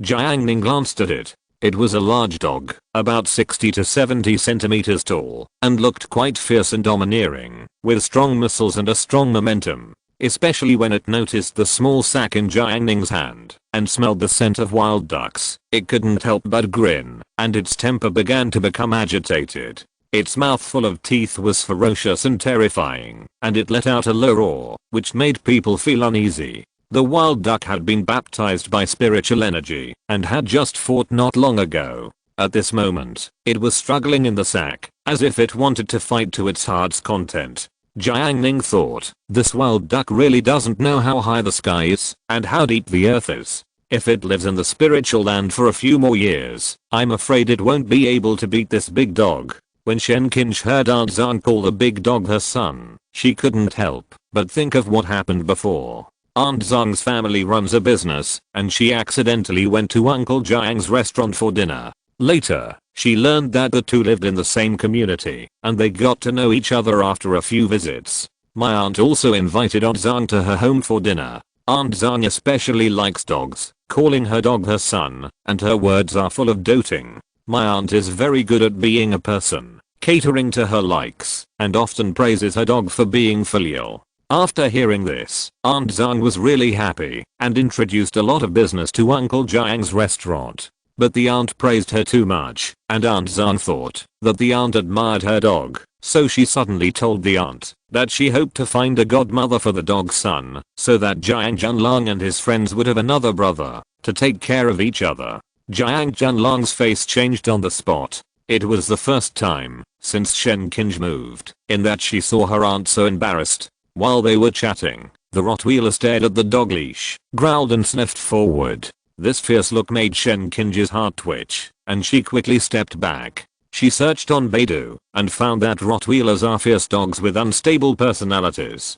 Facing a giant dog, let alone an ordinary girl, even an adult man would feel panic. If there is a big dog in the elevator, most adult men will choose to wait for the next elevator. Aunt Zhang pulled the dog leash. Don't bite, don't bite. Shen Qinj forced a smile. She pulled the dog back with difficulty and said, look, I can hold it. At this time, the elevator arrived, and Aunt Zhang pulled the Rottweiler into the elevator. Shen Qinj stood at the elevator in trance, hesitating, not knowing whether to go in or not. The Rottweiler poked its head out of the elevator, trying to smell the small sack in Jiang Ning's hand. Aunt Zhang saw the movement coming from Jiang Ning's sack and asked, what's in this sack? Fish. My son likes it. Jiang Ning replied, duck. He boarded the elevator, and Shen Qinj's heart finally died, and she followed him into the elevator. Because of the narrow environment in the elevator, the Rottweiler came close, sniffed the small sack, and wanted to bite it.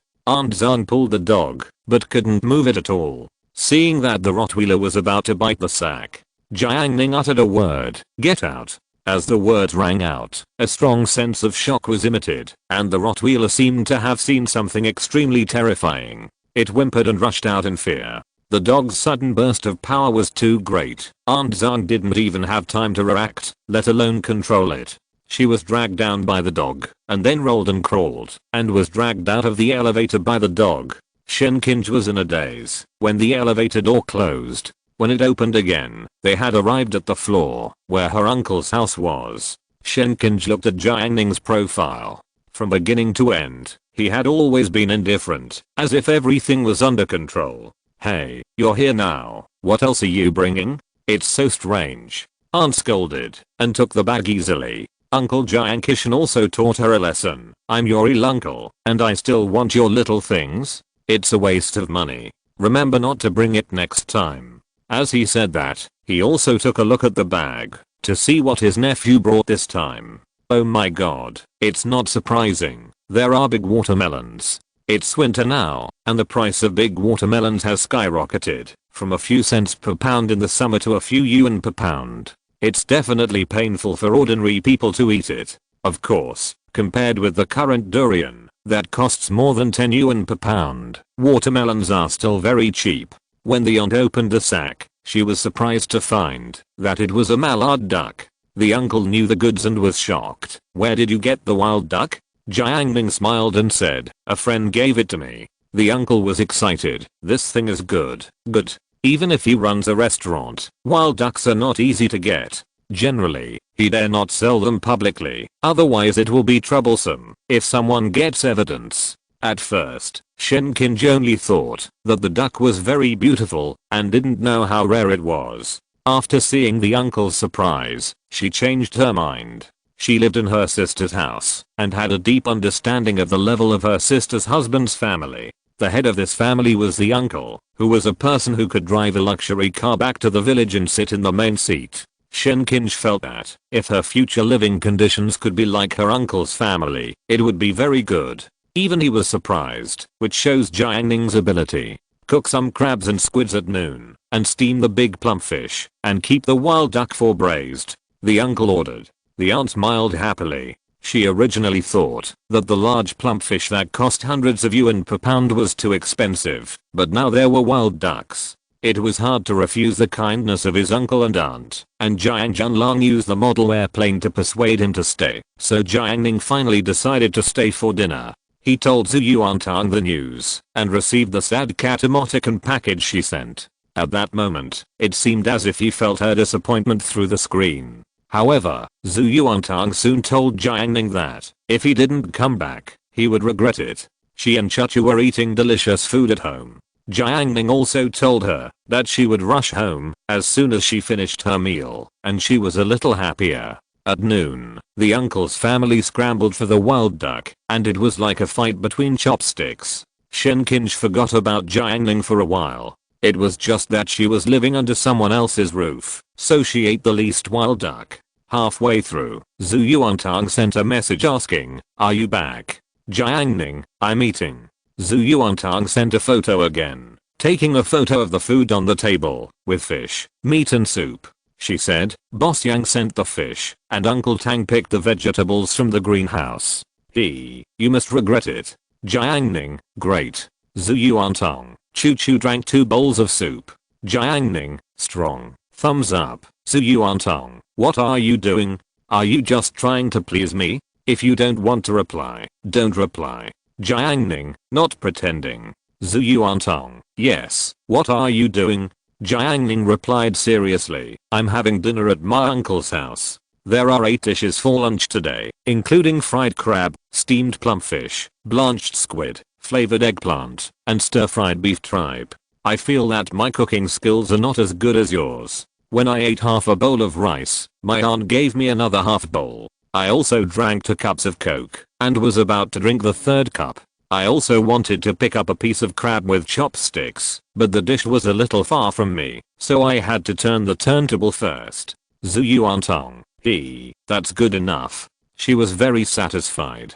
Zhu Chuchu saw her giggling, so she asked, "Tang Tang, why are you laughing for no reason?" 1 o'clock in the afternoon. Uncle picked his teeth. "Ning, your duck meat is really good. No matter how high the price is, people will buy it in my restaurant." He knows a few big bosses who really love to eat it. Just for the taste, as long as they have tasted it once, they will have to accept it, even if the price is sky high. Jiang Ning resigned at the right time. His cousin Jiang Junlang bought him another brand new model airplane, and gave it to his cousin whom he admired. Uncle Jiang Kishan took advantage of his aunt's inattention, and stuffed 2,000 yuan into Jiang Ning's pocket, telling him to eat better. Aunt stuffed a lot of snacks and fruits, and also gave him a box of milk, but Jiang Ning didn't take the milk. He brought things when he came, and he returned home with a full load. He rode an electric bike home, enjoying the scenery along the way. Because of the contribution of super companies such as Changqing Group, Ya's house financial situation has improved a lot. The official notes that this is a once-in-a-century opportunity. The more prosperous the industry and the more developed the economy, the easier it is to absorb foreign population, and the city will evolve accordingly. For this reason, Yazhou officials have made many optimizations, one of which is to increase investment in urban landscaping construction. Jiang Ning looked at the changes and vitality of the city and felt very relieved. After all, Yazhou was his base camp for cultivating immortals. 15 minutes later, Jiang Ning arrived at the bungalow, and Tang Tang was waiting for him at the door. Jiang Ning got off the car with a large bag of model airplanes, and his first words were, "I brought you good things." Zhu Yuantang came up to him. She first moved the miscellaneous things to the main room, and then unpacked them under the sun. She weighed the box. It was not heavy, she lifted it easily with one hand. It must not be food or drink. With curiosity, Zhu Yuantang unpacked it bit by bit. The moment he opened the foam box, a half-meter long old-fashioned airplane appeared in front of him. This model airplane was based on the Mustang fighter plane of World War II. The fuselage has smooth lines. The fuselage is painted in bright silver. The nose and tail are eye-catching red, and the propeller is located at the nose. Plane. Zhu Yuantang was surprised. Her eyes were filled with joy. How did Jiang Ning know that she liked to fly a plane? Did Chachu leak the secret? She felt around the fuselage. In order to be able to fly, most model airplanes are made of foam, and this Mustang fighter is no exception. Jiang Ning smiled and said, "It can fly." Zhu Yuantang couldn't wait to take out all the accessories, including the remote control, batteries, propellers, and the accompanying manual. Her cousin Jiang Junlang was good at buying things. He had given Jiang Ning a mountain bike with a backseat and a titanium grey electric car that also met the aesthetic taste of boys. For this fighter, her cousin probably did a lot of homework. He equipped it with 5 batteries, bought 8 pairs of propellers, and even foam glue to repair the fuselage. This kid really knows how to give gifts to boys. Jiang Ning sighed. Zhu Yuantang installed the landing gear of the model airplane according to the manual, and installed the accompanying lithium battery. She pushed the control stick curiously, and saw that the ailerons, rudder, and elevator of the Mustang fighter were all operable. This aircraft has 4 channels. With just these operations, many cool stunts can be completed. After a brief study, Zhu Yuantang said, "The rudder can be turned, the aileron can also be turned, and the elevator can be lifted by pulling back. Okay, let's fly." The ignorant are fearless, and she didn't study too much at all. In fact, this is not right. The flight control of model aircraft in this era is not as popular as in later generations. This model aircraft does not have a flight control. The flight control is a flight controller that automatically adjusts the model aircraft by sensing the flight status of the model aircraft, making the model aircraft fly more stable, and novices can also fly. This aircraft does not have it, so it is a pure uncontrolled model aircraft. In order to avoid bombing, novices often use a flight simulator on the computer to simulate for a week before going for a test flight. This is the most appropriate method. Otherwise, a model aircraft costs at least hundreds of dollars, and the expensive ones are unlimited. It is very painful to fly it badly. Zhu Yuantang held the aircraft in one hand and pushed the throttle stick with the other hand. The hollow cup motor drove the propeller to rotate, making a low sound, which sounded quite exciting. Butcher Zhang slipped out of the door and saw the model airplane in Zhu Yuantang's hand. He said happily, "Plane, can it fly?" Zhu Yuantang, "Of course it can." Before the flight, she called Chachu out to watch. Zhu Chachu had only seen model airplanes on TV, and it was the first time she saw one in real life, and she was also curious. Toy airplanes, who doesn't like them? Under the attention of everyone, Zhu Yuantang put the airplane on the ground, pushed the waist, and the propeller drove the wheels forward. Because of the rotation of the propeller, the airplane slightly tilted to the left, but Zhu Yuantang didn't care. She pulled back the elevator, stepped on the throttle, and the model airplane took off and rushed into the sky. The graceful posture of takeoff is ornamental. After it went up to the sky, it flew dozens of meters in a very short time. Zhu Yuantang was so nervous that she quickly tilted the aileron to the right to make the airplane turn. With the sound of the airplane passing overhead, this moment was actually quite shocking. Zhu Yuantang said lightly, "It's not that difficult." Jiang Ning was speechless after hearing her big words. He was constantly using his spiritual power to correct the fighter jet in the air, helping to adjust its attitude and achieve manual flight control. Chapter 737 Arrest. While Jiang Ning was stabilizing the model airplane, he gradually began to reduce his control over it. Tang Tang's little brain and hands worked very well together. With Jiang Ning's help, she gradually mastered the skills of flying. Zhu Yuantang stood at the door of the bungalow. In front of her was a large green wheat field that seemed to have no end. She manipulated the joystick, and her fighter plane soared in the blue sky. Freedom lingered in her heart. But the plane dived into the wheat field at a very fast speed. At the moment when it was about to hit the wheat field, she pulled the joystick back to change the elevator and increased the throttle at the same time. The fuselage swung out a beautiful upward arc and was pulled up and rushed straight into the sky again. Dragonfly skimming the water. Zhu Yuantang cheered excitedly. Model airplanes are different from remote control cars. They are faster and more difficult to control. There is also the risk of crashing. All these factors add up. When the plane whizzes past, the feeling of pleasure is even stronger. After several takeoffs and landings, and flying for more than 10 minutes, the first lithium battery was exhausted.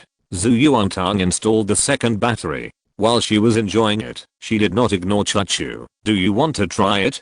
Chachu was tempted, but her reason made her say modestly, "I'll watch you play for a while." Zhu Yuantang, "Okay." After Jiang Ning saw that she could fly, he stopped controlling her. He returned home and prepared to study and improve the formation. It was already January and the cold weather would come soon.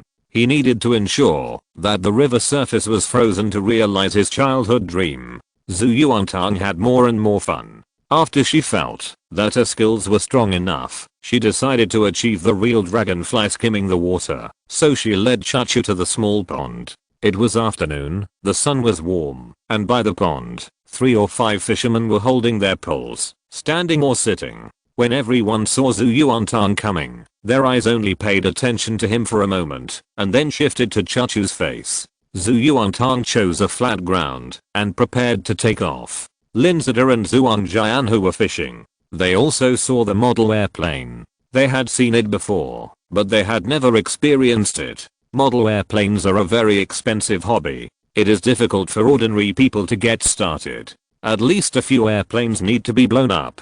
In addition, there are certain requirements for the venue. After all, it is not easy to find a suitable venue in a densely built urban area. Zhuang Jian, who took a closer look and said, "It's an entry-level airplane." Linzida, "The appearance is not very good.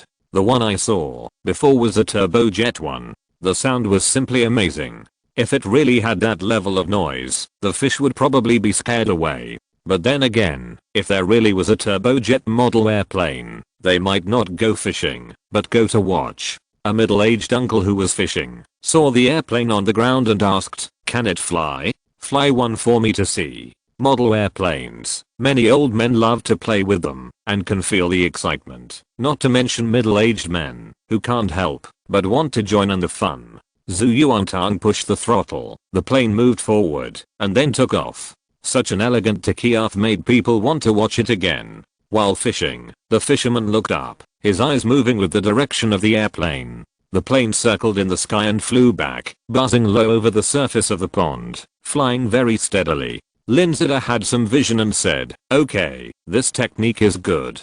Zhu Yuantang was very proud. She could already imagine how glorious it would be to carry the plane to the asphalt road of the river dam and take off in front of a group of children. When she thought of that scene, she couldn't help but feel elated. The plane roared towards her. Zhu Yuantang released the throttle and the plane glided. She reached out and grabbed the plane in the air. It was easy to catch. "Chachu, you play." She let the plane go again. Zhu Chachu hesitated and finally took it. Who doesn't like remote controlled planes? She saw that Tang Tang was flying very easily and thought that Tang Tang couldn't even ride a bicycle well.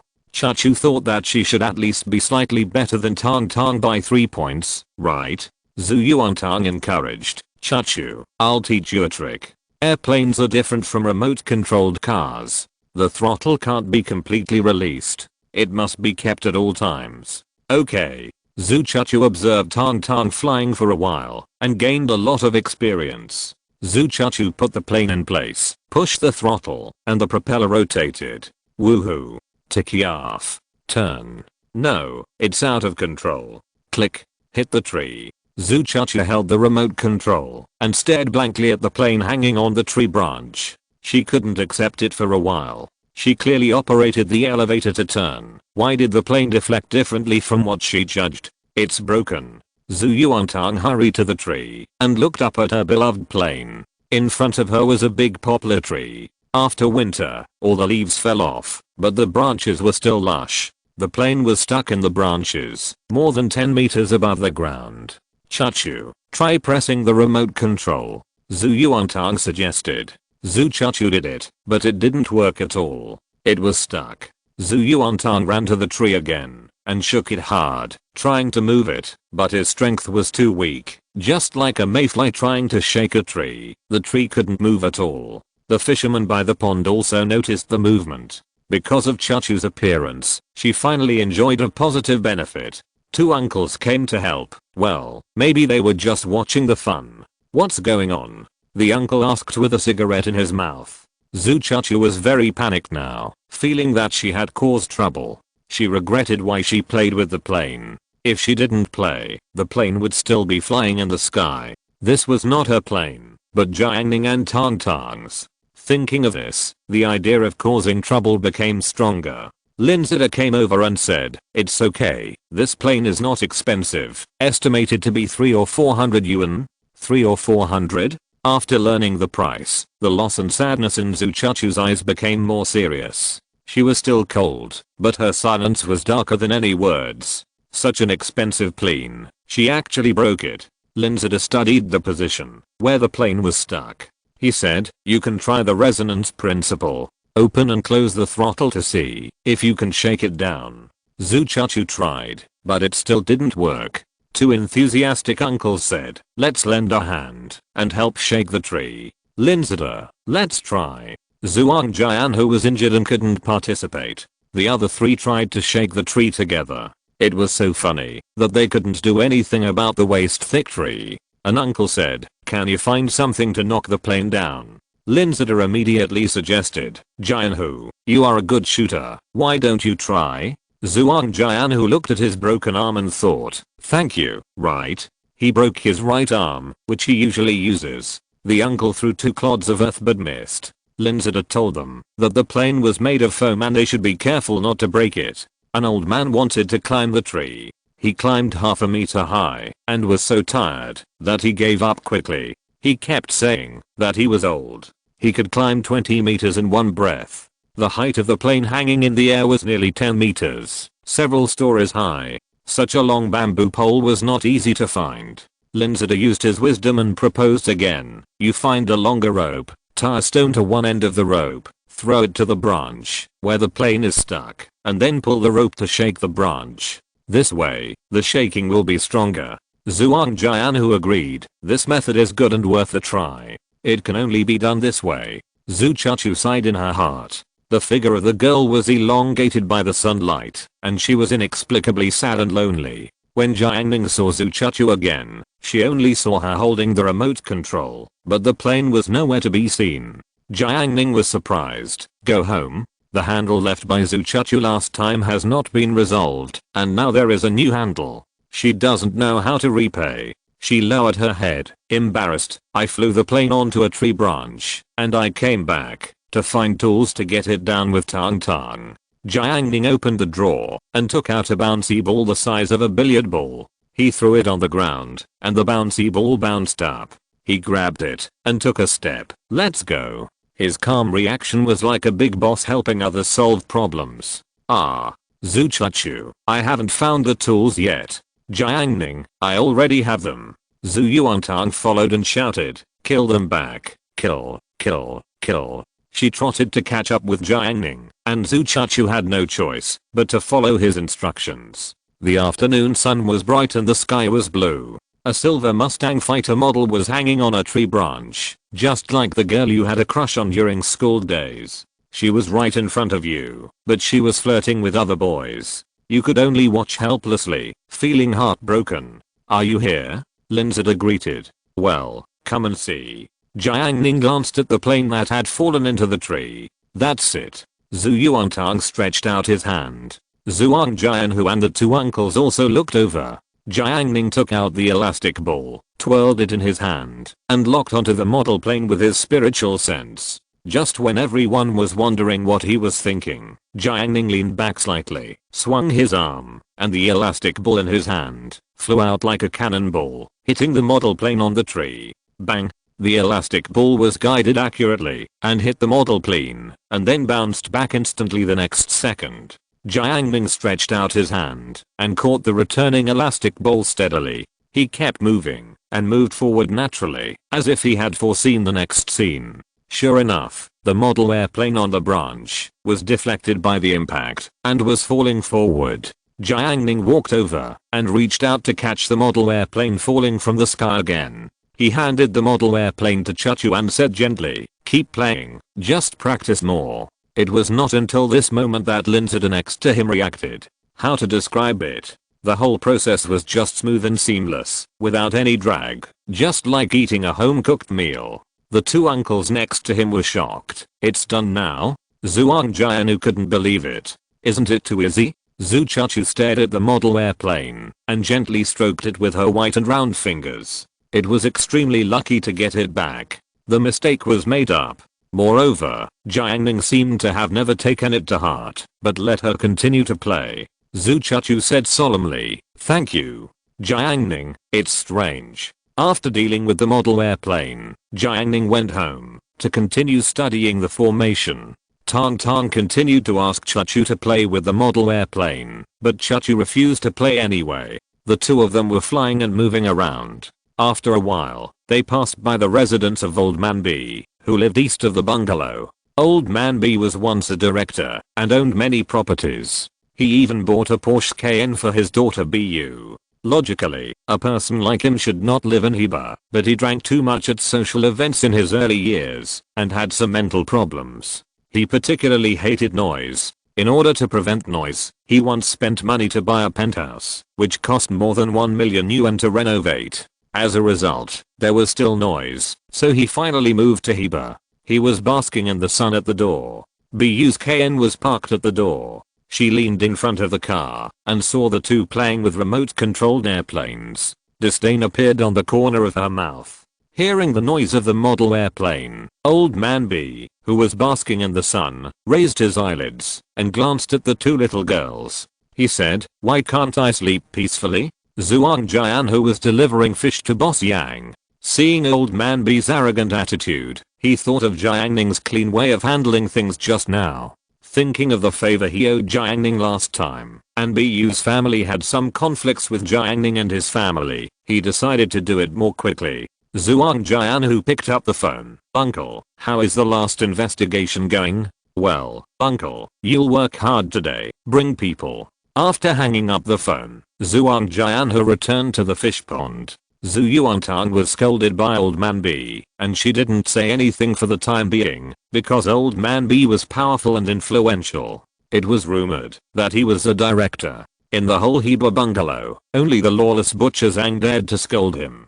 Before Jiang Ning came, her mother sent buns to the neighbors during the new year, and Old Man B was picky and looked disgusted. He also instructed her mother to discipline herself, full of arrogance, just like Bu. Zhu Yuantang has Jiang Ning as her backer. She was just passing by, but now she wanted to play for a minute. Bu frowned and scolded, "Don't fly in front of my house." Zhu Yuantang was very tough. "Don't pass by my house in the future." Bu wanted to say something else. At this time, Old Man B picked up the teacup, sipped the tea slowly, and said, "Grandpa, I just want to sleep peacefully. There are always people who are inhumane." After that, he drank another sip of tea leisurely, full of the demeanor of a superior. Zhu Yuantang couldn't stand it anymore and sarcastically said, "Why do you need to sleep for a long time when you are alive? You will definitely sleep forever after death." Old Man B sprayed out a mouthful of tea, pointed at Zhu Yuantang, and glared angrily. Bu raised his eyebrows and pretended to be crazy. Zhu Yuantang quickly took Chachu and ran away. Bu comforted them. Dad, they are a bunch of poor people, don't bother with them. Old man B used to be a big shot. His body shook, his hands trembled. He said, I'm old and useless. Anyone can come and step on me on this river dam. Bu rolled his eyes and said, Dad, didn't you have an old subordinate working in the Changqing Liquid office? In order to serve Changqing Liquid, the Yazhou government even set up an office directly in their company, and the level was very high, responsible for helping Changqing Liquid coordinate various official departments. For those trivial matters that need to be run one by one, the office can directly pull various official departments to come, which greatly simplifies the process of doing things. Old man B seemed to be thinking. Suddenly, 2 police cars suddenly drove in from the west. This is a very rare thing. Bu was amazed. The sun rises from the west, what are these police cars for? 10 seconds later, the police car drove to their door and stopped. Several policemen got out of the car. The leader walked up to old man B, showed his ID, and said, please cooperate with our investigation. Thank you. Bu then realized, oh, so they are here to arrest my father. Chapter 738, Collapse of the Sky. What are you doing? I'm Akada. Let me make a phone call. Old man B shouted in a stern voice, very domineering, but his trembling legs betrayed him. After Zhu Yuantang and Zhu Chachu ran away, they saw the excitement and quickly turned back, hiding behind Teacher Khan and Zhang the Butcher to watch the excitement. Old man B's phone call was ultimately not connected, and he was coldly detained in the police car and left very neatly. Before leaving, a policeman took a picture of Bu's Porsche Cayenne. His official appearance scared Bu. She was so scared that her heavy makeup turned pale and her face was bloodless. She was actually a little dizzy, and she took a few steps back in a daze, holding onto the wall to stand firm. She is the daughter of the director. She has listened to her father chatting since she was a child. She knows much more about such things than ordinary people. She knows very well what it means for her father to be taken away by the police. She didn't even get a chance to make a phone call. Many people of the same generation as her father have moved abroad with their families. Her father is nostalgic and her mother does not want to go abroad, so in the past few years, Bu was the only one abroad. She returned to China after her father retired. After all, it is more fun to be in China. Of course, it is more fun to be in China. All the relationships she has built since childhood are here. No matter how many strangers envy her, it is not as good as the complicated eyes of the old people. But who would have thought that such a thing would happen now? At this moment, countless complicated images emerged in Bu's mind, including her father being liquidated and all his finances confiscated, her Cayenne being mortgaged, and all her luxury goods and clothes being gone. She became the most ordinary person. Thinking of such a horrible end, Bu's body trembled, and her usual arrogance turned into panic. She murmured in a low voice, the sky is falling, the sky is falling. Zhu Yuantang poked her little head out, it's okay, sister, if the sky falls, just use it as a quilt. Jiang Ning reached out and touched her little head, you are so smart. Zhu Yuantang's smiling face squeezed out some sympathy, sister, don't be sad. Butcher Zhang laughed, it's okay, my daughter, isn't it? Just that dad was arrested. Teacher Khan was full of righteousness and said, I believe they will definitely enforce the law impartially and give justice to the world. You don't need to worry. Uncle Tang, eat when you should, drink when you should.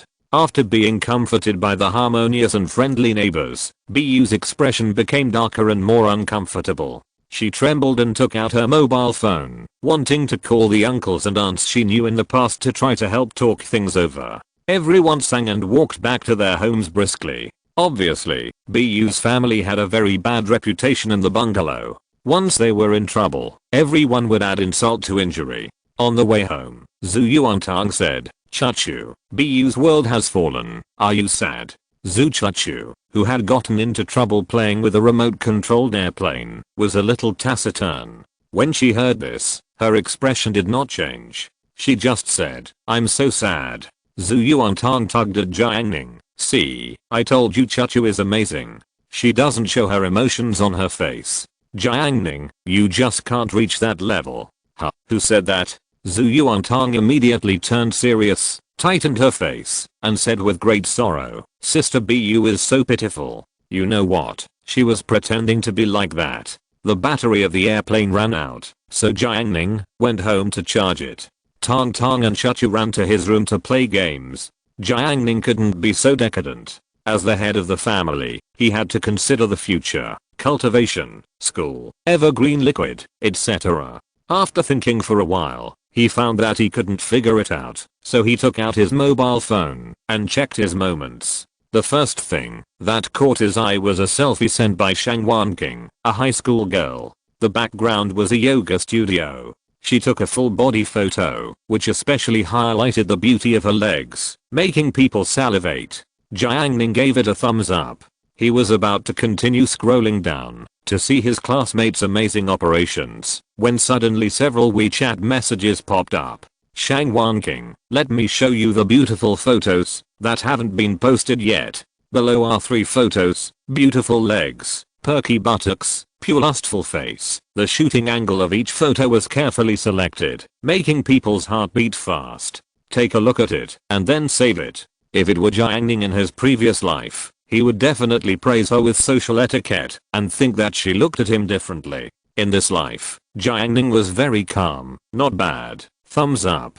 Shang Wanqing, you are good at complimenting. Next time I'll take photos and send them to you every day. Just praise me. I will become more and more beautiful when I'm in a good mood. Jiang Ning, okay. He switched back to the circle of friends and continued to browse. Duan Shigen posted a photo of himself stroking his hair with the caption, "Brother, I look handsome again today." None of his mutual friends liked it. Shang Wanqing, brother, what are you doing now? Jiang Ning, playing with my phone. Shang Wanqing started to think, brother, the last time I saw your circle of friends, there seemed to be a photo of a phone that was disassembled and framed. Do you like to study phones?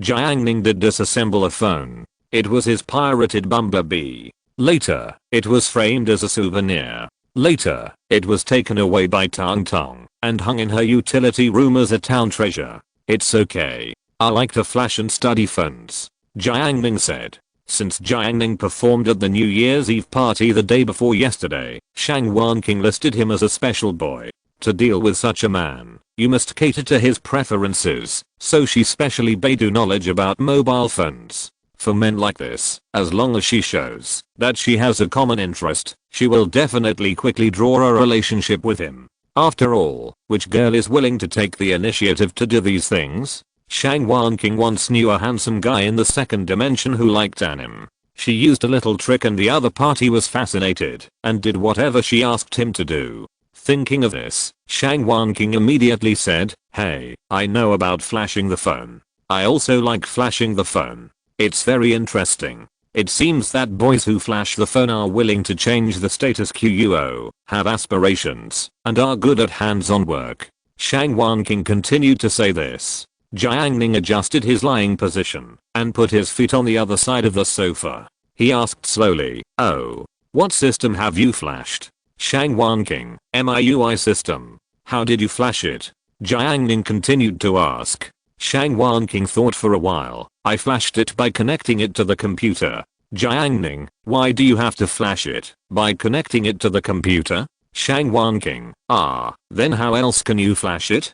Jiang Ning exposed her. Use a memory card to enter the remote and flash it. You don't even know this, and you say you love flashing the phone. Shang Wanqing in front of the screen was speechless. After all, she has a certain level. She is not embarrassed when being exposed. Instead, she turns from passive to active. Sorry, brother, I thought this would make you like me.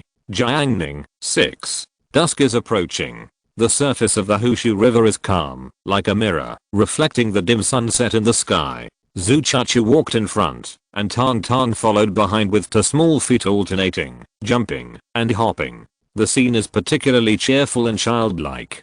Zhang the butcher behind saw it, and thought of the way he jumped in the village when he was a child. He jumped twice for some reason and almost fell down, which frightened the big wolf dog. Today is still a holiday. The asphalt road of the river dam is particularly lively. Many small stalls have come, so Tang Tang doesn't want to cook and is determined to eat at the river dam. Rushing over the slope in one breath and climbing up the river dam, the view is instantly much wider. Selling fried skewers, selling rock sugar and snow pears, selling hand-grabbed pancakes, all kinds of small stalls gathered, like a small snack street. Zhu Chuchu looked at the fields to the west, thinking of Jiang Ning's words. There was a branch under construction there, and further west was a small park planned for the future. Jiang Ning said that there would be a sports area there, with fenced basketball courts, badminton courts, etc., and the river dam would definitely become lively in the future. Zhu Chuchu didn't really like the hustle and bustle. She preferred to hold a book and stay alone quietly. However, if Tang Tang likes it, that's fine. Well, she looked at the two buildings, which were some distance away from the bungalow, so they shouldn't disturb the peace. There are so many people. Zhu Yuantang saw Teacher Kyan sitting at a small table, drinking tofu pudding. He didn't buy the meat buns from the stall, but chose to bring cakes from home. He was a typical example of straight-end circumstances. 20 or 30 meters away, there was a fried rice and fried noodle stall, with 3 people sitting there. The boy in branded clothes looked down at the fried noodles in front of him. "Little fatty, you bastard. I came to play with you, and you treat me to this?" Linzada smiled and pointed at the plate on the plastic table. Fried noodles with shredded pork, fried skewers, and rock sugar and snow pears. This configuration is already full on the street stall, right?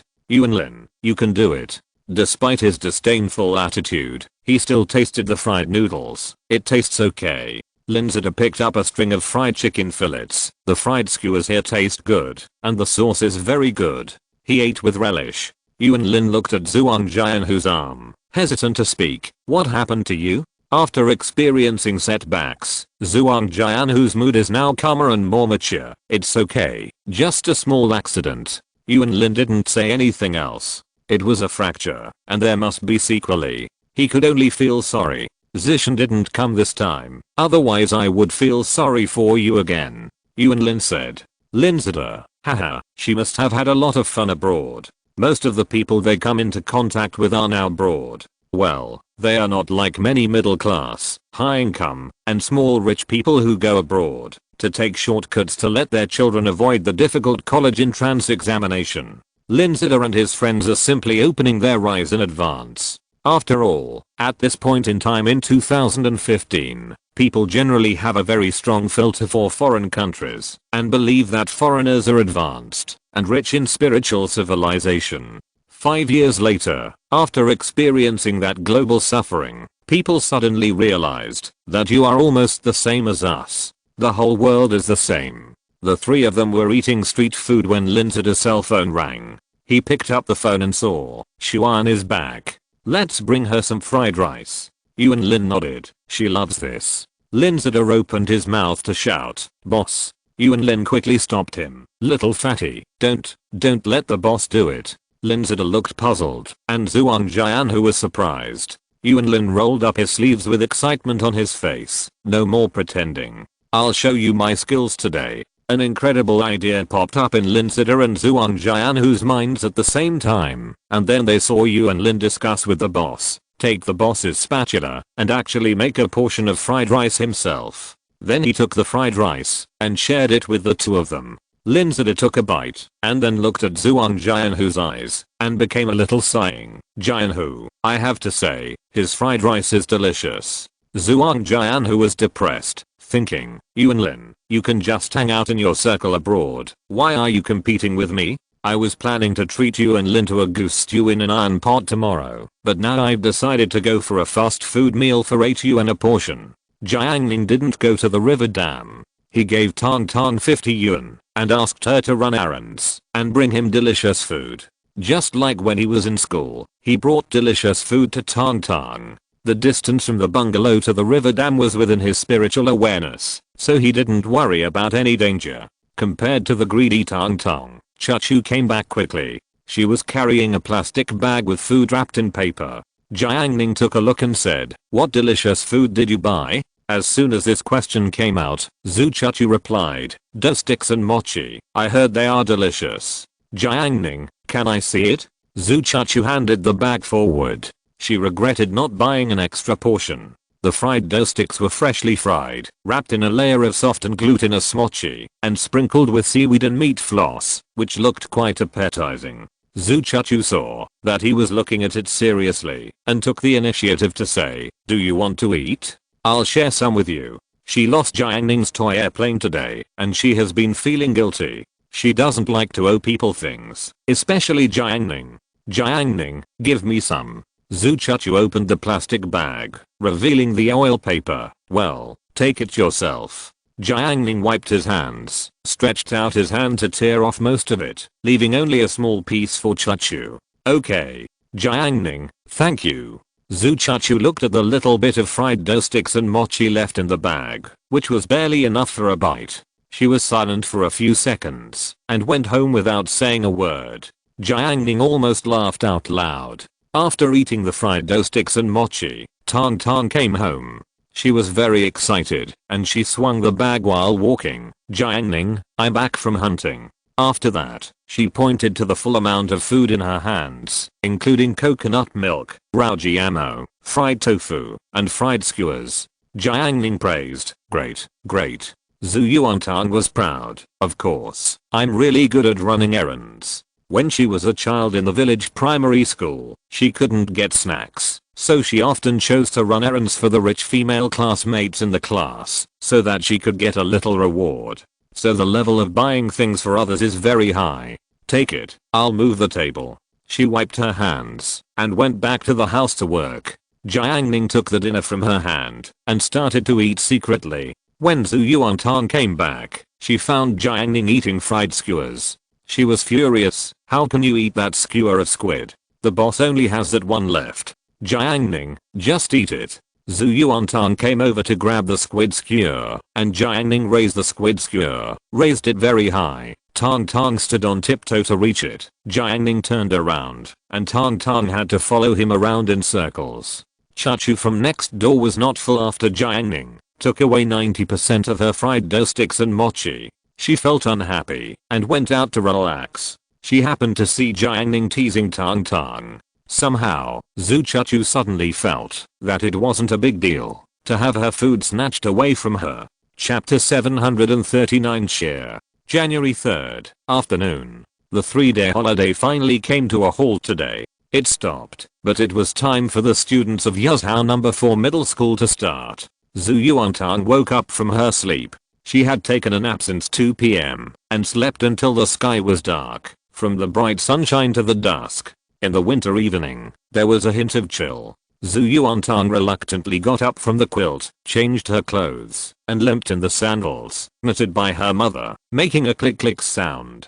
For some reason, she suddenly felt that the atmosphere outside was a bit solemn. She went to Jiang Ning's residence next door first. When she stepped half a foot into the door, she suddenly smelled the fragrance of the buns from Chuchu's house. Her small eyebrows frowned, and a light flashed in her eyes. Jiang Ning is definitely not at home. He likes to join in the fun more than herself. He must have gone to Chuchu's house to see Chuchu's buns. With this expectation, Zhu Yuantang retracted her steps and walked towards Chuchu's house with confidence. As soon as she entered the kitchen, she ignored Chuchu who was busy in front of the stove and turned her eyes to Jiang Ning who was burning fire in front of the stove. "See, I guessed you were here." Zhu Yuantang was proud of her intelligence.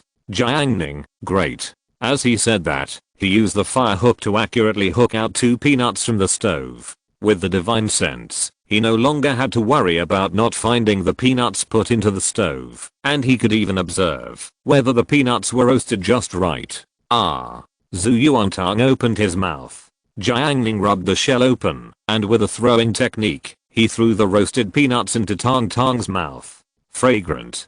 Zhu Yuantang was happy. But while eating, Zhu Yuantang suddenly found that something was wrong. She wondered, "Chuchu, do you feel stuffy in the room?" Zhu Chuchu was puzzled. "Really?" Zhu Yuantang took a deep breath and suddenly had difficulty breathing. She took another deep breath, but she still couldn't breathe. Zhu Yuantang was shocked. "I'm done." Jiang Ning watched her performance. Zhu Chuchu looked puzzled. "Zhu Yuantang, I seem to be sick." Zhu Chuchu said insightfully, "Did you sleep too long and get crushed?" I remember one time, Tang Tang dreamed of being hit by a stone. The consciousness of survival made her break the barrier between reality and dream. She dodged in her sleep, but because she dodged too much, she accidentally fell off the bed. Zuyuantong, it's impossible, because when I just woke up, I didn't have any difficulty breathing. Jiang Ning, I know where the problem is. Where? Zuyuantong asked. Jiang Ning glanced at her and said, you wear your autumn clothes backwards. 4th middle school, cafeteria. After returning from the New Year's Day holiday, the small dining table reunited, but Zhenglu was still not there. She didn't have to pay for her meals, but the school still didn't place new students at this table, and even the amount of dishes didn't reduce, it was still 8 chicken legs. Because these were seen by Shan Qingrong, who had inspected the cafeteria, and happened to see Zhu Yuantang eating 2 chicken legs in one meal, the school had to treat the current top student in the grade as a treasure. 3 days had passed since the New Year's Eve performance, but when Jiang Ning sat at the dining table in the cafeteria, all the students who came and went took a second look and recognized him. More people secretly looked at Bei Yuxia. In the past, when they passed by here, they only thought that the dining table was strange, with such a high ratio of men to women, and they also thought that Bei Yuxia was beautiful, very beautiful, but that was all. After all, there was Ding Xuan in number 4 middle school, as well as the small internet celebrities Ao Jinglan on Tiba. Now, after Bei Yuxia's dance performance, she not only had beauty, but also had a hint of fairy spirit, and her lethality doubled. Bei Yuxia had long been accustomed to this, and she was calm. Let's eat. Eat. Eat. Zhu Yuantang took a big sip of pineapple wine and white fungus sweet soup, which was sour and sweet. It was very comfortable to drink in the middle of winter, and it cleared away heat and greasiness. In the past, there was a similar sweet soup at the banquet, but that was a little greasy. The cafeteria's sweetness was more appropriate, and you could also eat soft wine. Tang Fu took a big sip and said proudly, it feels good. I need some sugar after physical training. I feel my cells are calling. Before Jiang Ning had time to drink the soup, Lin Zida from class 1 passed by the aisle and greeted him. Didn't you go fishing? Jiang Ning asked. Lin Zida looked gloomy and said, don't mention it. I'll eat first and tell you later. He found a seat after a long time, ate some food, and finally breathed a sigh of relief. Yesterday, Yuan Lin came to Yazhao from Shenzhen to play with him and Zhuang Jianhu. While eating at a roadside stall, his cousin Ding Xuan called and asked them to help bring some fried rice. So Yuan Lin showed off his skills and fried some fried rice. What's more, it tasted good, better than the one fried by the stall owner. Later, when he returned to Huqi Mountain, Yuan Lin fried 2 servings of fried rice for Ding Xuan and Lin Han, winning praise. Ding Xuan said Yuan Lin was good. Zhuang Jianhu heard this and suddenly realized that he had fallen into a misunderstanding. Since Ding Xuan liked to eat fried rice, why didn't he cook it himself? It turned out that he was influenced by the idea of little gentlemen stay away from the kitchen and believed that men should not cook, that it was a woman's job. Yuan Lin's behavior led Zhuang Jianhu to break his prejudice, so Zhuang Jianhu came to Heba farmhouse early this morning, and instead of fishing, he ran to Boss Yang's kitchen to cook. He was going to make a unique fried rice to impress Ding Xuan and Lin Han. He was responsible for making fried rice, while Lin Zida tasted it. After eating it for a whole day, he was sick of it. Lin Zida simply stopped playing with him and came to the school to take refuge. Xiaohu, you are possessed. The sweet soup was delicious. The twins were marginalized people, each occupying a corner. Chen Xiaoyu stood up and stretched out her arms to make soup for the 2 sisters. For good friends, Zhu Yuantan showed her helpful character and volunteered, I'll do it. After that, she picked up the soup spoon and served half a bowl of soup to her sister Chen Xiqing. Then, she picked up the soup spoon again. With the experience just now, she controlled it more accurately. This spoonful of soup was more suitable, just enough to fill a bowl. Chen Xiaoyu quickly protested, why do you give my sister so little and give me so much? Twins are exactly the same, so in many aspects, they must be exactly the same, and no one can be partial to each other. This is the balance between her and her sister. She takes as much as her sister wants. If Jiang Ning is in charge, She will definitely be able to fill the two sisters perfectly evenly. That's why they recognize Jiang Ning so much, because they like people who can strike a perfect balance the most. Zhu Yuantang was kind enough to serve the soup, but she was cruelly ignored. Her kindness suffered a great setback. Zhu Yuantang snorted and immediately moved the soup spoon to Tang Fu's bowl, just filling it up for her. Zhu Yuantang said angrily, "Fufu, you eat." Tang Fu drank the soup generously and did not forget to praise, "Haha, Tang Tong, you are so good, they don't want me but I do." Bei Yuxia, who witnessed everything, glanced at the silly Tang Fu and thought, at least Tang Fu is easier to serve than the twins. Evening self-study, back row north. Liu Chuandao said, "I have broken up with that girl, she ignored me for the time being. CUIU, men should be more ruthless." Wang Lang Long, indeed.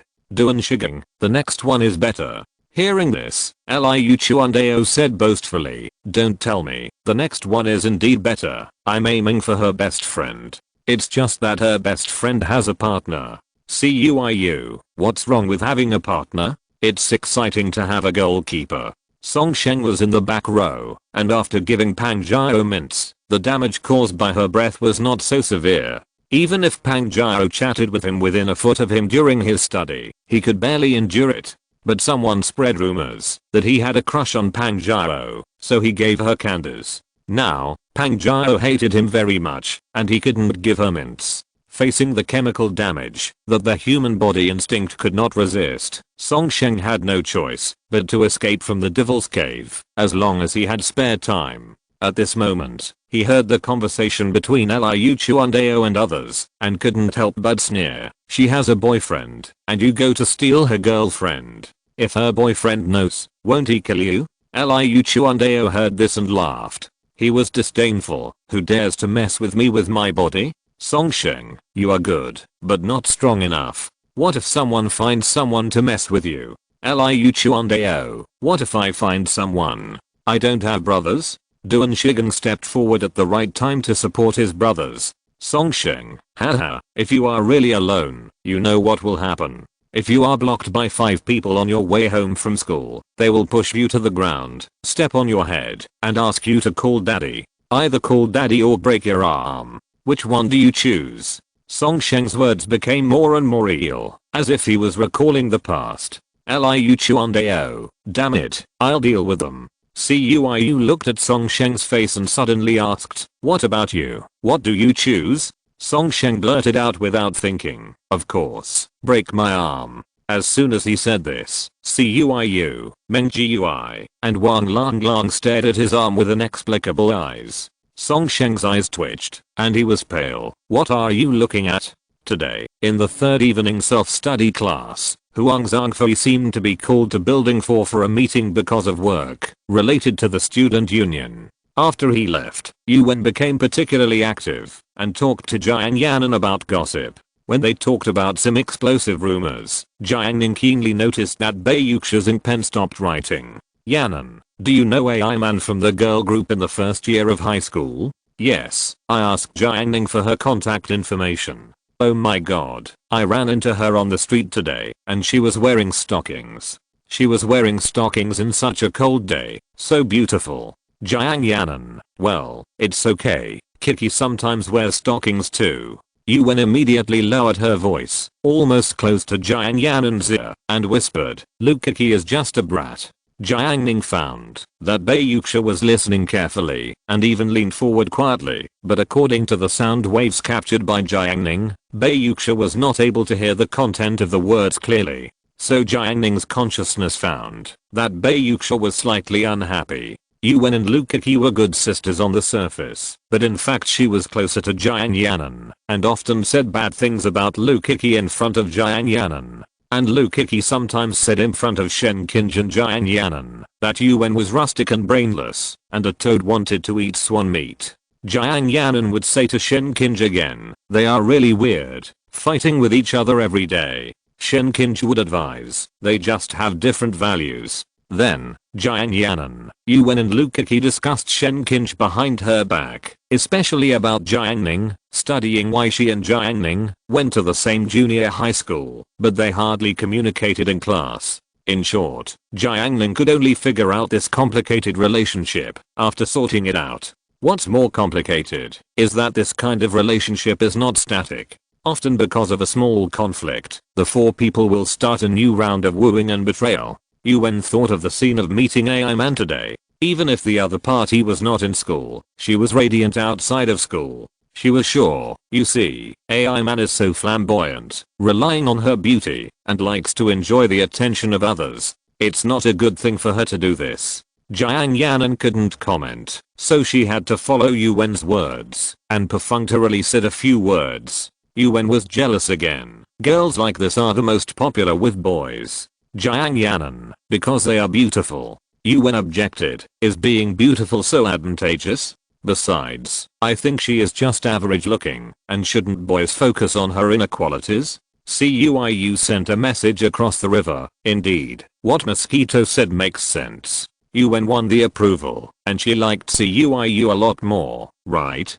Do you pay more attention to a girl's inner or outer appearance? CUIU replied, a girl with a kind and gentle heart often exudes a unique charm from the inside out. At this point, he changed the subject, but I still like beautiful girls. Yuan began to speak ill of CUIU in a low voice in front of Jiang Yanan, criticizing him as worse than a stray dog on the side of the road. Because the voice was too soft, Bayuksha couldn't hear the gossip, so she classified Yuan's words as noise garbage. She stopped listening and focused on studying. Song Sheng was able to become the fourth in the class by himself, and Bayuksha had Jiang Ning's help. If he lost again next time, it would be too funny. After Zhu Yuantang woke up, she asked to bring the model airplane to school for a test flight in the next physical education class. Jiang Ning thought it was too ostentatious, so she refused. Zhu Yuantang was heartbroken and said, didn't you say yesterday that you would grant me a small wish? Did you forget? As she said that, she took out a piece of paper, which read, fulfill a wish once. Jiang Ning, no. Zhu Yuantang threatened several times, but it didn't work. So she asked Bayuksha to judge. Bayuksha was so smart. With her way of dealing with things, she would naturally not agree to such a childish thing. However, she suddenly thought more, and realized the importance of order. If Jiang Ning could become an orderly person, then this might become a weakness. So, Bayuksha stepped forward to mediate. Her eyes were as calm as a lake and her voice contained rationality. Jiang Ning, since you promised Tang Tong, you should fulfill it, otherwise she won't believe you next time.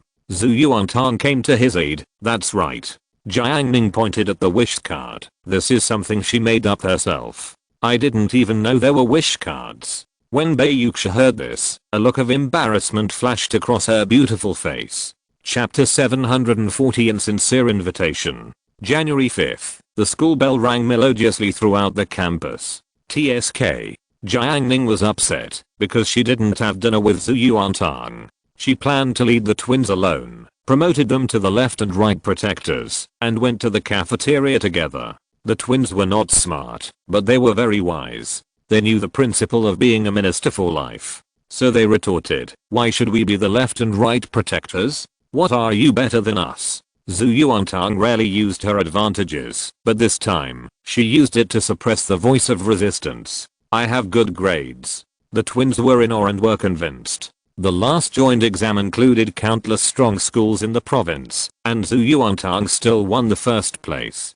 This terrifying strength amazed the twins. After the twins felt inferior, they thought of Tang Fu again and asked, we are the left and right protectors, so what position is Tang Fu? Without waiting for Zhu Yuantang to reply, the younger sister Chen Xiaoyu said that she was a cow and horse pulling a cart. The older sister Chen Xiqing was more subtle and gentle, saying that she was suitable to be a groom.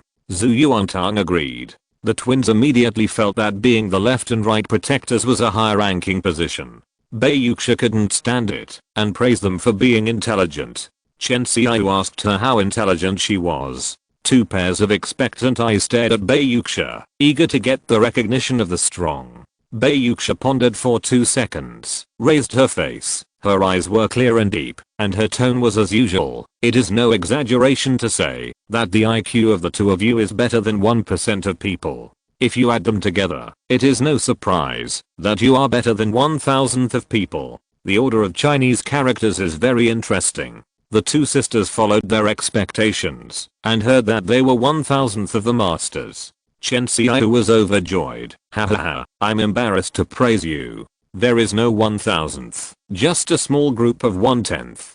Zhu Yuantang saw that the two of them were played by Bai Yuxia and had deep doubts. Why not let them be cattle and horses? Anyway, they don't need to use their brains. The job of the left and right protectors is too dangerous. Zhu Yuantang prepared to lead the cattle and horses to set off. Before leaving, he still didn't give Jiang Ning a good look. Jiang Ning suddenly changed his words and said, "You will be a part of the dinner this afternoon." Zhu Yuantang's eyes immediately widened and sparkled. "Really? Of course, I thought about it, and I should take you with me," Jiang Ning said solemnly. In fact, Zhu Yuantang must be present at today's dinner. He was just teasing Tang Tang just now.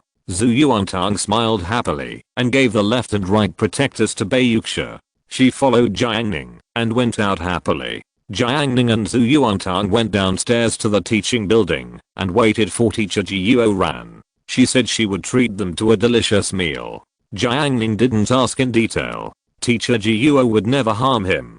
He only needed to be responsible for eating. Not only Jiang Ning was waiting for someone, but Lu Kiki in the middle of class 8 was also waiting for someone. Waiting for her boyfriend who was a working man. "Juna, don't you want to go to the cafeteria to eat? See you, are you invited?" Hu Jun waved his hand. "I'll treat you outside the school today. See you, are you? TSK, it's great to have money." Because Hu Jun helped Qishai and Heng train a cat last time and got 8,000 yuan in reward, many people in the class knew about it, including Lu Kiki. When Lu Kiki heard this, she remembered the dispute with Hu Jun last time and couldn't help but say something weird. "Hey, who did you invite to dinner?" When it came to this, Cuiu winked. Of course it's the older sister. The brothers knew Hu Jun's habits too well. Lu Kiki laughed to death, covering her mouth, and sneered in disdain. "You can't find girls of the same age, so you look for older girls, right?" Hu Jun retorted, claiming that he likes older sisters, and said, "I think they are pretty." Lu Kiki said that who would like that kind of old woman. Then, she asked again, "What does she look like?" Hu Jun thought for a while and said, "She looks like you." Although this sentence was a compliment to Lu Kiki, for some reason, she felt uncomfortable and directly refuted. There is no need to say that. Anyway, she believed that Hu Jun was incompetent. Hu Jun thought about it and didn't bother with her anymore. After a while, a man wearing an Arc'teryx jacket appeared at the door of class 8. The man was about 30 years old, about 1.8 meters tall, handsome, and clean shaven. He walked into the classroom with a distracted look, especially on the backs of some girls. Especially when he saw Wang Yan'an's back. Not to mention, just from the back, she was indeed an ordinary high school girl, even a little thin. The next second, Wang Yan'an turned around. The man's face turned green. He quickly looked at Lu Kiki and felt that she was much more beautiful than before. He smiled politely and said, "Kiki, let's go. My car is parked outside the school and can't be driven in." Lu Kiki immediately picked up her bag and came forward. The two left together.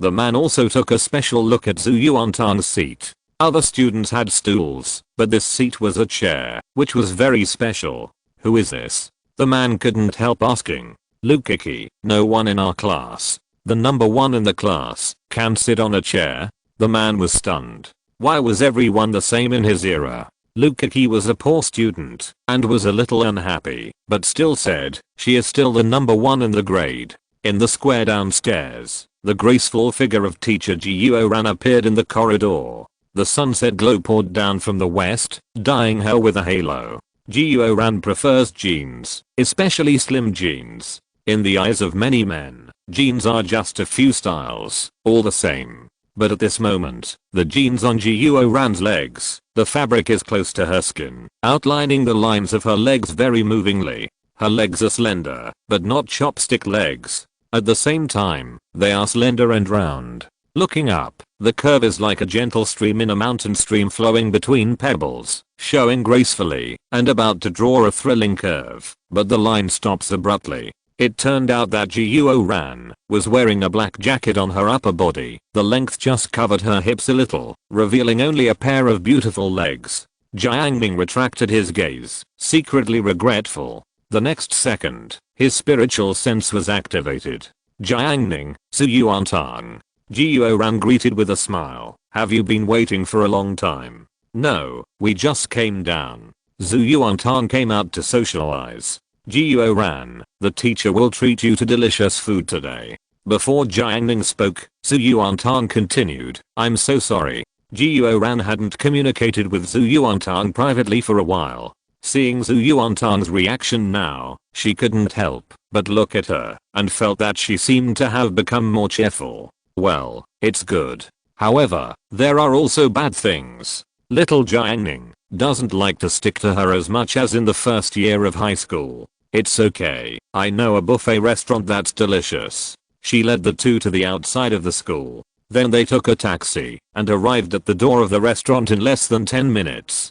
Today is a weekday, and there are not many customers in the restaurant, but in Zhu Yuantang's opinion, the dishes are dazzling. Chinese and Western food, barbecue, cocktails, desserts. Zhu Yuantang took a glass of pineapple juice. She didn't seem to have had this before. Then she selected a lot of things and sat at the dining table by the window. Seeing her excited look, Jiuo Ran couldn't help but feel a little happy. After all, she was a child and was easy to coax. Well, actually, Jiuo Ran came here today with a task from the school. But she didn't take this task seriously. Because initially, the task was given to Director Yan of the grade, but Zhu Yuantang ignored him. Later, Director Yan asked in the office, who would provide the funding? After Jiuo Ran's contact with Jiang Ning, she was led astray. If the superiors had money to reimburse her, she would spend it. As for the task, she could just mention it casually when the time comes, and she didn't expect it to be completed. Zhu Yuantang, Teacher Jiuo, why don't you eat? Jiuo Ran forked a piece of cantaloupe. I ate it. Teacher Jiuo, you are such a nice person. Zhu Yuantang praised her. Jiuo Ran smiled. Jiang Ning watched the conversation between the big and the small, and he concentrated on eating. As a young teacher, Jiuo Ran exudes a unique charm, and she is beautiful, which makes her smile very friendly. Such a woman is very attractive to others. There were many strange men who dated Jiuo Ran at the beginning, but none of these strange men looked down on Jiuo Ran. It has to be said that the advantages of a teacher's profession plus young and beautiful plus no love experience plus gentle and kind personality are really too great. Admiring such a woman who has withered in her previous life, the feeling of a butterfly flapping its wings made Jiang Ning feel happy. Jiuo Ran led the topic and talked about the exchange of international students during the winter vacation. In fact, this is an activity organized by Ancheng. Yuzhou No. 4 middle school only has one quota, and as the first and the last joint examination, this quota naturally belongs to Zhu Yuantang. So the school has to do her job. There are many people who are competing for the quota. You can immerse yourself in the local classroom, experience British education, feel the local cultural atmosphere, and eat, drink and have fun. Especially when the word eat was mentioned. Zhu Yuantang's eyelids moved, and then he continued to eat the small cake. Jiuo Ran was in the same group as Jiang Ning, so he said frankly, the school also attaches great importance to it, so they approved the funds and let me treat you to a meal. Well, Zhu Yuantang, do you want to consider studying abroad during this winter vacation? Zhu Yuantang was eating happily. Hearing this, she asked, can two people go? And I have to spend the winter vacation at home. She couldn't bear to leave Jiang Ning, her mother, and Chuchu. Jiuo Ran, there is only one quota for No. 4 middle school. Zhu Yuantang refused. When he heard this, then I won't go, you let someone else go. Jiuo Ran sighed. Okay. As expected, it failed. The area that was so relaxed and happy just now suddenly became much heavier. Zhu Yuantang looked at the small cake in his hand and asked Jiuo Ran weakly, can I continue eating now? Jiuo Ran said nothing. Eat it, eat it. Back to school, the bell rang. Chen Xiaoyu, who had the inside scoop, was mysterious. I heard that we, the second grade of high school, will have an outing before the winter vacation.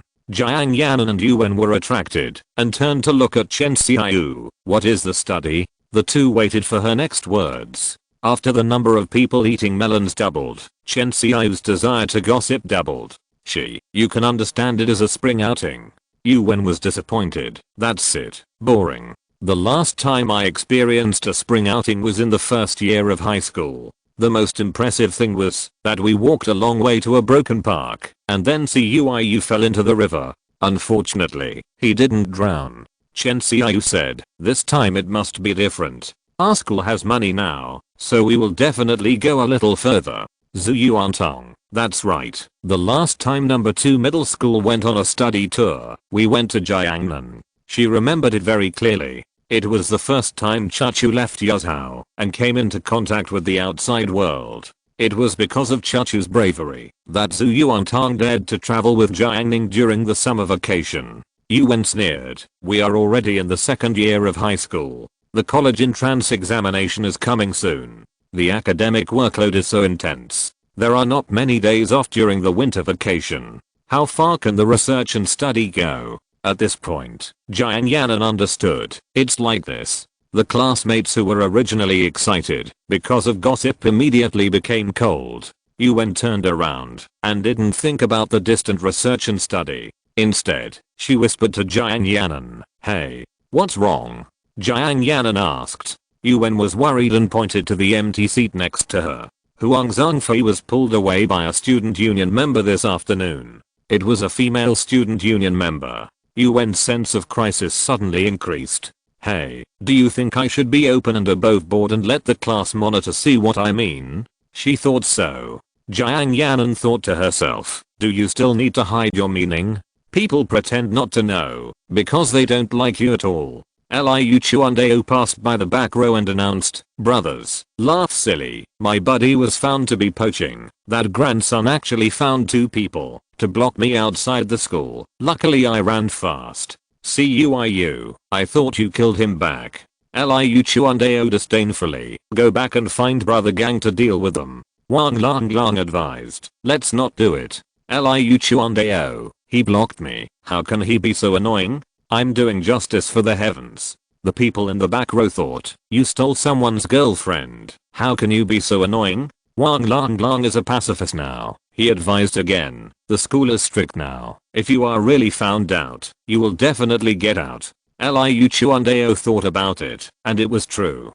The series of expulsions last time were really scary. Wang Lang took the initiative to recommend. I know someone. He sells a set meal. Do you want to choose it? Liu Chuandao was stunned. What set meal? Wang Lang. Spread rumors and throw dirty water on the opponent. The basic version is only 99 yuan. Liu Chuandao still didn't understand. Wang Lang explained to him for free that instead of promoting yourself, it is better to belittle others. As long as others are rubbish enough, they can make you outstanding enough. Liu Chuandao was confused at first, but was gradually moved. He was eager to try. 99 is too expensive. It may not work for chasing girls. Ciu chimed in. Now it's not just chasing girls. It's also a contest between you and that boy. Liu Chuandao was puzzled. Ciu asked. He brought people to block you today. Are you angry? I almost got beaten. Tell me if I'm angry. I really want to find someone to beat him up.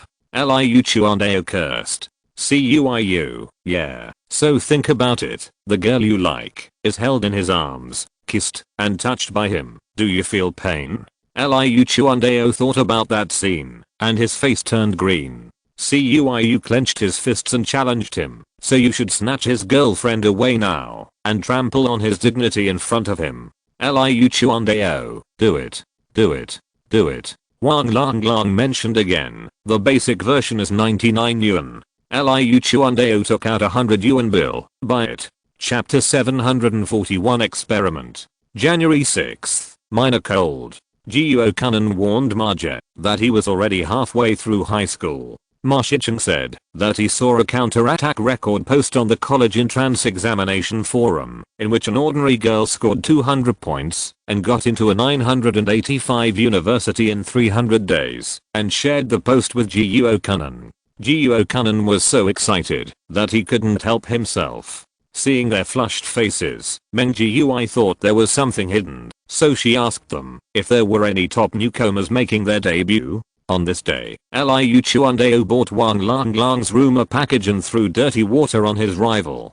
Qi Xianheng spent money to hire someone to continue to slander Wu Yunzi. Kao Kun was annoyed when he saw Dong Qingfeng and Meng Xian laughing and playing. Yuan flirted with Huang Zhangfei, but Huang Zhangfei pretended not to know. After Gao Hishui and Wu Zhaoqi made a bet, he went to the school to stand guard at 5:30 in the morning and found Wu Zhaoqi playing basketball at school. On the 7th, Wang Langlang contacted the girl who posted the counterattack post and learned that it was a fake post. He hesitated whether to notify Ma Jian. Meng Jiui and Cuiu were watching a movie. Du and Shigan came to watch, and the fitness guy Qiangli accidentally saw them and belittled them, then went to the gym with disdain. Wang Langlang's rumor-mongering tactics were quite effective. Liu Chuandao launched an attack, but the beautiful girl was still in love with her boyfriend. Wu Yunzi's family was investigated and began to transfer property. Wu Yunzi only had a pitiful 50,000 yuan living expenses in his bank card. Kao Kun heard that Dong Qingfeng and Meng Xian went to the restaurant outside the school for dinner, and he was very sad. Yuan had her eyebrows tattooed and flirted with Huang Zhangfei, but Huang Zhangfei pretended not to know. Gao Hishui arrived at the school at 5 o'clock in the morning to stand guard and found Wu Zhaoqi practicing dribbling. On the 8th, Meng Jiui and Cuiu were watching a movie and Qiangli accidentally passed by. He stopped for 5 minutes and denounced them for being immoral in broad daylight, so he went to the gym alone. Liu Chuandao spent money to buy a flower and showed his courtesy again in public. The girl felt very embarrassed and said she had hepatitis B and hatred. Wu Yunzi was upset when he found Shang Wanqing alienated him. He played football to vent his anger, but was abused by Tao Nian, a senior sports student, and he held a grudge. Kao Kun heard from Shan Zhao that Dong Qingfeng gave Meng Xian a pet doll of an international brand worth 700 yuan. Kao Kun clenched his fist. Yuan wore beauty contact lenses and flirted with Huang Zhangfei, but Huang Zhangfei pretended not to know.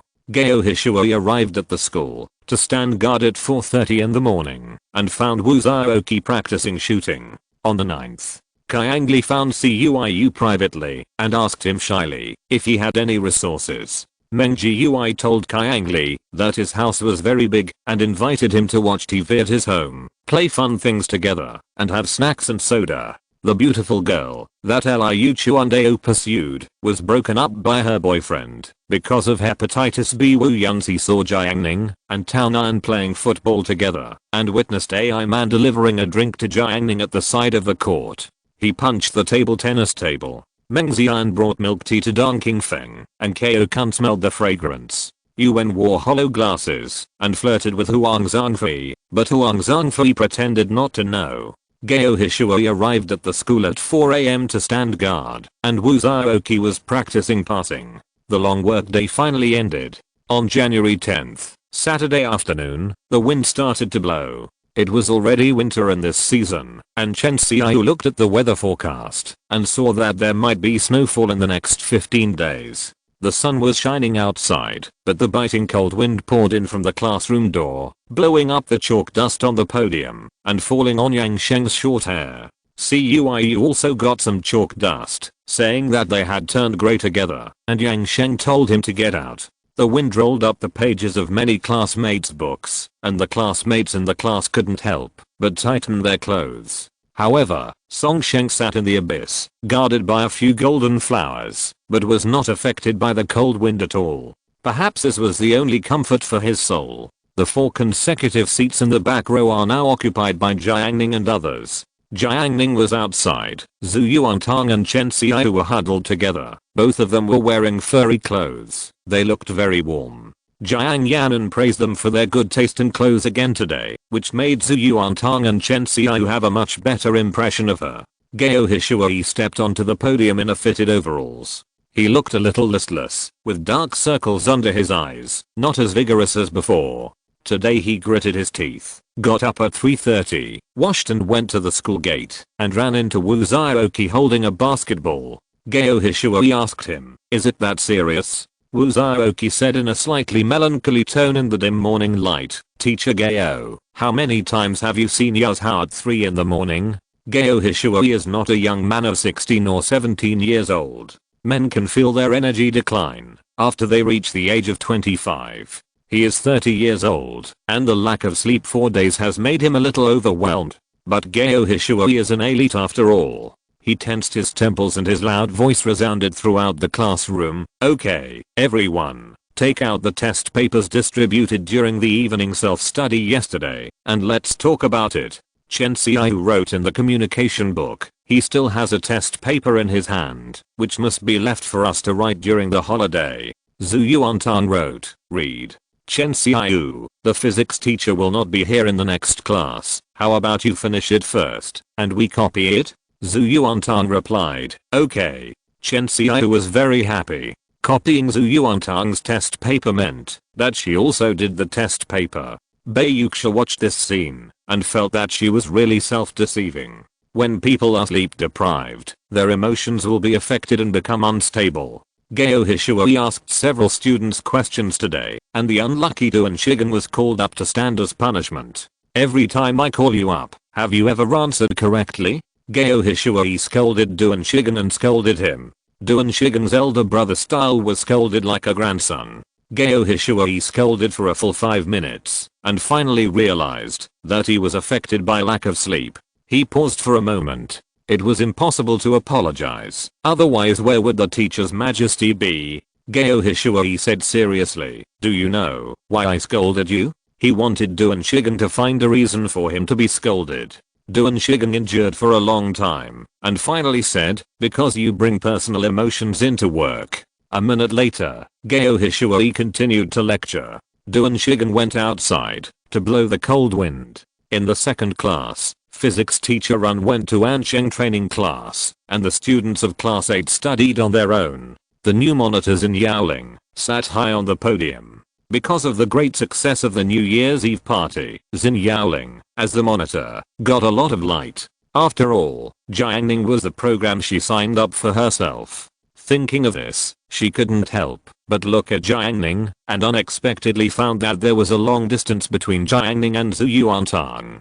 Jiang Ning snatched Zhu Yuantang's mobile phone away, was playing wantonly, and threw the test paper to her. Poor Tang Tang is being exploited. Chen Xiaoyu encouraged Tang Tang and chatted with her. Tang Fu said she would come to our class after school this afternoon. Zhu Yuantang wrote quickly and could talk at the same time. What is she doing here? This class does not allow such a tall girl. Chen Xiaoyu, I don't know. She is so mysterious. Zhu Yuantang, she is playing tricks. Chen Xiaoyu has a certain observation ability. She saw that Tang Tang always sneered at Tang Fu, so she asked, Tang Tang, do you have a problem with her because she is too tall? Zhu Yuantang immediately felt like her tail was stepped on and said vigilantly, how is it possible? What's so great about being tall? Science has proven that people under 156 live the longest, and tall people are more likely to get cancer. Chen Xiaoyu, really? Zhu Yuantang has a wide range of knowledge in this area. She stopped writing and continued, of course, there is a group of dwarfs in South America. They have been dwarfs for generations. Scientists have found that they almost don't get cancer, and they don't have many chronic diseases. They live a long life. She also gave examples to prove it. Chen Xiaoyu believed it, and was a little envious. Zhu Yuantang hummed twice, feeling satisfied. Jiang Ning was playing with Zhu Yuantang's phone, and glanced at her when she heard this. Zhu Yuantang's phone browser did not have private browsing turned on, so all search records were visible. The first few items that came into view were, how can I grow 20 centimeters taller? Can a girl still grow taller at 15? Is leg cramps at night a sign of growth? It can be seen that she really wants to grow taller. The next few items slightly deviated from the topic. How can humans achieve immortality? How fast are fighter jets? Is it good for eyesight to play with your phone with one eye closed? How to pretend to be a ghost to scare people? The art of controlling people with thick black, and so on, all of which were strange and bizarre questions, and Jiang Ning read them with great interest. Chen Xiaoyu's imagination was also not small. The two of them first talked about height, imagining the pros and cons of life. Zhu Yuantang said that tall people eat more, and when disaster strikes, they are likely to starve to death. Chen Xiaoyu said that tall people have advantages in disasters, tall and strong, such as Shafufu. The two argued endlessly, and neither could convince the other. Finally, Chen Xiaoyu asked Bai Yuxia for justice. Zaya, you said that a disaster has come. Do tall girls live longer, or do short girls live longer? Bai Yuxia asked, what kind of disaster? Chen Xiaoyu thought about it and said, it will be very cruel. Worse than the troubled times. Bai Yuxia, who was well read in history books, replied calmly, no one will live long in that kind of environment. Chen Xiaoyu asked again, how can you live longer? Bai Yuxia said, find a capable man to rely on. Otherwise, women in troubled times will only be miserable. Chen Xiaoyu didn't react, because in her heart, Bai Yuxia was super independent, self-reliant, and beautiful on her own. Why did she have such an idea? Bai Yuxia just said, the troubled times are much scarier than you think. Zhu Yuantang, is it scarier than the zombie apocalypse? Bai Yuxia, that's not true, is it?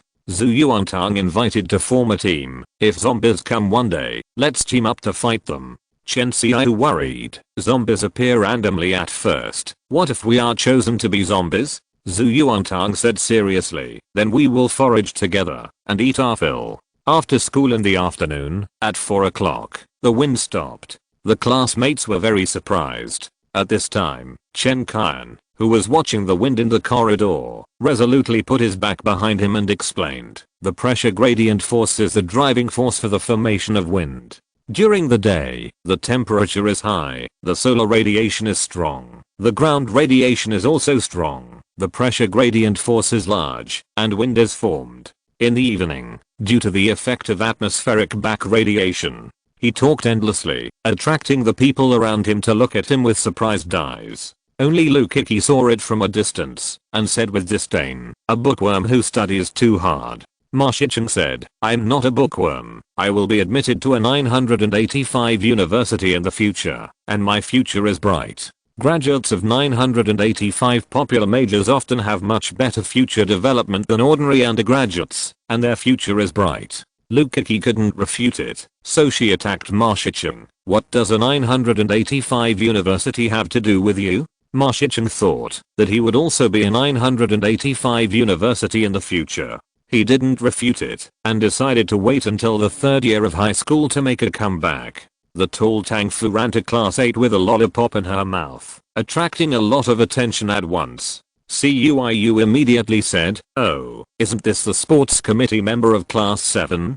Tang Fu had some impression of CUIU, and knew that this boy deserved a beating, so she simply frowned and said, yes, are you not welcome? She used to be the sports committee member of class 7, suppressing the whole class, and later promoted to experimental class 2, and beat the third year sports students in the sports team. She is a real strong person.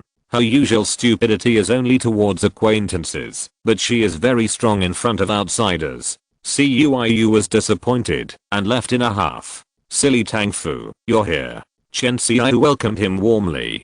Tang Fu showed her handbag. I brought you gifts. She took 3 steps to Chen Xiaoyu and suddenly saw a furry thing lying on the desk. She reached out and touched the furry thing, wondering, why do you have a sheep in your classroom?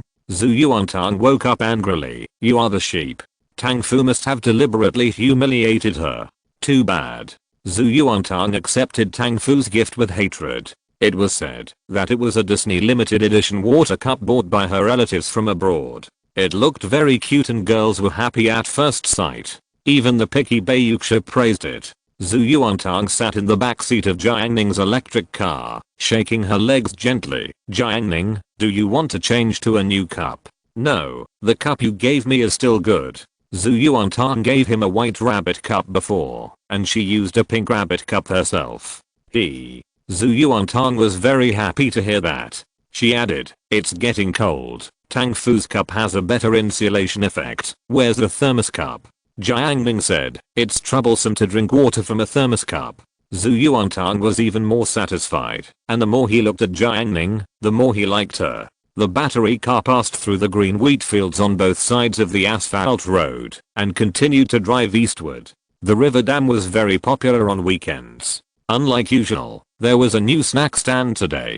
On the north side of the asphalt road, a fried rice and noodle truck was parked there, and the sign was changed to 4 big characters: Xiaohu fried rice. Linzada lent a hand beside him, smiling. Ever since Yuan Lin cooked fried rice for Ding Xuan, Zhuang Jianhu found a shortcut and practiced his cooking skills. Linzada worked as a taster and suffered a lot. Linzada knew that Zhuang Jianhu was proud and was in the recovery period, so it was difficult to comment. So he suggested that good brothers grow through practice. The confident Zhuang Jianhu did what he said and acted with full energy. He immediately set up a fried noodle tricycle stall. When Linzada found Jiang Ning, he immediately smiled. "Jiang Ning, do you want to eat fried noodles? We are opening today, buy one get one free." He hung up a sign for the grand opening. Zhuang Jianhu also nodded and smiled, without the self-confidence and arrogance of his previous status, but with a little more sincerity. Jiang Ning was still hesitating, and Teacher Khan from the bungalow came closer, his eyes full of the light of taking advantage of a small bargain. "Are you really buying one and getting one free?" If you're listening to this novel on a channel other than Fanfic World, it means they downloaded and uploaded it without effort. We cordially invite you to visit our channel, Mundo Fanfic Novelos. There you'll find the original version of this story and you can explore many other novels of various genres. We're waiting for you to immerse yourself in a world of incredible novels. Chapter 742 Report. Teacher Khan likes to take advantage of small things. Zhu Yuantang quietly told Jiang Ning. He often took the vegetables grown by Uncle Tang and asked Butcher Zhang for pig offal. During festivals, when her mother steamed buns, fried snacks, and made pickles, Teacher Khan always took the most. Jiang Ning started the electric car. Indeed, he even cheated Dong Dong's pocket money. Dong Dong was a well-known naughty child in the bungalow. This summer vacation, Jiang Ning scared him away with a ghost array, otherwise he would have been a nuisance to the neighbors. Zhu Yuantang explained one by one. "Yes, a few years ago, my family just moved to a bungalow. One day, there was a strong wind. Dong Dong picked up a pot and took it to the river dam to sell it to a rag collector. When he came back and passed by Teacher Khan's house, he saw Teacher Khan playing with a spinning top.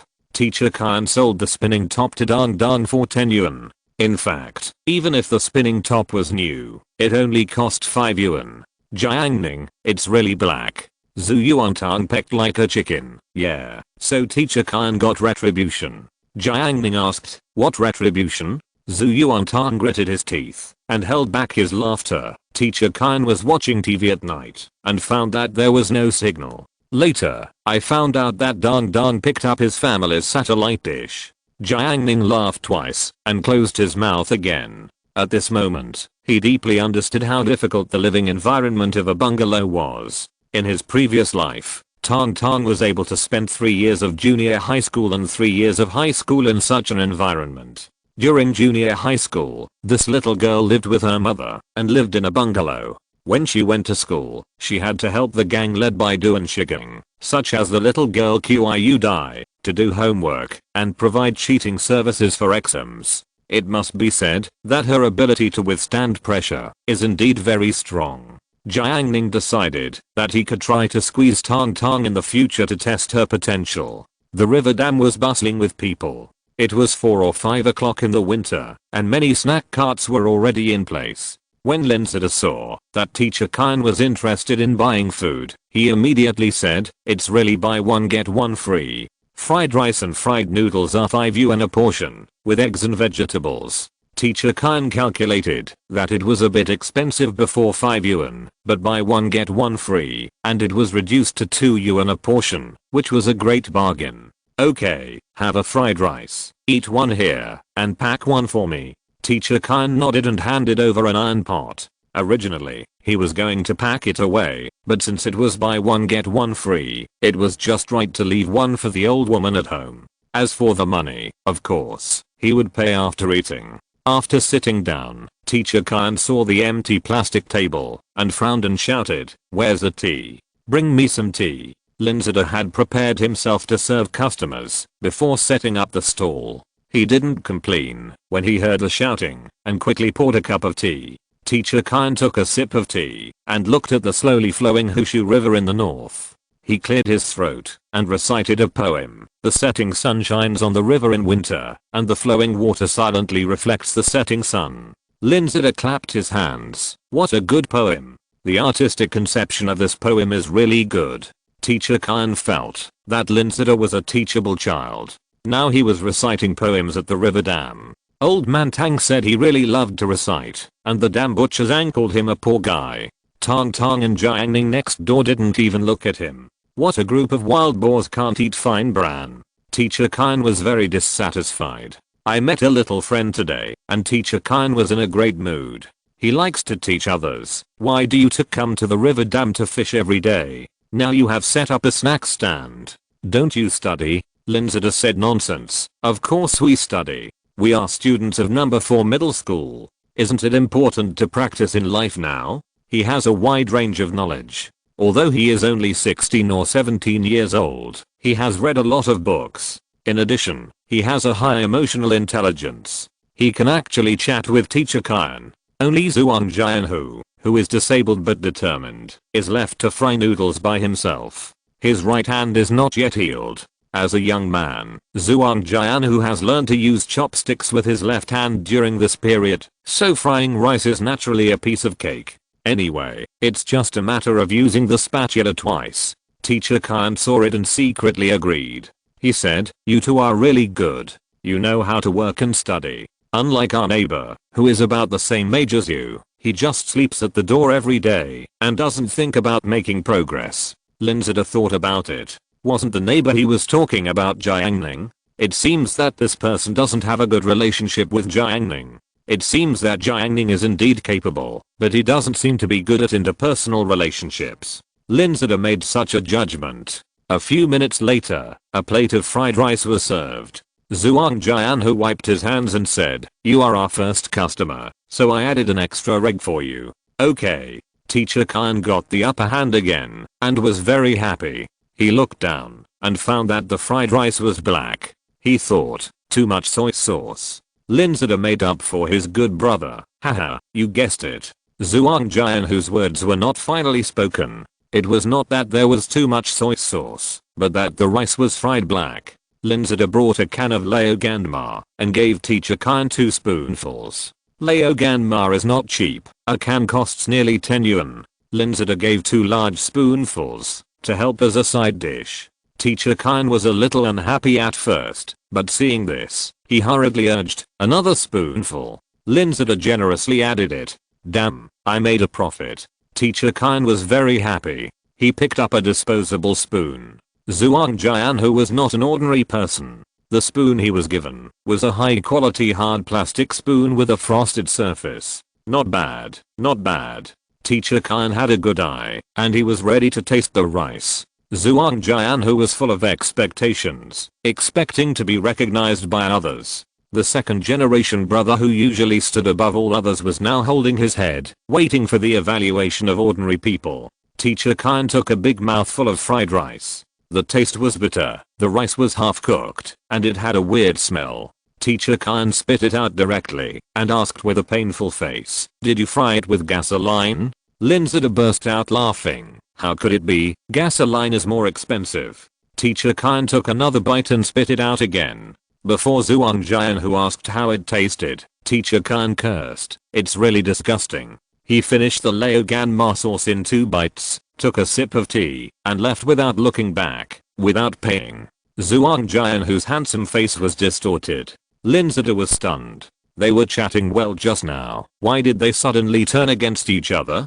Don't you want to give him a bit of face? He cleared the table and comforted his good brother. "It's okay, don't worry about it. It may be that their tastes are not compatible. These old men like strong tastes." Zhuang Jianhu's bad start seriously affected his mood. His handsome face was a little gloomy, and he looked like someone owed him money. During this time, Zhang the butcher took his good dog and strolled to the river dam. Zhang the butcher usually sells pork in the vegetable market.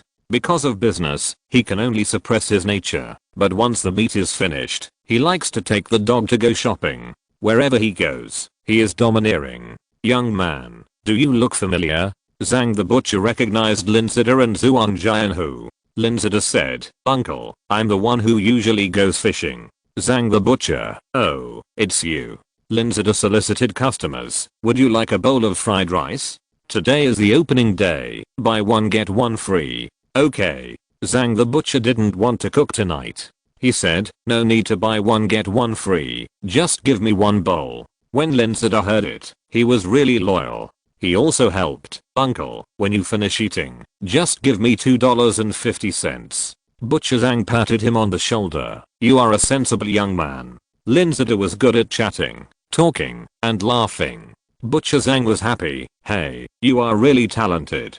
If our neighbor's boy was as sensible as you, I would have to burn incense. Linzida thought again, isn't his neighbor Jiang Ning? Jiang Ning not only has a bad relationship with the old scholar just now, but also with this Uncle Zhuang. Linzida concluded, Uncle Zhuang is an open-minded person, and Linzida has a good impression of him. A few minutes later, Zhuang Jianhu served fried rice. Butcher Zhang ate only half a bite and vomited. Zhuang Jianhu, is it not delicious? Butcher Zhang didn't say anything. He grabbed a handful with his hand and threw it on the ground for the big wolf dog to eat. The big wolf dog turned the dog's head aside and refused to eat. Butcher Zhang cursed, even dogs don't eat it. He walked away. Zhuang Jianhu took a few deep breaths to calm down. He said to Linzida, little fatty, stop chatting nonsense. Linzida was also quite indifferent. I just want to get to know you better and build a good relationship. At around 5 o'clock, Jiang Ning brought a wooden sword, which was the same wooden sword that cut off Dong Dong's sword. Zhu Yuantang brought a model airplane and went up to the river dam with him, beaming with joy. This was the first time Zhu Yuantang showed the model airplane in front of everyone. She was a little embarrassed, but when she saw Jiang Ning beside her, she immediately raised her head and chest. The two planned to cross the crowded river dam and find an open space to take off. When they passed by Zhuang Jianhu's fried rice stall, they found that there was no customer, while the fried food stall and otten stall on both sides of them were surrounded by several pedestrians. Jiang Ning asked, why, no one is buying? Linzida was embarrassed. Zhuang Jianhu is now gradually accepting reality and admits, the taste is not good. Zhu Yuantang asked him, why don't you make it more delicious? Zhuang Jianhu was depressed and thought, do you think I don't want to? Zhu Yuantang really didn't understand, because in her opinion, as long as she watched her mother cook once, she could make it delicious. She and Jiang Ning played happily. Zhuang Jianhu sat on the stool, feeling hopeless. Linzida suggested, self-study has no future, why don't you become a disciple? Our boss Yang who goes fishing every day is a chef, isn't he? Zhuang Jianhu, it's finally the weekend, so why not wait until tomorrow? Linzida, I'll make a call. Boss Yang has a wide network of contacts and vaguely knows the identities of Lin and Zhuang. After receiving the call, he rode his electric bike from the farm to the river dam without saying a word. Yang Fei is tall and strong, and he always has a smile on his face. After a while of greetings, he washed his hands and showed his full strength. Yang Fei was born in a small county town, and he was able to marry the daughter of a big boss in the city. He has first-class homemaking skills. He took the wok, poured oil, put in egg liquid, fried it into seeds, then put in rice, stir-fried it, and finally added salt and chopped green onions, and a fragrance of green onions came out. Linzida and Zhuang Jianhu looked over and saw that the rice grains were distinct. The egg grains and rice grains were about the same size, and the color was evenly matched. Zhuang Jianhu took a bite and fell silent. Linzida, it's really delicious. Yang Fei chuckled twice, it must be, otherwise I wouldn't dare to sell it for 18 yuan, even if I use local eggs to fry it. Actually, mine is not bad. I asked someone to help me find a chef before. His fried rice is much better than mine. Unfortunately, he asked for 20,000 yuan a month, and I can't afford it. Yang Fei said. Linzida asked, do you have any contact information? Money is not a problem. Yang Fei, okay, I'll send it to you. Before taking out his phone, He seemed to think of something, hesitated, and said, "Actually, the little girl next door, Tong Tong, her fried rice is also delicious. Linzada, you can't compare with the chef, right?" Buzz with the sound of the hollow cup motor, the Mustang fighter took off from the ground, shocking the children around. The children stood on the ground, looking up at the plane flying in the sky, and then looked at the pitiful bamboo dragonfly in their hands. A little boy threw the bamboo dragonfly on the ground and cried, "Mom, I want to play with that." Zhu Yuantang's control skills are now very superb. She lowered the altitude and controlled the plane to fly over her head.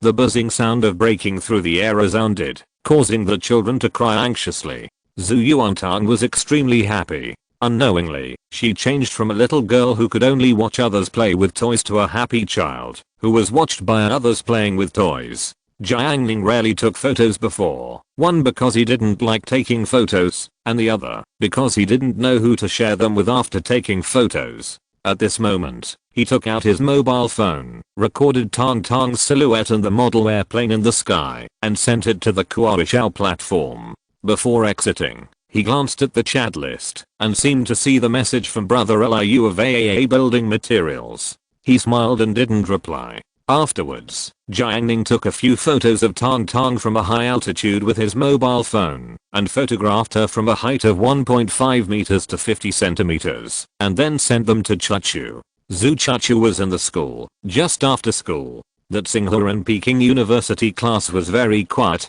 Even after school, classmates Jin Yuanhang and Tao Zhi did not leave and were discussing math problems. As usual, she turned on her phone to see if Tong Tong asked her to bring food. Tong Tong often asked her to bring some snacks. Sure enough, Tong Tong asked her to buy a 6 yuan fried chicken strip, medium spicy. At the same time, she received a message from Jiang Ning. After clicking it, she saw the photo sent by Jiang Ning, which made Tong Tong look like cabbage growing in the field.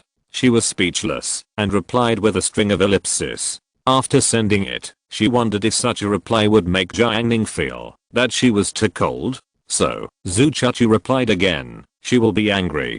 Jiang Ning, "It's okay, she doesn't know." But Jiang Ning didn't expect that the bold Chachu would leak the news to Tong Tong after returning home, causing Tong Tong to ignore him. He even ate the fried chicken strips bought outside the school. The bedroom was brightly lit. Tong Tong, Tong Tong. Jiang Ning called. Zhu Yuantang was playing on the computer and didn't even turn around. He thought to himself, he actually took a picture of me like that. He's too bad. He must suffer the consequences. Jiang Ning, I want to tell you something. It's very important. Zhu Yuantang was still a little angry. He turned his chair slowly and put on airs. Well, if you have something to report, report it. If you don't, leave the court. Before reporting, Zhu Chachu, who was standing next to him, saw this and became a little restless. She wanted to go home, but Jiang Ning stopped her with his eyes. Jiang Ning bowed. What about now? Zhu Yuantang, well, tell me. Jiang Ning smiled. Chachu also brought you a portion of yogurt hawthorn balls. Well, I ate them all. Chapter 743 About Good Night. After entering the second year of high school, the courses became more compact. It was no longer as leisurely as the first year of high school. The holiday was only one pitiful day. So every Saturday night, the class group was always the most lively. The class group of class 8 was not like that of other classes. Whether it was freedom or tolerance, it was of a very high standard. Zenkai took a photo of Landma Mall. Hey, I have to make money again today. In high school, most students did not have enough pocket money to spend. Some classmates who wanted to improve their lives, such as Myo Zhe, asked, Zankai, how do you make money? Can you teach me? Since Myo Zhe made an agreement with his netizen Yunenai, he decided to change himself and learn about dressing, beauty care, nutrition, and fitness. All of them were glittering money. Myo Zhe was a big shot in the class. Zankai, hey, it's simple. You check for leaks on Xianyu, buy at a low price, sell at a high price, and make a profit from the difference. This trick was not figured out by himself, but learned from Shenzhou, a vendor in class 9 next door. Shenzhou once created a business legend in number 4 middle school. He went from being a peddler to building an empire of renting mobile phones. It is a legend. Unfortunately, he later offended a villain and was secretly plotted against. Even his girlfriend left him. But the indomitable Shenzhou established a new foundation. Zankai, if you can find a good source of goods, you can often make 2 or 300 by spending 1 or 2,000. The more bulky the goods, the more money you can make. He at Hu Jun, brother Jun, what do you think? The reason why he at Hu Jun is not because he has a good relationship with Hu Jun, but because Hu Jun has money. Hu Jun is in a taxi heading to the city. He looks at the neon lights on the street outside the car window and can't hide his excitement. He bought 2 movie tickets today and planned to invite the lady he had known for a long time to watch a movie. After he saw Zankai's message, he didn't want to reply. Since he earned 8,000 yuan from Kishao, Zankai tried every means to get him to invest and join. He also told him before that he had raised 80,000 yuan and now only needed 8,000 yuan. Hu Jun ignored him. After a while, Zankai said that the project failed because of the lack of your 8,000 yuan, and his words were full of blame. Wang Lang analyzed, if it is a normal investment, the total investment of his project is 88,000, and the expected profit should be 8,000 yuan, which is the 8,000 yuan in your hand.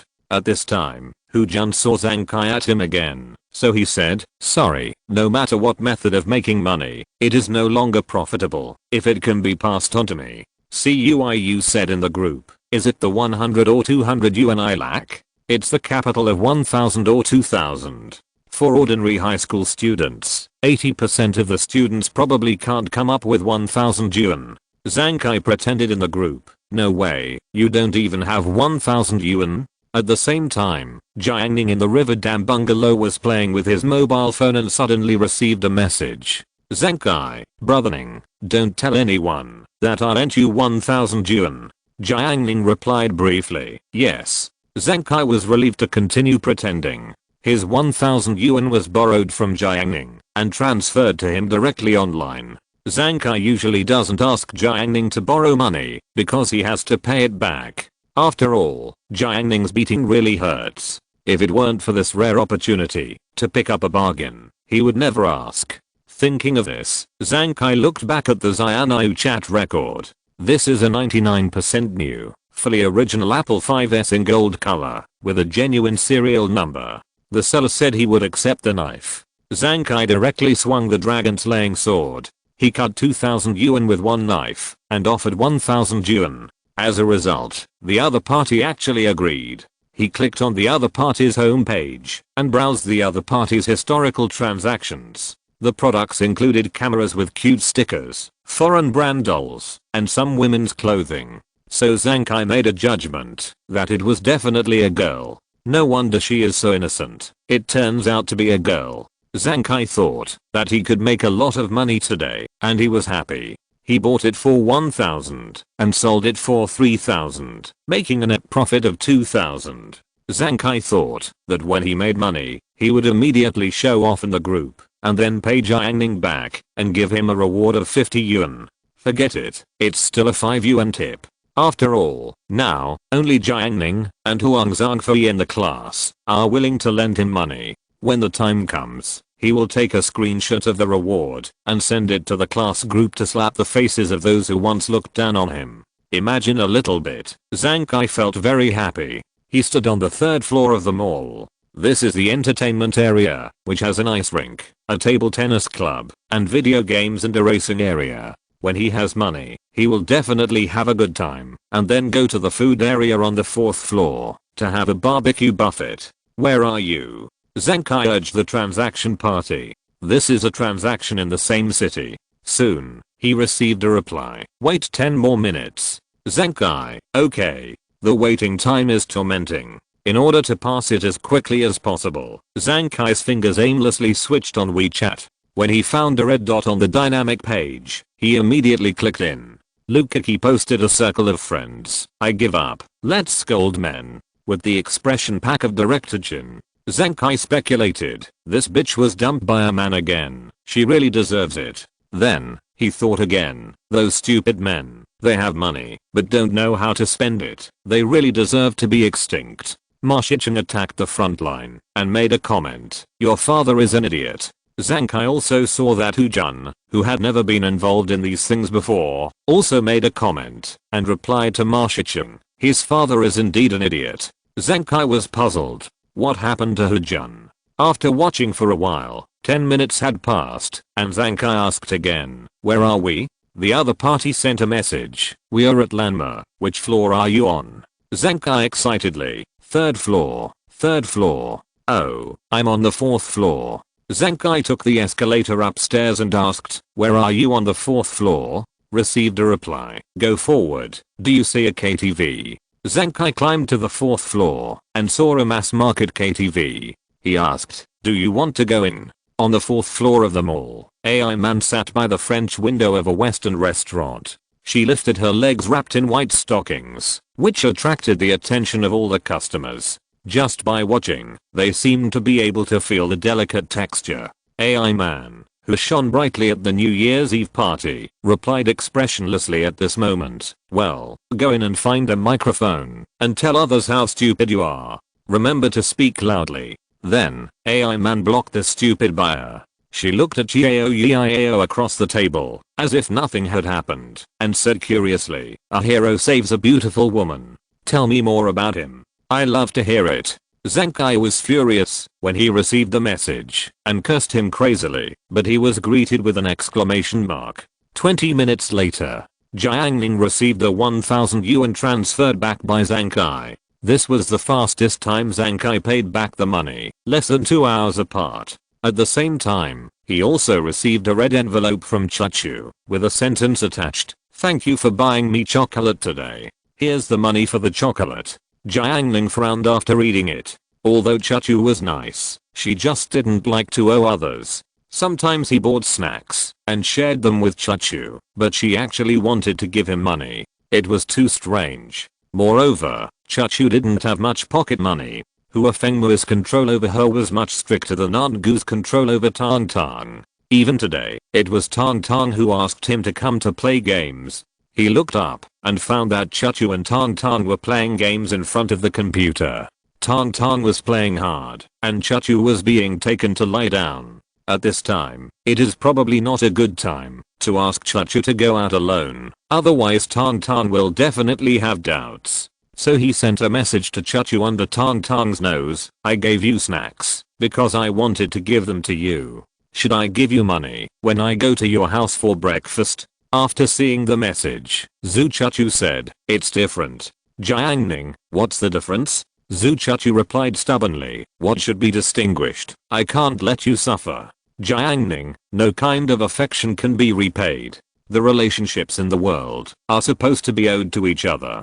Hearing this, Zhu Chachu pursed her lips, and her eyes flashed. Yes, they owed each other, but she owed too much, and she couldn't pay it back at all. Seeing that she didn't reply for a long time, Jiang Ning decided to give an example. Okay, since you want to distinguish, then should I also pay you for the fried chicken strips and yogurt hawthorn balls tonight? As he said, he estimated the approximate amount and sent a red envelope to Chachu. Zhu Chachu was silent for a long time and replied, it was all eaten by Tang Tang. You shouldn't give it to me. After finishing the conversation with Chachu, Jiang Ning found that he was pulled into a small WeChat group. The group members included Nanquan Langma, Cuiu Mengi, etc., all boys in the class. Clicking in, it turned out to be a group initiated by Wang Langlong, who was using the authority on behalf of Liu Chudao. Ahem. Everyone look at me. Liu Chudao said. What's the matter?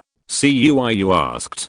Jiuo Kunan, what's the matter? Che Wei. Liu Chudao then spoke again. Since someone in the class wanted me to teach a course on how to chase girls, I'll give it a try today. Wang Langlong was very respectful. After all, Liu Chudao bought his package. Wang Langlong briefly explained what happened. It was roughly that Liu Chudao chased a beautiful junior girl who had a boyfriend.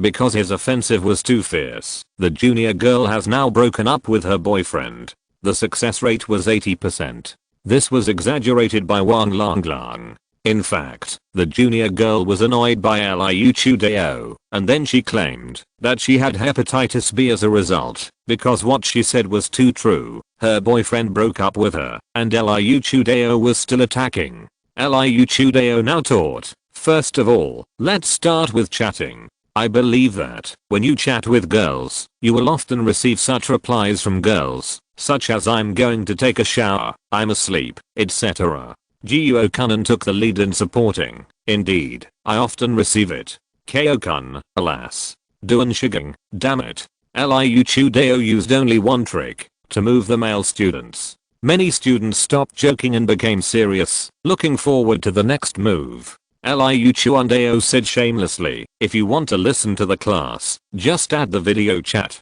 As he said that, he turned on the WeChat group video function. Students with Wi-Fi, such as Kyo-kun, Dong King-feng, and Meng Jiui, joined one after another. Many students without Wi-Fi, such as Gyu-kun, also joined with gritted teeth, just to learn skills. Myo Zhe actually joined in. He really didn't feel ashamed to ask questions. Jiang Ning joined in with the mentality of watching the fun. Liu Chudeo had 2 mobile phones. After he turned on the video, he pointed it directly at his questions chat interface. His voice came out of the microphone. Jiang Ning didn't wear headphones, and he casually blocked it with a magic circle, to prevent it from affecting Tang Tang. Let me show you how to do it. He sent a message to the girl, still posting updates. Why aren't you sleeping yet? He explained. This girl is the one I've been chasing recently. You know how pretty she is.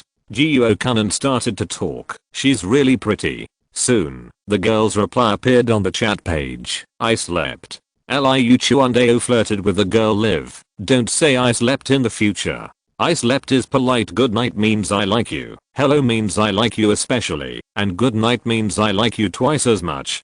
Do you know? He sent it to the pretty schoolgirl. Liu Chudeo told everyone, this is a hint, understand? You can easily test how much she likes you. Everyone learn from it. Gyu-kun was taking notes. Dong King-feng thought, this thing doesn't look good, but it's actually quite good at saying it. Myo Zhe secretly wrote it down, and prepared to send it to Yunenai to try. Who knew that the situation would suddenly change in the next second? The pretty schoolgirl said, I know. I'm going to sleep. Cuiu reacted quickly. Preacher, how do you say this? Everyone was still in shock when the video conference was suddenly interrupted. Dong King-feng sent a message in the group chat. I'm so happy. I often heard about people showing off on live broadcasts, but this is the first time I see someone making a fool of themselves on live broadcasts. Shan Kaikun, laughing and crying. X3. Meng Jiui, ha ha ha ha. Kyo-kun laughed so hard that he was out of breath. That's awesome, bro. Dong King-feng sent a screenshot to the group chat. It was him and someone saying goodnight to each other. When Kyo-kun saw it, he stopped laughing immediately. The girl was Meng Xian. Cuiu lacked virtue. He took a screenshot of the video just now and posted it to his moments. The number of likes quickly soared to dozens. He also outchurched Liu in the group chat. Chuan Liu has been pretending to be dead. Jiang Ning liked Cuiu's moments. After a while, are you asleep? He received a caring message from Zhenglu. Zhenglu is an art student. This training trip to Ansheng took a long time, so long that she was unable to take the high school entrance examination and the New Year's Eve party. No. Jiang Ning replied. Zhenglu sent 2 photos, which were pictures of the amusement park, including a roller coaster and a Ferris wheel. After seeing them, Jiang Ning always felt that something was missing. After thinking about it, he realized that Zhenglu's selfie was missing. Jiang Ning replied, it looks fun. Is the scenery nice? Zhenglu, it's very beautiful. Jiang Ning joked, when will you take me there? Zhenglu, next time I'm on vacation. The next time I'm on vacation will be the winter vacation. Jiang Ning thought to himself. Jiang Ning, okay, I haven't played this yet. He had indeed never been to an amusement park. He was born in the countryside when he was young and had no access to it. When he grew up, he lost interest in it. Zhenglu was happy. It's okay. I can take you there. Jiang Ning, okay. In the training dormitory in Ansheng, a double room. Jiang Lu sat at the desk. The white light filled the air, making her tight sweater look soft and thrilling. She smiled warmly. "So, are you going to sleep?" Jiang Ning's heart moved, and he replied, "Yeah, I'm going to sleep." Jiang Lu typed out 3 words, "Good night." Chapter 744 Human Hypocrisy. January 11th, Sunday. On the way to school, Zhu Yuantang looked at the small stalls on the dam and said, "Do you smell the aroma of fried rice today?"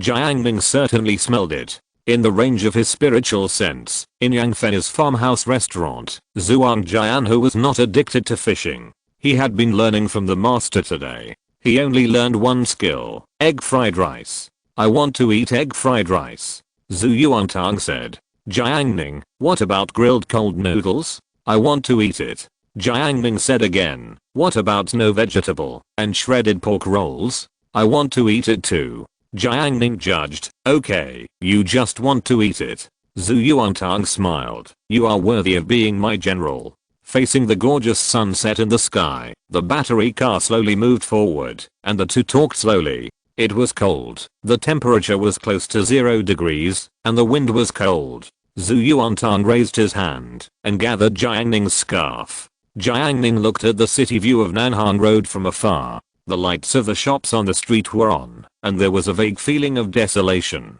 "Frozen ears," he suddenly said. Zhu Yuantang immediately straightened his small waist, raised his hands gently, like petals closing, and gently covered Jiang Ning's ears. The action was so natural, as if he had repeated it countless times. "It's warm now," Zhu Yuantang said silly. Jiang Ning felt the warmth coming from his ears and smiled. Although he was protected by spiritual power and his body was not cold, a trace of warmth emerged in his heart. "It's great," he thought to himself. Zhu Yuantang looked at both sides of the asphalt road again. She had sharp eyes and found a poor little dog through the dry grass. So she pointed at the grass. "Jiang Ning, look. I see it."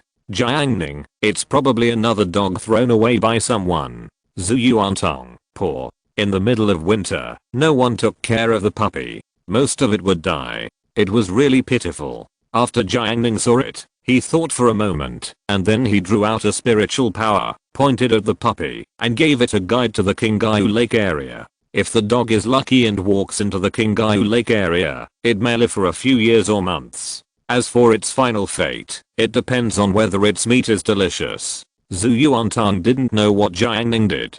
Facing the little dog, she only sympathized for a few seconds and had no intention of adopting it. For Zhu Yuantang, who grew up in the countryside, there are too many such examples. Country dogs are very fertile, and there are several in a litter. They are either given away or abandoned. It's a common thing.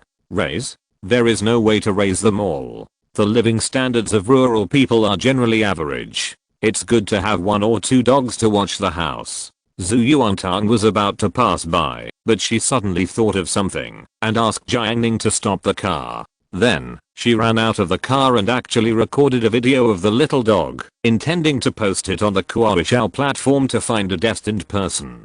Jiang Ning said happily, "Lord Tong is kind-hearted." He guessed that after this video was released, it probably wouldn't have much effect, and it might even attract malicious intent. However, he didn't stop Zhu Yuantang and let her try what she wanted to do appropriately, which was fine. Anyway, Jiang Ning mastered the magic of tracking on the internet. As long as he was willing to take the trouble, he could use physical means to make netizens apologize. Zhu Yuantang got into the car with his mobile phone in his pocket and snorted, "This Emperor Tong can't stand the poor creatures within a radius of 10 miles. Jiang Ning teased, "There are so many rabbits sold in cages on the roadside. It's pitiful, isn't it?" Zhu Yuantang touched her soft belly and said honestly, "Manpower is sometimes limited. I can only save 1 a day." The cafeteria was bustling with people. The dining table where Jiang Ning and others were sitting was quiet in the midst of noise. Usually, he used the formation to deliberately reduce the surrounding noise. Of course, if it was gossip, he would increase the volume and eavesdrop with the girls at the same table. Zhu Yuantang ate quickly, playing with her mobile phone and checking if there were any netizens who responded to her video of kindness. She rarely shows up online and never makes comments. Even if she encounters very hateful news on netizens, She will only share it with Jiang Ning and Choo Choo. She is the silent majority on the internet. She only posted a video and even gave the location because she saw the pitiful puppy. As a result, not only did no one express to pick up the dog, but more people blamed her for not taking the dog home to raise it. Some people commented, "If you choose to stand by and watch today, you will spend your whole life in regret and guilt." Zhu Yuantang was stunned. Some literary dog lovers commented, "Meeting it has exhausted your life's luck. It was too outrageous." Zhu Yuantang couldn't help but refute. "How many points did you get in the composition? It doesn't matter how many points I got in the composition. What matters is that, if you don't do good, you will suffer the consequences. Put your hands together." Zhu Yuantang was so angry that she wanted to slap this person along the internet cable. He actually cursed her. Zhu Yuantang was happy and angry, and Chen Xiaoyu asked her what was wrong. After Zhu Yuantang finished speaking, Chen Xiaoyu was filled with righteous indignation and helped Zhu Yuantang with her sister. However, Zhu Yuantang was still puzzled. Why do I see many people expressing sympathy online, but no one is willing to raise a dog? Bai Yuxia put down the bowl and said calmly, "Because it is the most common pastoral dog, no one cares." After hearing this, Tang Fu, who was eating, looked at Bai Yuxia and knew that she was a wise man who was much smarter than the twins. Tang Fu asked a question that got to the heart of the matter. Then why do so many people regard dogs as their lives? The trend of raising dogs in Yuzhou is quite popular. The news that dogs are more valuable than people that became famous in later generations happened in this city. Tang Fu used to hear such examples. One of her relatives was a kind aunt who picked up a stray dog on the road and was willing to spend thousands of yuan to treat the dog. However, when a factory worker was sick and asked for leave, the aunt deducted the worker's full attendance bonus. Regard dogs as their lives. Bai Yuxia thought for a few seconds and replied, "Probably hypocrisy." Tang Fu was still confused. Chen Xiaoyu said, "With your IQ, I can't explain it to you clearly." After dinner, when they returned to the classroom, Chen Xiaoyu was still discussing this matter. The back row of class 8 has always been a news explosion area. Wang Lang often surfs the internet and knows a lot. Extreme animal protection, I know. He talked about a few news stories, such as a little girl in a certain city was attacked by a stray dog on her way home. Her father beat the dog with a stick, and then dozens of dog lovers united to threaten her family members and smash her car. In the end, the little girl's father had no choice but to bow and apologize and pay several thousand yuan. CUIU was dumbfounded. "It's too outrageous." Song Sheng took refuge in the back row. After hearing this example, he clenched his fists, his eyes flashing coldly. "If it were me, I would let them know what pain is." Jiang Yanan, what is their purpose? Ma Shichen commented, "It is understandable that people of the same tribe help each other." Zhang Kai is a staunch defender. He was indignant. "The local dogs are pitiful, but aren't people pitiful? How many farmers who dig for food in the soil live more comfortably than the pets of people in the city? Damn it." Duan Shigen said domineeringly, "If I can bring Wu Gao one day, I will kill all the animal protection people in the world." Wang Lang talked about a few more examples on the internet, all kinds of outrageous things done by extreme animal protection, and even mentioned that many people donated money for stray cats and dogs. Zhang Kai was originally standing at the forefront of the counterattack. Suddenly when he heard this, his heart moved. Can it make money? He quickly found an open space and started searching the internet. This search was amazing. Zhang Kai's eyes lit up. This is a fucking business. Zhang Kai has no bottom line at all. If animal protection can make money, he will fight on the front line. Zhang Kai learned and applied it immediately. He found Hu Jun and asked him for a few photos of cats and dogs. Then, using the only technology he had, he combined them into a slide video and posted it to the Kuaisha app. Then he called on everyone. "The stray cats downstairs from my house are sick. I hope that caring people will lend a helping hand and donate 648 yuan to me for their medical treatment." During the second class of evening self-study, Chinese teacher Dai Yangqun came and assigned a composition, asking everyone to hand it in to him before school was over. Then he transferred control of the classroom to Xin Yaoling. The title of the composition is "Mother's Love is as Warm as the Sun, and it always illuminates my path to growth." Zhu Yuantang spread out the test paper without thinking and prepared to start writing. Jiang Ning handed her the test paper, indicating that she should help him write it. Zhu Yuantang, I don't know your mother, how can I help you write? Jiang Ning looked around, but he didn't say the sentence, it's okay to write about your mother. He said, write something up, and I'll give you fruit, after you finish it.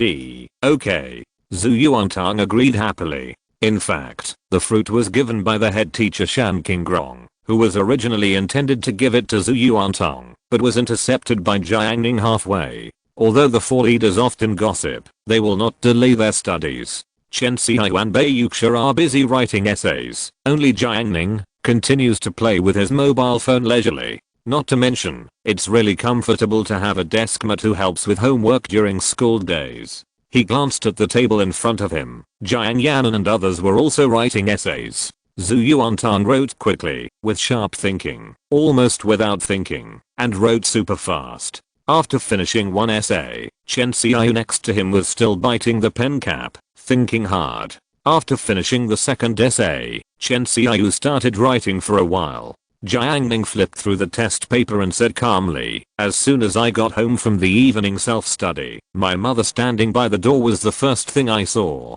It was that familiar look, and then my mother would come forward. The whole article was told in a leisurely manner. The text was simple and warm and comfortable to read. There were also funny interactions between mother and daughter, as if Aunt Gu really appeared in front of me. She wrote it completely according to Aunt Gu. Jiang Ning sighed. He thought that Tong Tong, who was limited by her family environment, had little knowledge, and had not seen the world well, would not be able to write a good composition. In fact, she always got high scores every time. Maybe she is not as jumpy as she thought, but has a good observation heart, but she loves to play dumb too much. Jiang Ning glanced away, and met Tong Tong's expectant eyes. Well, she just wanted something delicious now. Jiang Ning simply took out pistachios and pecans as rewards, and gave her half. The two drank tea, and ate the fruits gently. In the last class of the evening self-study, Chen Xiaoyu and Bei Yuxia also finished their compositions. Everyone exchanged their essays to read. Jiang Ning got Bei Yuxia's essay. He and Tong Tong looked at it together, and found that it was written on the paper, mother's withered hands, wrinkled eyes, and increasingly sallow cheeks. It was classic. Zhu Yuantang was surprised. Yuxia, do you dare to show your essay to your mother? Bei Yuxia was surprised. Why not? Zhu Yuantang said, my mother doesn't let me write like this, saying that she is not that ugly. Bei Yuxia couldn't believe it. Huh. She then looked at Zhu Yuantang's essay. After reading it carefully, she found that it was warm and interesting at the same time, especially the struggle between the mother and daughter about eating ice cream, which made her smile. After appreciating it, she admitted that she was defeated. I can't write in your style. Chen Xiaoyu, what about me? Bei Yuxia read Chen Xiaoyu's essay again, and was even more shocked. Although it was far less fluent than Tong Tong's, it also portrayed the mother very well, and had a very modern feel. For example, my mother likes to lose weight. She loses weight every day. She has reduced her weight from 100 kgs to 110 kgs. Or, my mother can't cook, but she is very good at finding restaurants. Every time we go out to eat, my sister and I are full of expectations. Bei Yuxia only felt that she was looking at something very new. She looked back at her composition and found that it was full of old styles. Bei Yuxia was a little confused for a while. Was she out of date? Shen Qinj had also finished writing her composition at this time. She rubbed her sore waist and relieved the discomfort a little. Since moving to the back row, her seat was in front of Jiang Ning. Shen Qinj was much more tense than before. Like many men, when facing beautiful girls, they always like to hold their chests and heads high and pretend. Shen Qinj is the same. She pretends to be polite every day and maintains the best appearance to establish a perfect image. Unfortunately, she doesn't know if it works. Thinking of this, she couldn't help but look at Yu Wen. Yu Wen really has no sitting posture. Now she is completely exposed in front of Huang Zhongfei. How can she be noticed by Huang Zhongfei? Shen Qinj came back to her senses, collected her thoughts, and just noticed the noise coming from the back row. Zhu Yuantang was greedy, so he ate very quickly. She only had a little bit of the fruit left, which was originally divided equally. She looked at Jiang Ning stealthily and found that he still had a lot left. Zhu Yuantang then suggested, "Jiang Ning, you don't have much fruit left, right?" Jiang Ning knew what she was planning, so he ignored her. Zhu Yuantang called out twice again, but still got no response. She was angry. Okay, your little ears are not listening, right? Jiang Ning had no choice but to. He had to respond, "More fruit than you."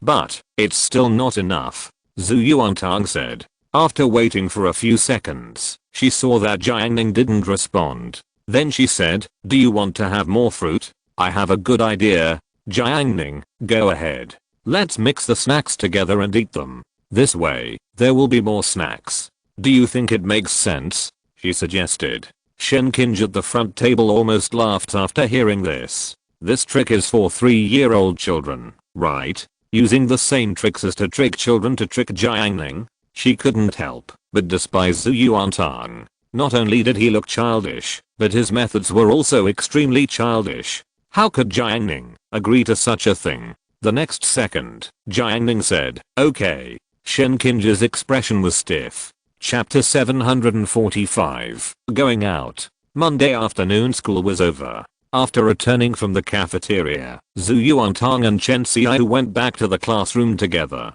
Chen Xiaohu woke up on the way. "Tong Tong, I swear I will never talk to Tang Fu again." During dinner today, she talked about the field of sports and was convinced by Tang Fu. Chen Xiaohu was humiliated. "Zhu Yuantang, what if you talk again?" "Chen Xiaohu, if you do it again, Tang Fu will have no chopsticks to eat." Chen Xiking, good oath. Soon, they arrived near the number 3 teaching building. Most girls like quietness. Zhu Yuantang and the others went back to the classroom. Jiang Ning suddenly felt like strolling around and prepared to walk around. He did not invite others and set off alone with a leisurely pace. At this time, the sky was almost completely dark, with only a touch of sunset on the horizon, embellishing the tranquil world. In the square in front of the teaching building, several pairs of students swung their rackets, accompanied by the sound of bang hitting the ball, and hit the badminton in a beautiful arc. Jiang Ning stopped for a moment. The one playing badminton was Yan Tingting from class 3. Yes, it was the Yan Tingting with a good figure and a generous heart. She was playing, and the male students on the second and third floors above her were lying on the balcony watching her, their eyes following her. Cuiyu and Meng Jiui had been watching her for more than a year, and they were not tired of it. Whenever Yan Tingting played badminton, they would definitely run out to watch, and I don't know how much of the male students' study time was wasted. Some time ago, Yan Tingting had a boyfriend. Cuiyu and Liu Chuandao were jealous and crazy. They had insulted her indignantly, saying that this woman is a loose woman and does not abide by the virtuous woman, and they promised each other not to watch the game again in this life. But when Yan Tingting came out to play badminton, they still ran out to watch. While watching, they cursed, showing the despicableness of men to the fullest. Yan Tingting probably knew about these rumors, but she didn't care. She still liked to play badminton. Every time she turned around and bent down, she could always show her figure. Then, she enjoyed the boys' obscene or covetous gazes, and she had a confident and charming smile on her face from beginning to end.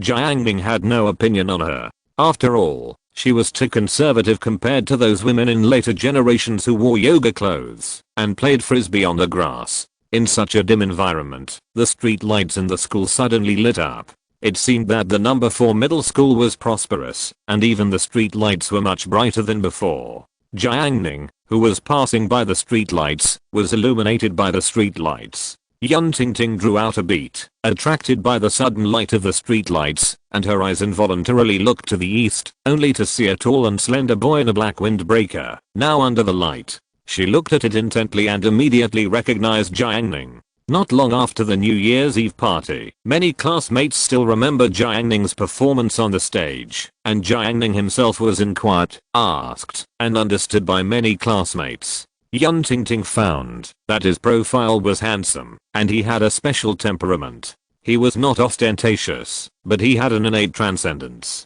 At this time, someone shouted from above, "Catch the ball, catch the ball." Jiang Ning just remembered that she was still playing badminton. She turned her head hurriedly to look at the flying badminton. The time was too hasty, and the direction of the badminton was a little crooked. She hurried to the left front, and because of her distraction just now, she was in a bad state. She stumbled and not only failed to catch the badminton successfully, but kicked off one of her shoes. There was a burst of boos from upstairs. Jiang Ning was not annoyed after the embarrassment. She was not an ordinary person. Her shoeless foot stepped on the instep of the other foot, and she jumped to pick up the shoe, with a charming posture. Cuiu, superb. Meng Gui, indeed superb. Brother gang, if you can catch her, I will recognize you as my big brother in the future. Liu Chuandeo vowed.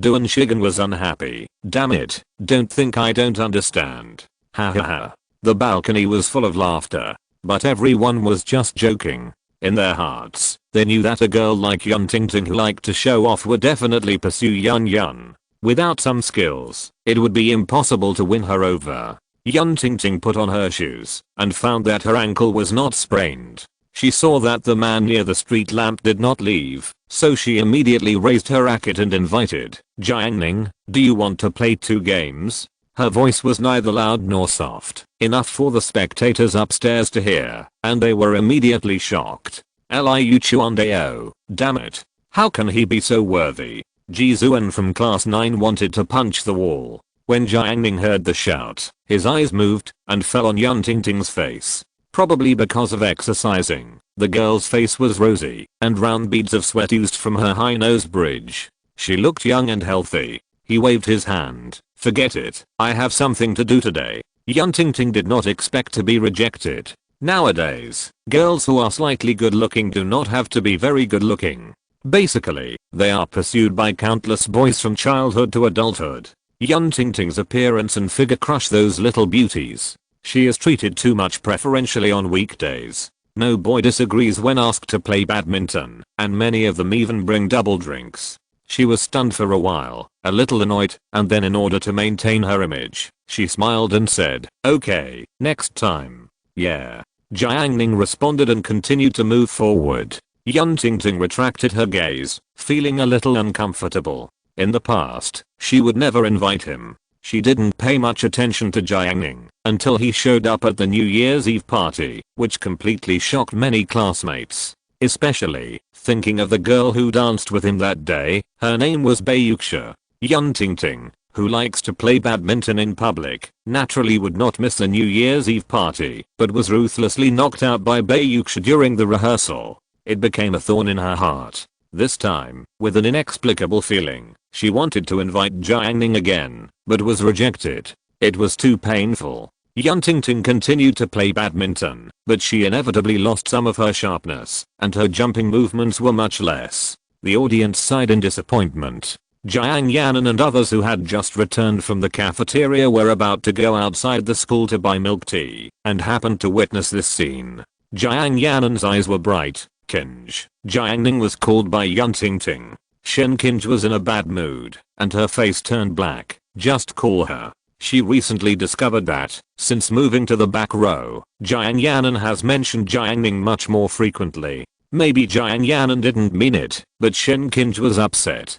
Jiang Yanan can become a good friend of Yuan and Lukiki, and get along well with them. She is naturally good at communication and observation. In this respect, she is far better than the straightforward Yuan. She noticed that Shen Kinj seemed a little unhappy, and immediately changed her words and asked, what do you think of Jiang Ning? Shen Kinj witnessed Jiang Ning seducing Jiang Ning, and had a very bad impression of her, so she said tactfully, I don't feel very good. Jiang Yanan, hey, I think so too. I heard Cuiu say that she seems to have a boyfriend. She even asked other boys to play badminton with her boyfriend. Shen Kinj, her behavior will make me assume the worst of her. Originally, because of Jiang Ning's topic, the relationship between the two girls was slightly alienated, but now because of saying bad things about others, it immediately became solid again. Jiang Ning walked in front, and felt in his heart, sure enough, the most solid relationship is to have someone you hate in common. The two girls maliciously speculated for a while, and Jiang Ning was surprised and said, "Hey, it's not good for us to curse others behind their backs." She tried to find some moral comfort. Shen Qinj thought for a while and said, "It's wrong to curse people, but we cursed the right people." Jiang Ning felt relieved, and Qinj was still able to argue. Jiang Ning in front silently observed the two. In the eyes of others, Shen Qinj, who was pretty, dignified and elegant, was usually out of reach. But Jiang Ning listened to her and Jiang Ning's whispers and found that they were not much different from the boys in the class. They would also be jealous, speculate about others, and seek to be in the same camp, to say bad things together. Pretty girls, even so-called goddesses, are just ordinary people, not the illusory and perfect image in the minds of men. Jiang Ning thought and realized, then who would imagine Shen Qinj to be perfect? Oh, it turned out to be me in my previous life. Jiang Ning's expression froze. Class 8, 4 consecutive seats. Zhu Yuantang and Chen Xiai were close to each other, each wearing a headset, watching an exciting anime Attack on Titan. Chen Xiai invited Bai Yuxia to watch it together, but Bai Yuxia found that she had no headphones, so she refused and said that she didn't watch anime. Haha, I don't watch it. I don't watch it, right? Chen Xiai's heart was filled with malice, and she planned to prepare some erotic movies for Bai Yuxia in a couple of days. Zhu Yuantang had no idea of the evil intentions of the people around her. She told him, "Yuxia, since you don't watch anime, ask Jiang Ning to bring me a cup of milk tea." Chen Xiai, I want one too. Bai Yuxia agreed. She didn't stay in the classroom, but went outside to get some fresh air. She sent a message to Jiang Ning, and soon received a reply. She stood on the balcony, the cold wind blew her hair. She tied her hair into a high ponytail today, beautiful and generous, with a dignified beauty. Zhu Yuantang finished watching this episode of anime, and suddenly remembered that her milk tea had not been delivered yet, and Bai Yuxia was nowhere to be seen. She then sent a message to Bai Yuxia. Did Jiang Ning buy milk tea? Did he buy it? Did he buy it? Bai Yuxia received the message, and felt that Tang Tang was confused. Why didn't she ask Jiang Ning directly? She raised her face, and, with the help of the lights in the school, saw Jiang Ning on the trail from a distance, and also saw the milk tea in his hand. He was slow and leisurely, his steps were neither hurried nor slow, and he was very casual, as if he was strolling in a garden. Bai Yuxia thought of Tang Tang who was crying for food in the classroom, so she sent a message, "Don't walk around, walk faster." Soon, she received another message from Jiang Ning, "Are you spying on me?" Bai Yuxia was speechless, and she quickly moved away from the balcony to prevent Jiang Ning from noticing her. Bai Yuxia replied calmly, "No, I don't know where you are." As a result, Jiang Ning's next message appeared, "It's in your heart." Bai Yuxia's fair face flushed instantly. She was really impressed. Is he so good at talking nonsense? However, when she couldn't help but glance at the chat history again, she felt inexplicably funny. Jiang Ning returned with milk tea in his hand, and was welcomed by Tang Tang and Chen Xiaoyu, as well as Bai Yuxia's reproachful eyes. "Hey, Songsheng, you come to the back row to play every day recently?" Jiang Ning teased. Songsheng thought to himself, "If I put you in the middle of Pangzhou, can you stay there?" Now, in order to take refuge, he will definitely not return to his seat unless it is class time, so the back row of the classroom has become his wandering residence. Either go play with Huang Yazhu, or go find Mao Zhe, or go to Wang Langlang. Seeing Jiang Ning drinking milk tea again, Songsheng subconsciously wanted to teach him a lesson, saying that milk tea is bad for the body, and a day's fitness training will be in vain after drinking a cup of milk tea. However, thinking of Jiang Ning's bench press results, he swallowed his words. Perhaps, compared with Jiang Ning and the others, Songsheng felt that Pang Zhao should lose weight. The preparatory bell rang, like a death bell, bringing Songsheng back to the front row, back to the Devil's Cave. "Oh Yan Iron, I ate vegetables for breakfast, lunch, and dinner today. I will definitely lose weight." Pang Zhao's voice was not as heavy as usual. Songsheng knew that this was because of hunger. That's right, today is the first day of Pang Zhao's official weight loss. Wang Yan'an encouraged, "You are amazing, Zhao Jiao, you can definitely lose weight to the weight you want." Pang Zhao, raw. As Pang Jiao's deskmate, Song Sheng saw Pang Jiao's 3 meals a day with his own eyes. She was indeed losing weight. Song Sheng glanced at Pang Jiao's blender-like body and comforted himself. If she can lose weight, it will be a bit good for me. Besides, Song Sheng has some experience in the field of fitness and weight loss. He said, if you insist on eating vegetables every day, you will definitely lose weight. Pang Jiao's eyes widened. Really? Song Sheng, I'm a frequent visitor to the gym. His words gave Pang Jiao a little more confidence. However, hunger is one of the most feared things in the world. In the first class, Pang Jiao resisted hunger with her willpower. In the second class, Pang Jiao lost her mind and her eyes turned red. Song Sheng was so frightened that he could not concentrate on studying, fearing that he would be eaten alive. During the last evening self-study class, Pang Jiao spent money to buy instant noodles from Jiuo Kunan, chocolate bars from Yangsheng, bread from Yuan, braised duck legs from Mao Zhe, and small cookies from Xin Yaoling. She turned into a glutton and ate like crazy. Song Sheng, damn it. The temperature suddenly dropped at night, below 0 degrees. Although there were many students in the classroom, the cold still swept over. The 4 major seats were warm, and Zhu Yuantang played with his mobile phone with his nimble hands, not afraid of the cold. But other students were different. Shan Keiquan only wore a thin coat, and he was shivering all the time, relying on shaking his legs to keep warm. Jiang Ning remembered that a year ago, when he was still the desk in front of him, he was just like now. Lukaki asked, Shan Keiquan, are you cold? How can a man show weakness in front of a girl? Shan Keiquan said, haha, it's not cold at all. He took a deep breath and said, so cool. Lukaki, you're crazy. Cuiu said, to be honest, boys are more resistant to cold than girls, and their body temperature is also higher than girls. Lukaki is a modern independent female thinker. Hearing this, she was very disdainful. It's funny. It's generally recognized on the internet that the temperature of our girls' bath water is much higher than that of boys, right? Cuiu, how much is yours? I used 56-degree water in the bathhouse before. Lukaki was not to be outdone. My temperature is 66 degrees. Yuan came to the rescue. My temperature at home is 76 degrees.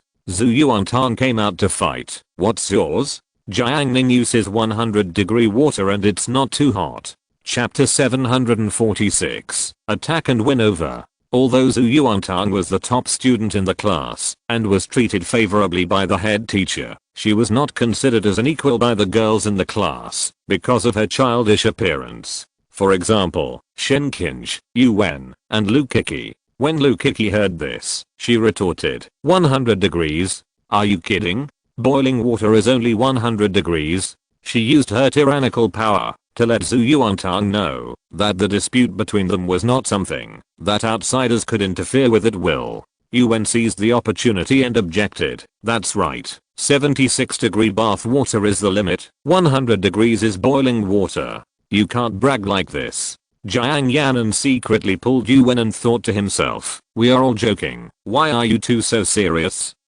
Shen Qinj was secretly happy after seeing this and forced herself to maintain the corners of her mouth that were about to rise. Xin Yaoling on the podium discovered the dispute, frowned, and wanted to stop it. Zhu Yuantang was also stunned. She didn't expect that a casual remark would lead to such a big consequence. She was just about to find an excuse. As part of the back row, the 4 seats were in the same camp.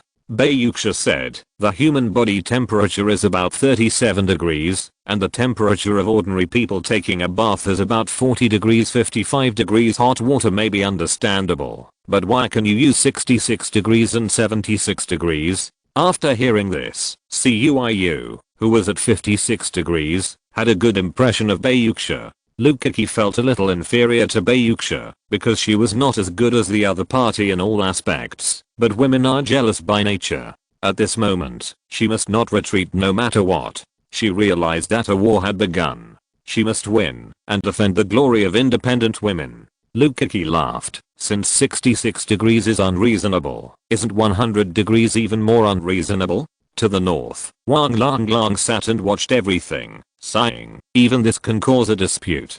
Only Evelowins and women are difficult to raise. Ma Shichen responded in a low voice, come on, didn't you quarrel with Quanzi last time about how often to wash your hair? Wang Lang was embarrassed. Bayuxia said calmly, 50 steps and 100 steps, why do you have to laugh at each other? Lukaki opened her mouth and said, 100 steps is more glorious than 50 steps. As soon as this was said, Wang Lang and Ma Shichen laughed out loud. Bayuxia was talking about the illusion of 50 steps laugh at 100 steps. Mencius once said that when two armies were fighting, soldiers rushed to escape. Some soldiers ran 100 steps, and some ran 50 steps. Afterwards, the soldiers who ran 50 steps were proud to laugh at the soldiers who ran 100 steps. As a result, Lukaki's brain did not turn around and got it wrong. There were classmates around who understood, and they all looked at Lukaki with strange eyes. Bayuxia was helpless and felt that arguing with Lukaki was beneath her dignity. However, she would not give up. She tried to control the situation and said, do you think the temperature of the flame is higher, or the temperature of 100 degrees boiling water is higher? Yuan thought for a moment and said, it must be the temperature of the fire. Bayuxia, if you can withstand the temperature of the fire, is it more difficult than taking a bath in 100-degree water? Lukaki couldn't figure out what she was thinking, and temporarily said, it must be more difficult. In that case, Bayuxia turned her face and looked at Jiang Ning. Her mission was over. At this time, Jiang Ning suddenly rubbed his fingers, and a fiery red flame emerged from his fingertips, bringing a slight warmth to the cold classroom. 100 degrees, he said, and twisted the flame, and controlled it at will. Jiang Yanan saw his normal expression, and couldn't help but think, man, you are playing with fire. Yuan immediately pointed out, that's a magic trick, a magic trick. Bayuxia raised her face, smiling, oh, then do you want to try this fire with your hands, to see if it's real? Yuan's face changed, and she naturally didn't dare to try. Chen Xiao now came out to cheer, those who doubt Jiang Ning, just come and get burned by the fire. She added, Yuan, can't you use 76 degrees hot water? I'll ask Jiang Ning to adjust the fire to 76 degrees, you come and try it. Bayuxia didn't ask whether there is a 76 degrees red flame in the world. She just smiled at Yuan and Lukaki. Try it? Lukaki didn't dare to try. A trivial argument ended here. Everyone was still curious. After all, this method of controlling fire at any time was really amazing. Jiang Yanan wanted to ask Jiang Ning how he did it. It wasn't until Zhu Yuantang searched out the lighter from Jiang Ning's palm that the matter was dropped. Chen Xiao passed a small note to Bayuxia. You actually took action for such a small matter. Bayuxia, well, what happened? Chen Xiao, now that I think about it, it feels so funny. Hahaha, the cause was actually bath water. After a while, she received a big note from Bayuxia. Humanity has been like this since ancient times. Many turning points in history are often caused by small things. I wonder if you have heard of the idiom getting your finger into the cauldron? In the spring and autumn period, Dukeling of Zheng stewed a cauldron of turtle soup. When dividing the soup, he deliberately did not give it to Prince Song. Prince Song was angry and dipped his finger in the soup, then left in anger. As a result, the two of them became enemies of life and death. After reading it, Chen Xiao was surprised that she actually listed such a long paragraph. It's too abnormal. Are you covering up something? Chen Xiao used her detective thinking. Tuesday is a difficult day for office workers or students. The Monday that just passed completely exhausted the afterglow of the holiday, and the Saturday and Sunday are still a long way away, with no hope. In addition, the weather was getting colder, and all the students felt depressed. Finally, the daytime teaching tasks were over, and the free and relaxing evening self-study class began. It seemed that the whole campus breathed a sigh of relief at the same time. During the break after school in the afternoon, Pang Jiao insisted on eating vegetables for the whole day. Song Sheng hated her. He wished that all the students in the class would not bring snacks, so that Pang Jiao would starve for the entire evening self-study class, and starve her from 200 kilograms to 100 kilograms, so that Song Sheng's entry and exit would become easier. Unfortunately, with his prestige, he was not enough to command the whole class. I'm afraid only the class monitor could do this. Song Sheng turned discouragement into motivation and decided to get along well with his classmates. He first noticed Gyuo-kun. He remembered that Gyuo-kun sometimes brought snacks to the class. Since he couldn't command the whole class, he would deal with them one by one. Song Sheng walked quietly and silently behind Gyuo-kun and patted him with his thick palm. Gyuo-kun shuddered in shock. He suddenly looked back and found that it was not the class teacher. He was relieved immediately.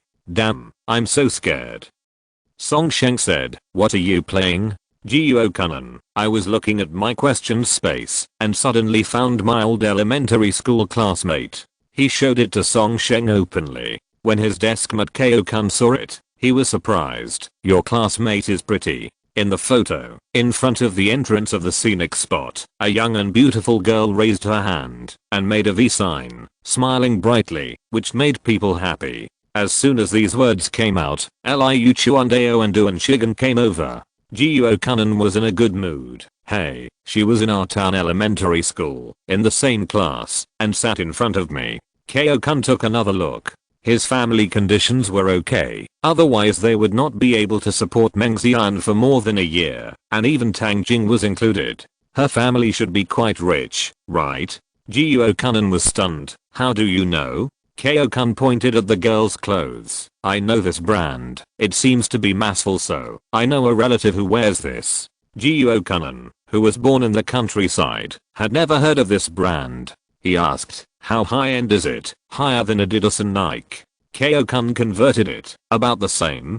Gyuo-kun, not much higher. Shanzao wandered in the back row all year round and came over after smelling the smell. This brand is okay, but the main thing is her belt. Look carefully, it's channel. This belt alone costs more than 10,000 yuan. After saying this, Gyuo-kun's heart of Taoism trembled, and the rotation stopped.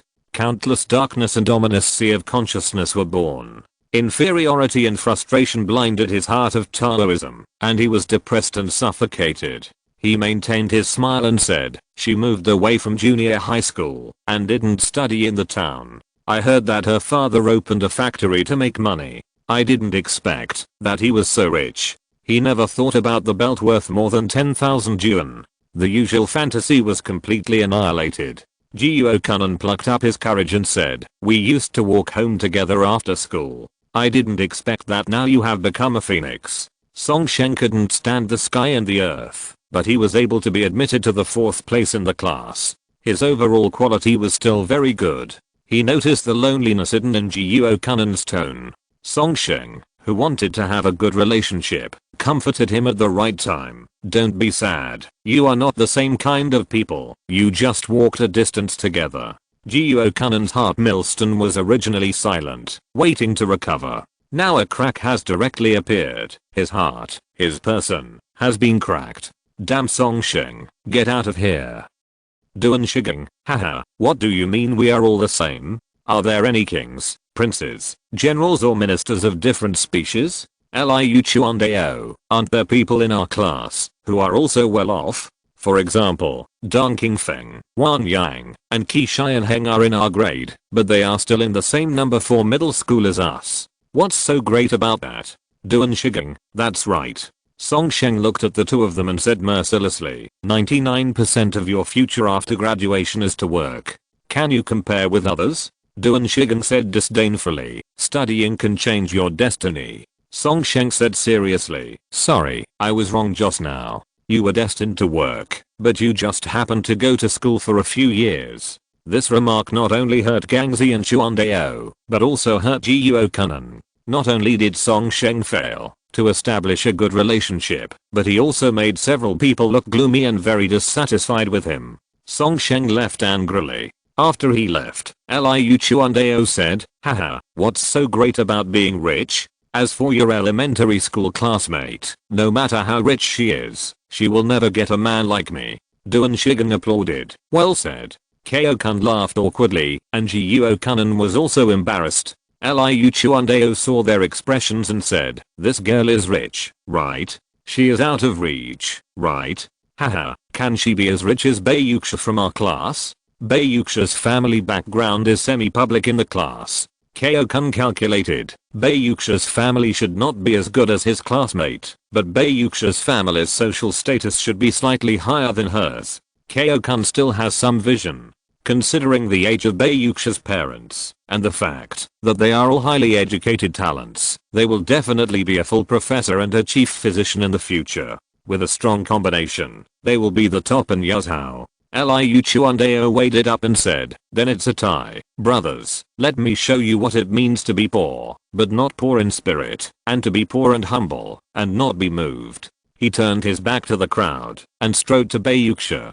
Jiuo-kun and Du and Shigen were shocked, and said in unison, is he planning to? They looked at the tall back of Liu Chuandao, and felt majestic for a moment. This boy actually had the ambition to eat a swan with a toad. Liu Chuandao walked to behead Ao and greeted Bayuksha, hello. When he said this, many boys in the northern border looked at him sideways, including Wang Longlong, Cuiu, and Shan Kaikun, who had sworn a blood oath.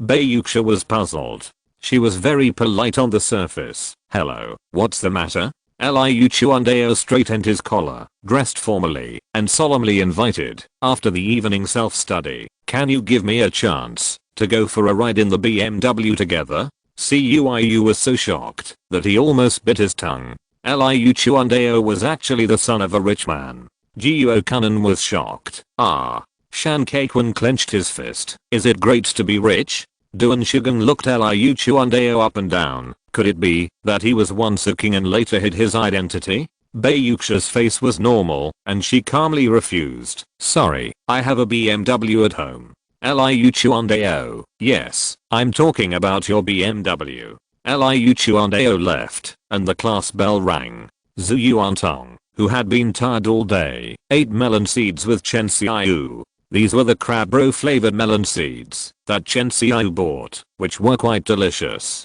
Bayuksha was studying hard in the north, and Jiang Ning was doing wood carving in the south. Jiang Ning rarely did wood carving during this period, but recently he thought of some new things and just picked up his craft again. Behind the tall pile of books was a flat tablet top with stacked black walnut strips. Jiang Ning was holding a carving knife, and was slowly modifying the wood. After the repair, he put it aside as a spare part. Zhu Yuantang ate snacks while watching Jiang Ning. He only knew that he was probably going to make a kind of assembly toy, but he didn't know what kind of toy it was. Although Jiang Ning's skills could carve very quickly, he deliberately slowed down the speed and eavesdropped on Jiang Yanan and Yu Wen's discussion. As expected, they were not discussing Korean stars, but were discussing a certain girl in the school, and all kinds of unfounded rumors. Jiang Ning was recently doing a study on the relationship between Yu Wen and Jiang Yanan's group of 4. In just this period of time, there have been countless alliances, which amazed Jiang Ning. Chen Xiaoyu bought 5 bags of crab-roe flavored melon seeds, gave 1 bag to her sister, 1 bag to Bayuksha, 1 bag to Jiang Ning, and 1 bag to Zhu Yuantang. But Zhu Yuantang took Jiang Ning's bag, so he had 2 bags. Chen Xiaoyu thought of Tang Tang's method of sharing snacks with Jiang Ning in the past, so in order to show her intelligence, she proposed to share 1 bag with Tang Tang. Zhu Yuantang, really? Chen Xiaoyu, of course. So Zhu Yuantang combined 1/3 of the remaining bag with the remaining 2/3 of Chen Xiaoyu. Chen Xiaoyu was desperate. She didn't expect her to eat so fast. Chapter 747 Sanctions on Netizens. After the first evening self-study session, Shan Kaikun went to the office and took a stack of math test papers back to the classroom to distribute. Jiuo-kun saw his former good brother chatting and laughing with Dunking Feng and Xin Yaoling while distributing the test papers. For a moment, he felt dazed and had a sense of vicissitudes of life. Unconsciously, Shan Kaikun seemed to have stepped into the decision-making level of class 8 while he was still an ordinary student. This gap made Jiuo-kun quite uncomfortable. He had just been affected by the prosperity of his female elementary school classmates' family, and now he was witnessing the rise of his former brother. His frustration became even more serious. After receiving the math test paper, Jiang Ning immediately handed it to Zhu Yuantang and ordered, "Get to work." Zhu Yuantang was reluctant, but still took the test paper. Shan Kaikun, did Fatty Gao say when to hand in the test paper? Even Lu Kiki talked to Shan Kaikun. No, he didn't say to hand it in tonight. Yu Wen, that's weird. Fatty Gao used to have evil intentions. After handing in the test papers, He would often limit the time to hand them in before the end of the evening self-study class in order to squeeze the students' time and take the evening self-study class for himself in disguise. After handing in the test papers, Fatty Gao would correct them at night and hand them out to the students the next day. He would then explain the questions based on the areas where the students made the most mistakes. Now he doesn't accept them. Shan Kaikwan knows a lot. He said, I heard from the math class representative of class 1 that they don't have to hand in their test papers now. Due to Gao Hishuo's own efforts and his good relationship with Director Yan of the Academic Affairs Office, he is now the math teacher of experimental class 1. Jiang Yanan, hey, have you noticed that teacher Gao doesn't look very energetic recently? Yuan quickly said, yes, he has dark circles under his eyes. Everyone made various guesses, but they didn't know the reason. Because the math test papers were handed out, the second evening self-study class was no longer leisurely, but Gao Hishuo did not set a time for handing in the papers, so it was now in a semi-leisurely state. Zhu Yuantang ate fruit while writing the test paper, and he wrote the test paper very quickly. Chen Xiao was stunned. Jiang Ning continued to carve his black walnut. Yuan and Jiang Yanan were writing the test paper seriously at the beginning, especially Yuan. She wrote very seriously and planned to consult Huang Zhangfei later to improve their relationship. But Huang Zhangfei was called to the student union meeting again. Yuan cursed. A broken high school student union. Does it have so many trivial matters? Without Huang Zhangfei, she gradually started chatting again. She really loved chatting. Jiang Yanan saw a photo of Zhao Jinglan from our school on Tiba. Zhao Jinglan was a small internet celebrity on Tiba. She loved school uniforms and had the temperament of a talented woman from that era 100 years ago. She had countless fans. Women, although they love to say sisters have a good foundation, and you will definitely be a great beauty if you lose weight, but when they see a real beauty, they often like to be sarcastic. Does anyone really think she is pretty? Yuan, I think she is just average. Jiang Yanan's worldview is more positive than hers, she said. This photo is really pretty. Yuan saw all kinds of praise in the post. She frowned and organized her words. For me, the standard of beauty in my heart is relatively high. If I can't reach this standard, but I'm called a beauty, I will be shocked, and it will affect my worldview. Although I know there are many similar people in the world, this does not prevent me from lowering my impression of Zhao Jinglan. She said a lot of chatter. Cuiu, who was eavesdropping on the other side, almost laughed out loud. Zhao Jinglan needs your approval. Who do you think you are? Yuan was unhappy. My impression of you is now negative. Cuiu, Gizzy, give her a score. Meng Jiui put down the action movie, cleared his throat, gave Yuan a score of 1, Wang Yanan a score of 3, and Zhao Jinglan a score of 8.5. The two sides cursed at each other across the river, but were stopped by Xin Yaoling. Bei Yuxia was silent. It's quite exciting. Yuan was indignant. When the class was about to end, Jiang Ning handed a large pile of parts to Zhu Yuantang. In Tang Tang's suspicious eyes, he said, with your talent, this difficult task can only be completed by you. Zhu Yuantang was overjoyed. The feeling of being trusted and entrusted with the expectations of the public was back. Leave it to me. She took it solemnly. Not long after helping Jiang Ning finish the test paper, she once again threw herself into the task of assembling wood with full fighting spirit. Chen Xiaoyu examined a pile of messy parts, including wooden strips as thin as chopsticks, thin wooden pieces like coins, wood shaped like small wooden spoons, and even a flexible flat bamboo strip. She couldn't help wondering, what is this? There is not even a blueprint. How to assemble it? Jiang Ning wouldn't mess it up, right? Bei Yuxia cast a glance and studied it carefully for a while, and her deep eyes gradually became clear. I know it roughly. Bei Yuxia picked up the strange looking wooden spoon and said so. Chen Xiaoyu, what? Bei Yuxia, didn't you guess it? Zhu Yuantang, I guessed it too. Bei Yuxia, the name is 3 characters. Zhu Yuantang nodded like a chick pecking. Yeah, 3 characters. Chen Xiaoyu, who was caught in the middle of the two and couldn't understand what they were saying, felt very weak and helpless. She was unwilling in her heart. Damn it. She hated it so much. If her sister had fought side by side with her, how could she have ended up like this? Bayuxia moved the wooden spoon and said, then let's compare it. What is it? Zhu Yuantong. Okay, say it together. Let's see who guesses it right. Chen Xiaoyu saw them competing, and she was afraid that there would be chaos, so she immediately acted as a referee. 3, 2, 1. Bayuxia's voice was as clear as a spring, and she blurted out 3 words, catapult. At the same time, Zhu Yuantong, cake spoon. The atmosphere was quiet for a few seconds, and Bayuxia continued to write the test paper. Zhu Yuantong said in a childish voice, Yuxia, why don't you speak? Bayuxia complained in her heart, it's a waste of life to communicate with you. Bayuxia's answer was correct. The wooden spoon was the launching arm of the catapult, and the spoon at the end was used to hold the stones. With the specific objects, Zhu Yuantong began to assemble. Jiang Ning carved the parts carefully, using black walnut wood, and the surface of the wood was polished smooth without any burrs. Chen Xiaoyu opened her eyes wide and watched Zhu Yuantong assemble. Even after class, she was still watching.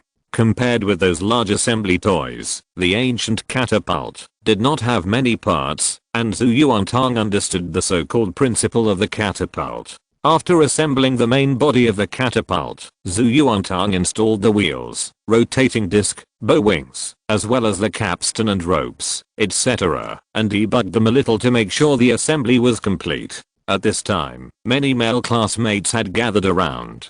This black walnut catapult is about the size of an adult man's palm and is placed on the desk. The pure wooden appearance exudes an ancient charm. At first glance, the various gears, levers, ropes, and precise and harmonious mechanical systems demonstrate the wisdom and skills of ancient craftsmen. It is simply a work of art. Even though Jiang Yanan was a girl, she couldn't help but praise, so cool. Shan Kaikwan was attracted, really handsome, damn. Wang Long Long, it's made of wood and used for ingenuity, how wonderful. At this time, there were objections from the crowd. How old are you? And still so childish? Everyone turned around and saw that it was Cuiu who was talking. He smiled again. Such a childish thing. Why not lend it to me to play with? Wu Zhaoqi was also attracted. He took out a piece of chalk the size of a little fingernail and said, come on, try throwing the bomb. Cuiu, oh, you even brought chalk.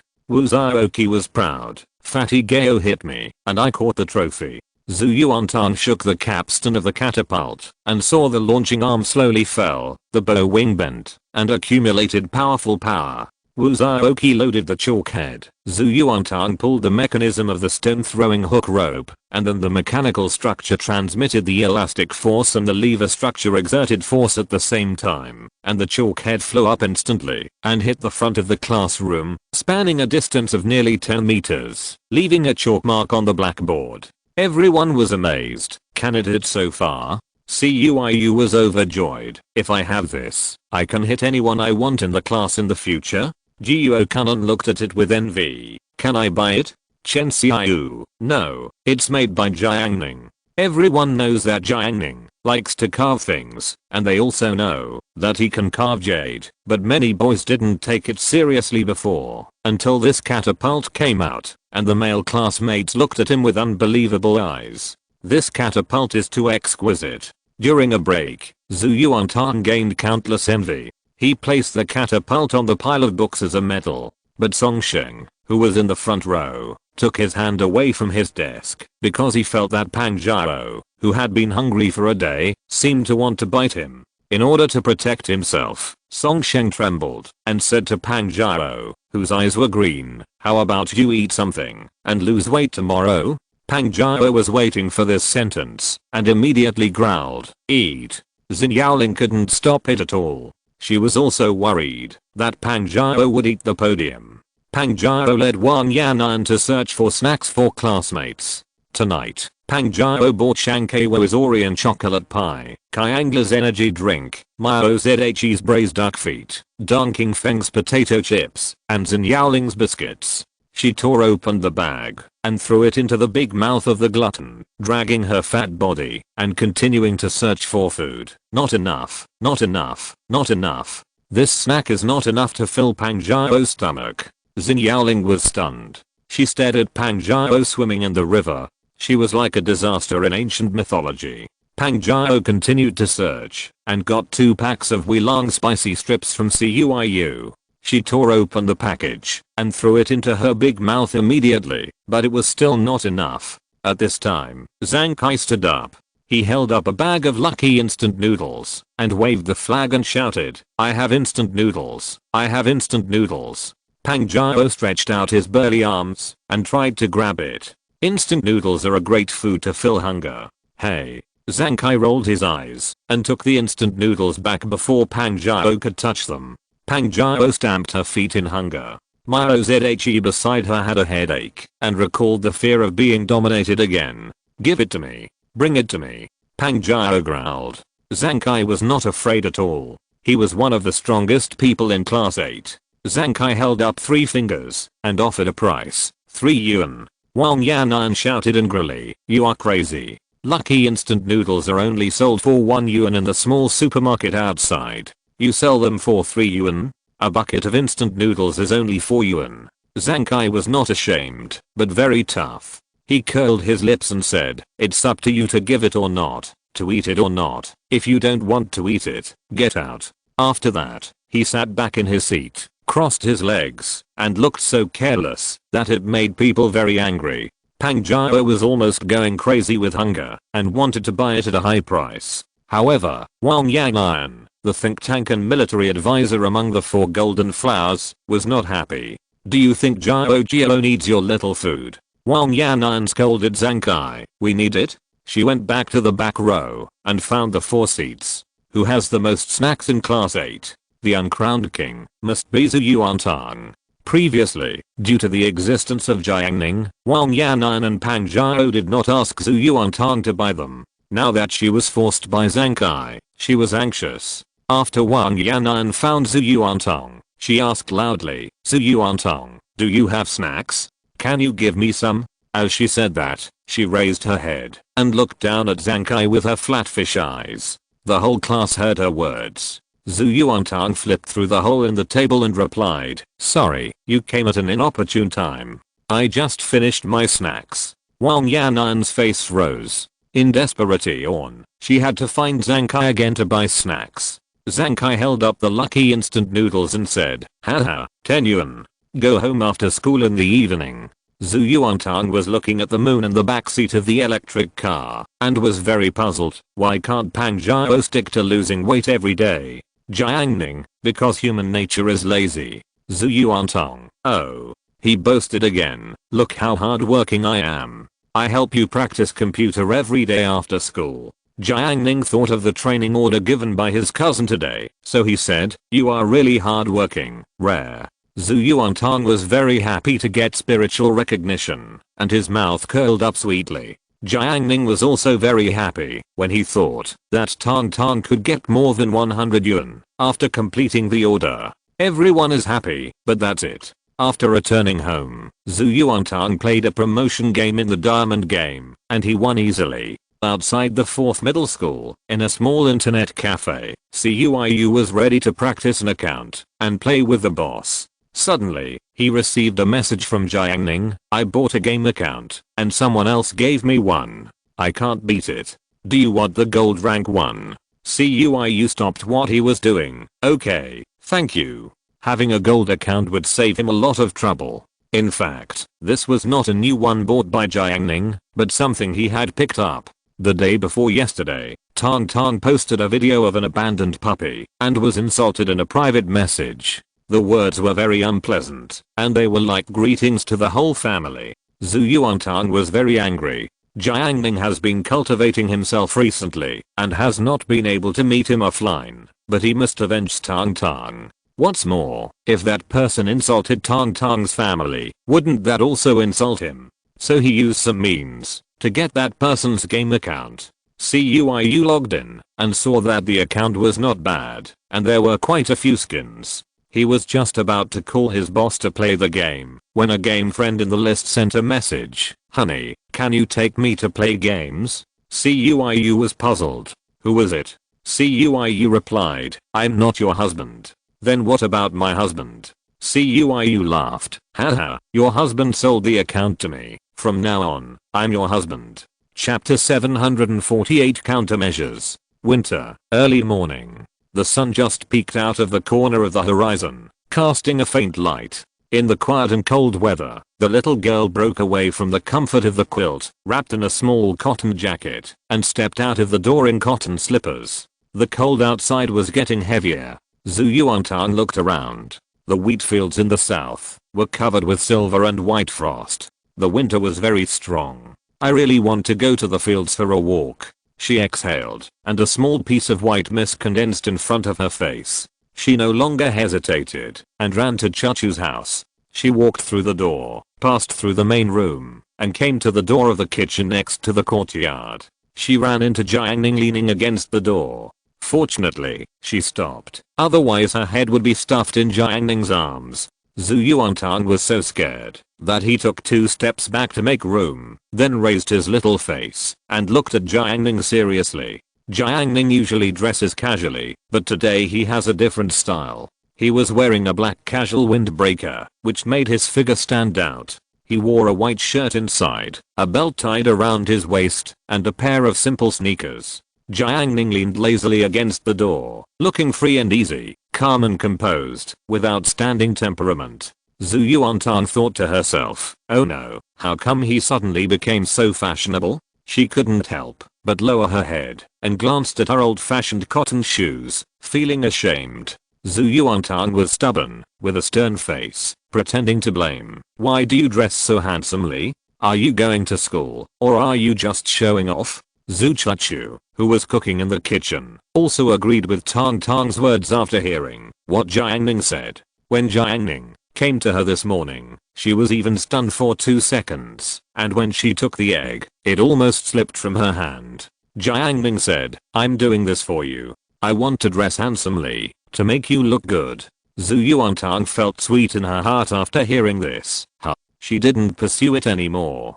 Zhu Chachu, do you really believe it? For breakfast today, Zhu Chachu made grilled cold noodles. The soul of grilled cold noodles is a dough. In fact, Chachu could buy it on the street, but she was worried that it was unhygienic, so she prepared the ingredients herself, kneaded the dough by hand, cooked it, cooled it with cold water, drained it and dried it. She made 15 sheets at a time. When she wanted to eat it in the morning, she took it out for breakfast. She put oil in a frying pan, fried enoki mushrooms, ham, and braised beef, and finally fried the dough and pasted eggs. Zhu Yuantang stood by and watched. Zhu Chachu thought she was stealing the skills, so she felt a sense of accomplishment. Because before, she was stealing from Tang Tang, but now she was doing the opposite. Her efforts were not in vain after all. In fact, Zhu Yuantang was not stealing the skills at all. She was just hungry and greedy, so she came closer to wait. Zhu Chachu sprinkled sesame seeds and applied sauce. Soon, the hot and fragrant grilled cold noodles were ready. Zhu Chachu went to the honeycomb coal stove again, opened the lid, and took out 3 boxes of warm pure milk from the steaming tray. The breakfast for the 3 of them was now complete. For Zhu Yuantang, these were actually just snacks before meals. After finishing her morning self-study at school, she would have to have another meal. Hey, this milk is not sweet, Zhu Yuantang said. This was a gift from Yao Yiao's family, after she and Jiang Ning sacrificed themselves for others. Zhu Chachu said, although it is not sweet, drinking milk is good for your height. Zhu Yuantang raised the milk box. Ning, chew, it's boring.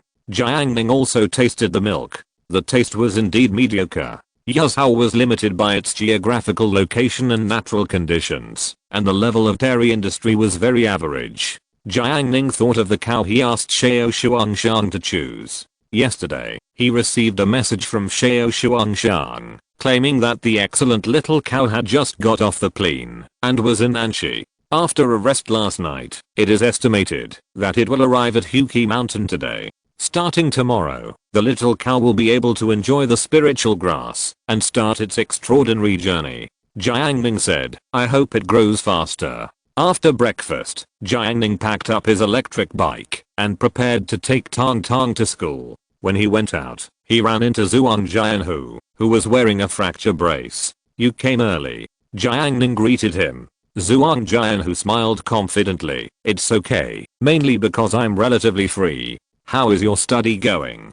Jiang Ning asked. Zhuang Jian, who was very modest, it's okay, it's okay. He didn't brag, but the confidence between his eyebrows couldn't be concealed, and it was clearly extremely confident. After that, he continued to the east of the bungalow. After the others left, Zhu Yuantang quietly asked, is he still learning to make fried rice? She heard that teacher Yang said that Zhuang Jian has specially invited a master chef to learn how to make fried rice. Jiang Ning, really? Zhu Yuantang, he is really determined, and his cooking skills must be very good. Class 8. Che Wei, the former math class representative, has been very low-key recently, and his presence is not strong. But being low-key does not mean that he is wasting his life. The former 4 golden flowers made Che Wei realize that a high-profile life is often bleak, so he chose to be low-key. During this low-key period, he studied hard, made friends, and flirted with girls from the same school on the forum. Although he was once despised and met a top-notch little tank girl, under constant screening, Che Wei silently repaired his relationship with Qiang Li, got to know Huang Yasu, and even chatted with Duan Shigen. In terms of the opposite sex, he met a good-looking junior girl in the first year of high school, and occasionally had dinner together. He is making progress. What I lost, I will eventually take back. Che Wei glanced at the back row in the classroom and saw Bei Yuxia's beautiful face. Che Wei took out the math test paper and said, I guess we will talk about the test paper in class today. Gangzi, have you finished your test paper?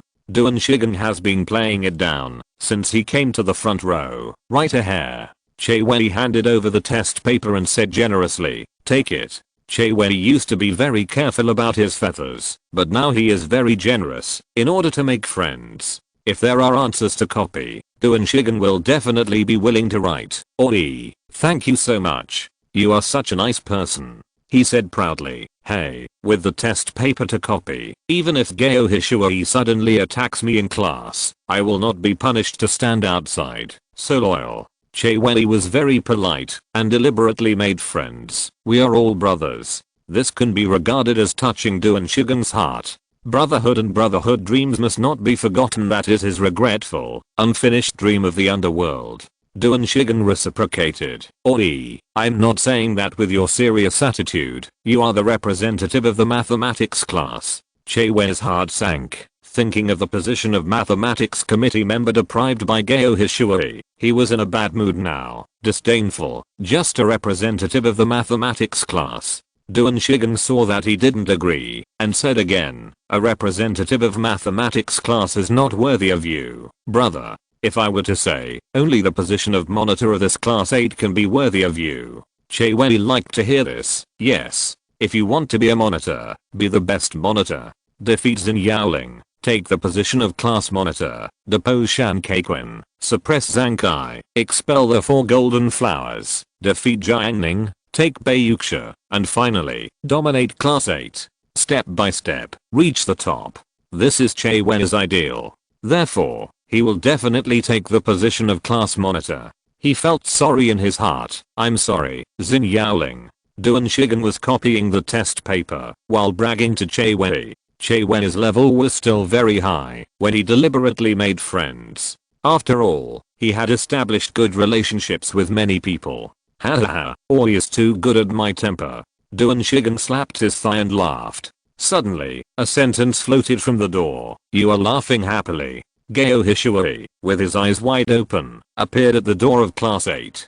Duan Shigen was so scared that his hands trembled. 2 minutes later, Duan Shigen and Che Wei went to the back row to stand together. Another minute later, as the bell rang, Xin Yaoling entered the classroom. She found 2 classmates standing in the back row. Even though the bell rang, they still stood in the back row. Xin Yaoling was immediately confused and asked, why don't you go back to your seat? Che Wei said reluctantly, we have reasons why we can't go back. Xin Yaoling said sincerely, if you have anything to say, you can talk to the monitor. Che Wei felt even worse after hearing this. A day passed quickly, and it was time for the evening self-study class. Cuiu hurried into the classroom, cursing, damn it, I went out to play a game of LOL and lost miserably. Wang Long Long, let's play again tonight. I want to watch you play games. Kyo-kun asked, what's your rank? CUIU, near diamond. Kyo-kun was puzzled. CUIU explained to him what near diamond meant, and Kyo-kun finally understood. Kyo-kun said, my rank is about the same as mine. I'm also platinum. CUIU, the highest rank in our class, should be Brother Ma, king rank. He was convinced by Ma Shicheng's gaming skills, and boasted to Kyo-kun about Brother Ma's achievements and various comebacks. Dong Qingfeng, who was passing by, didn't take it seriously after hearing this. He was a single-player game enthusiast and retorted, he plays more games, so he is a king. CUIU laughed, you should get to platinum first. Dong Qingfeng also laughed, there was a person who played CF before, and he also mocked my skills. Later, I got familiar with the operation, and played a game with him, and he stopped talking. Oh, by the way, I play Battlefield. Dong Qingfeng said lightly. Dong Qingfeng brought up Dota to crush League of Legends, and argued with CUIU, but neither could convince the other. CUIU asked Dong Qingfeng to try playing League of Legends, but Dong Qingfeng said it was a rubbish game, and didn't play it. Finally, he talked about gaming talent. In order to fight back against Dong Qingfeng, CUIU said, gaming skills are not practiced at all. If you don't have talent, no matter how good you play, it won't work. And Ma Zhen is the kind of person with talent. Dong Qingfeng said again, that Ma Shicheng just played a lot. After observing the situation, Wang Long Long went back to report to Ma Shicheng and said, Brother Ma, Dong Qingfeng is too arrogant. He looks down on you. Ma Shicheng was playing Clash of Clans. He smiled and said, it's okay. He has looked down on me for a long time. Dong Qingfeng looked down on Ma Shicheng and his friends since the beginning of the school year. He once publicly stated that Ma Shicheng's academic performance was absolutely useless. Wang Long Long asked, can you bear it? After thinking about it, Ma Shicheng said, how about this? You post an activity post on the 4th middle school forum, collect the number of female players, and select the most beautiful female player. Wang Long Long clapped his hands and said, okay, I'll take you into the trap. He hurriedly implemented the operation. For games, the highest configuration requirement is good friends. Even if the game is bad, as long as a group of good friends play together, compare with each other, and argue, they can still have a lot of fun. Zhu Yuantang listened to everyone's argument, and felt that LOL seemed to be more fun. On the way home, she told Jiang Ning that they would play in a double row tonight, live together and fly together, and travel across the Summoner's Rift.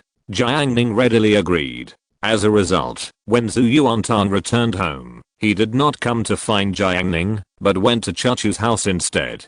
Jiang Ning urged his spiritual sense, and found out what she had done. At this time, Chachu's bedroom was brightly lit, and the atmosphere was warm. Zhu Chachu's slender white fingers gently untied the transparent box, and a 4-inch mango dragon fruit cake came into view. Wow. Zhu Yuantang was very surprised. She had never thought that Chachu, who had been searching around, actually bought a piece of cake to take home. Oh my god, has she changed? Zhu Yuantang raised her little hand and touched Chachu's forehead. Is she not feverish? Zhu Chachu's face was no longer cold, and she was slightly warm. I saw it on the road and bought it. Woo, Chachu, you are so nice.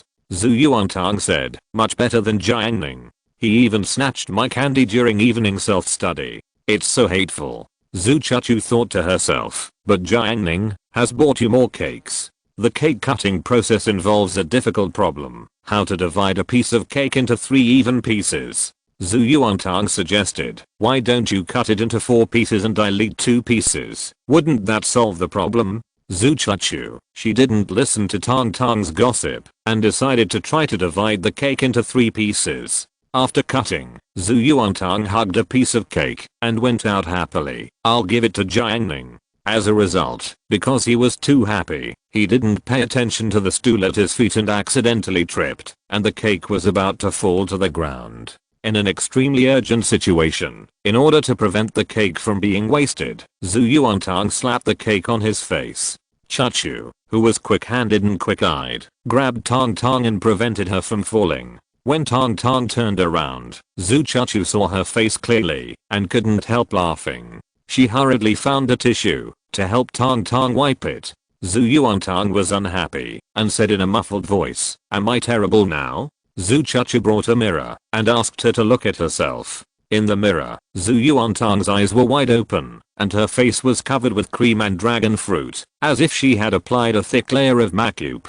Because of the blood red dragon fruit, she looked like she was bleeding, which also had a terrifying effect. Zhu Chuchu couldn't bear it. "I'll help you wipe it off." Zhu Yuantang stretched out her hand to stop him. "Wait, I'm going to scare Jiang Ning." She walked out with an arrogant step. Teacher Khan from next door went out to check his precious tricycle. He accidentally glanced at the terrifying white-faced blood man in the dark night, and he jumped up in shock. Zhu Yuantang didn't stop and floated into the courtyard of Jiang Ning's house like a shadow. Jiang Ning was drinking tea in the house, and Zhu Yuantang suddenly broke into the house, fierce and terrifying. "Hey, come and die." Jiang Ning was not scared, but pointed at Tang Tang and laughed. Zhu Yuantang was very depressed and rushed over to continue to scare. Jiang Ning raised his hand and wiped Tang Tang's little face. It felt smooth and elastic and was covered with cream. Then, he pressed his finger against Tang Tang's lips. Zhu Yuantang subconsciously wanted to bite him, but ended up tasting a delicate sweetness. If you're listening to this novel on a channel other than Fanfic World, it means they downloaded and uploaded it without effort. We cordially invite you to visit our channel, Mundo Fanfic Novelos. There you'll find the original version of this story and you can explore many other novels of various genres. We're waiting for you to immerse yourself in a world of incredible novels. Chapter 749 NV. January 15th. Thursday, morning. 3 years of high school, only 3 years. If the average life expectancy of a person is 80 years, then these 3 years only account for 3.7% of one's life. After graduation, looking back at the 3 years of high school, it seems to be just a short moment, but being in it, it feels like time is like a snail, extremely slow. The lingering sound of the bell echoed in Chen Kai's ears, and the voices of classmates laughing and playing rang out, rushing into his mind. Chen Kai raised his head from the high sea of questions, and looked at the 2 water dispensers in the northwest with lonely and indifferent eyes. The girls were crowded in the corner, waiting for the hot water to boil. In summer, you can still use iced drinks to transition, but with the current temperature, even a man as strong as a man has to hold hot water to swallow. Chen Kai heard Lukaki scolding Cuiu, heard Pang Jiao's low roar, heard Du and Shigen talking about the dream of Jianghu brothers, and also heard Dong Qingfeng asking Meng Xian what dessert to eat in the afternoon. He was ready to cater to his preferences. Chen Kai looked at the group of students from a god's perspective, but he smiled to himself and buried his head in his books again. His ideals and ambitions were destined to be different from those of his classmates. After Lukaki got the water, she went to the back row to chat with the 3 sisters Yu Jiang Shen. "Hey, have you read the Tiber?" "Yes, I read the Tiber every day,"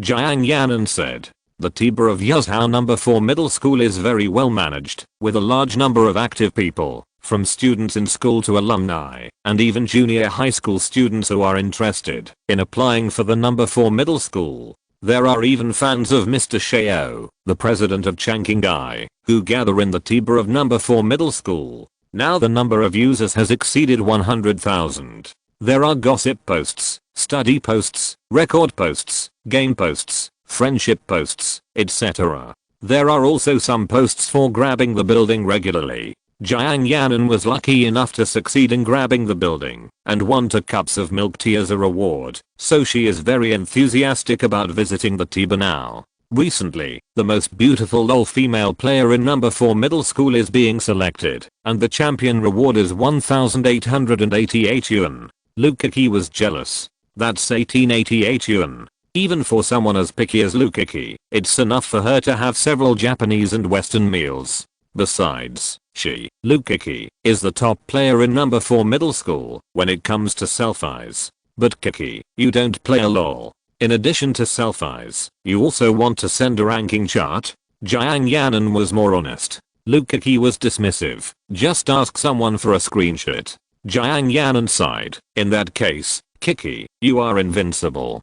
She turned on her phone and browsed the sisters who participated in the selection with her sisters. At the same time, Wang Lang heard the girls in his class talking about this, and he smiled secretly. Since he learned about Ma's plan to suppress Dan Qingfeng, he planned this event. For this reason, he specially chatted privately with Qian Heng, the biggest sponsor of number 4 middle school, and asked him for sponsorship. The first prize is 1888, the second place is 888, and the third place is 666. In addition, as long as you are in the top 10, all of them will be rewarded with a red envelope of 188. The price is that Qian Heng, as the sponsor, can get the contact information of these beautiful female LOL players. This little money is nothing to Qian Heng, so he agreed without hesitation. Wang Lang looked at the skyrocketing number of clicks and couldn't help but feel that he was the trendsetter of this era. Look at Xin Yaoling and Huang Zhangfei, who are only active in class 1, and they are not worth worrying about. Wang Lang, you will regret it. Jiang Ning looked at the post and found a selfie of a cute girl. She was very pure and claimed to be without makeup. This is a beautiful photo without makeup, she praised. After hearing this, Jiuo Kanan turned his eyes away and poked his head. This is really good looking. The champion seed, without makeup at this level, is really good looking. Meng Jiui, top-notch schoolgirl audition. For some reason, others always felt something was wrong when they heard Meng Jiui talking. This selfie is without makeup. It's so funny. Lukaki was disdainful. Isn't it?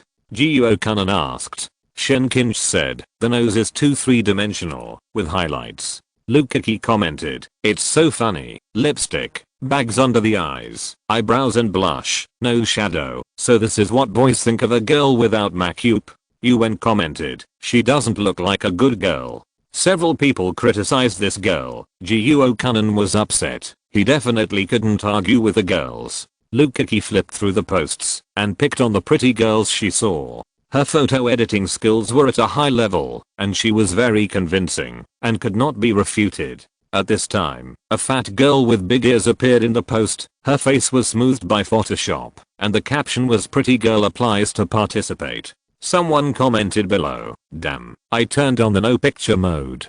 Clicking on your picture not only consumed my traffic, but also scared me. Lukaki, netizens are too malicious. UN, yeah, don't ordinary girls deserve to post selfies? After hearing this, CUIU wondered, are you sure she is ordinary? UN immediately retorted, isn't this just an ordinary girl? What's wrong with being a little fat? CUIU asked back, did I say she is fat? Lukaki, what's wrong with being fat? Are you ordinary and confident boys worthy of her? The two of them started arguing again. Chen Xiaoyu and Bai Yuxia were watching a play, Zhu Yuantang was sleeping on the desk, and Jiang Ning was fortune-telling. He was calculating the time when it would snow. The formation on the bank of the Hushu River has now been set up, waiting for the day of the great cold.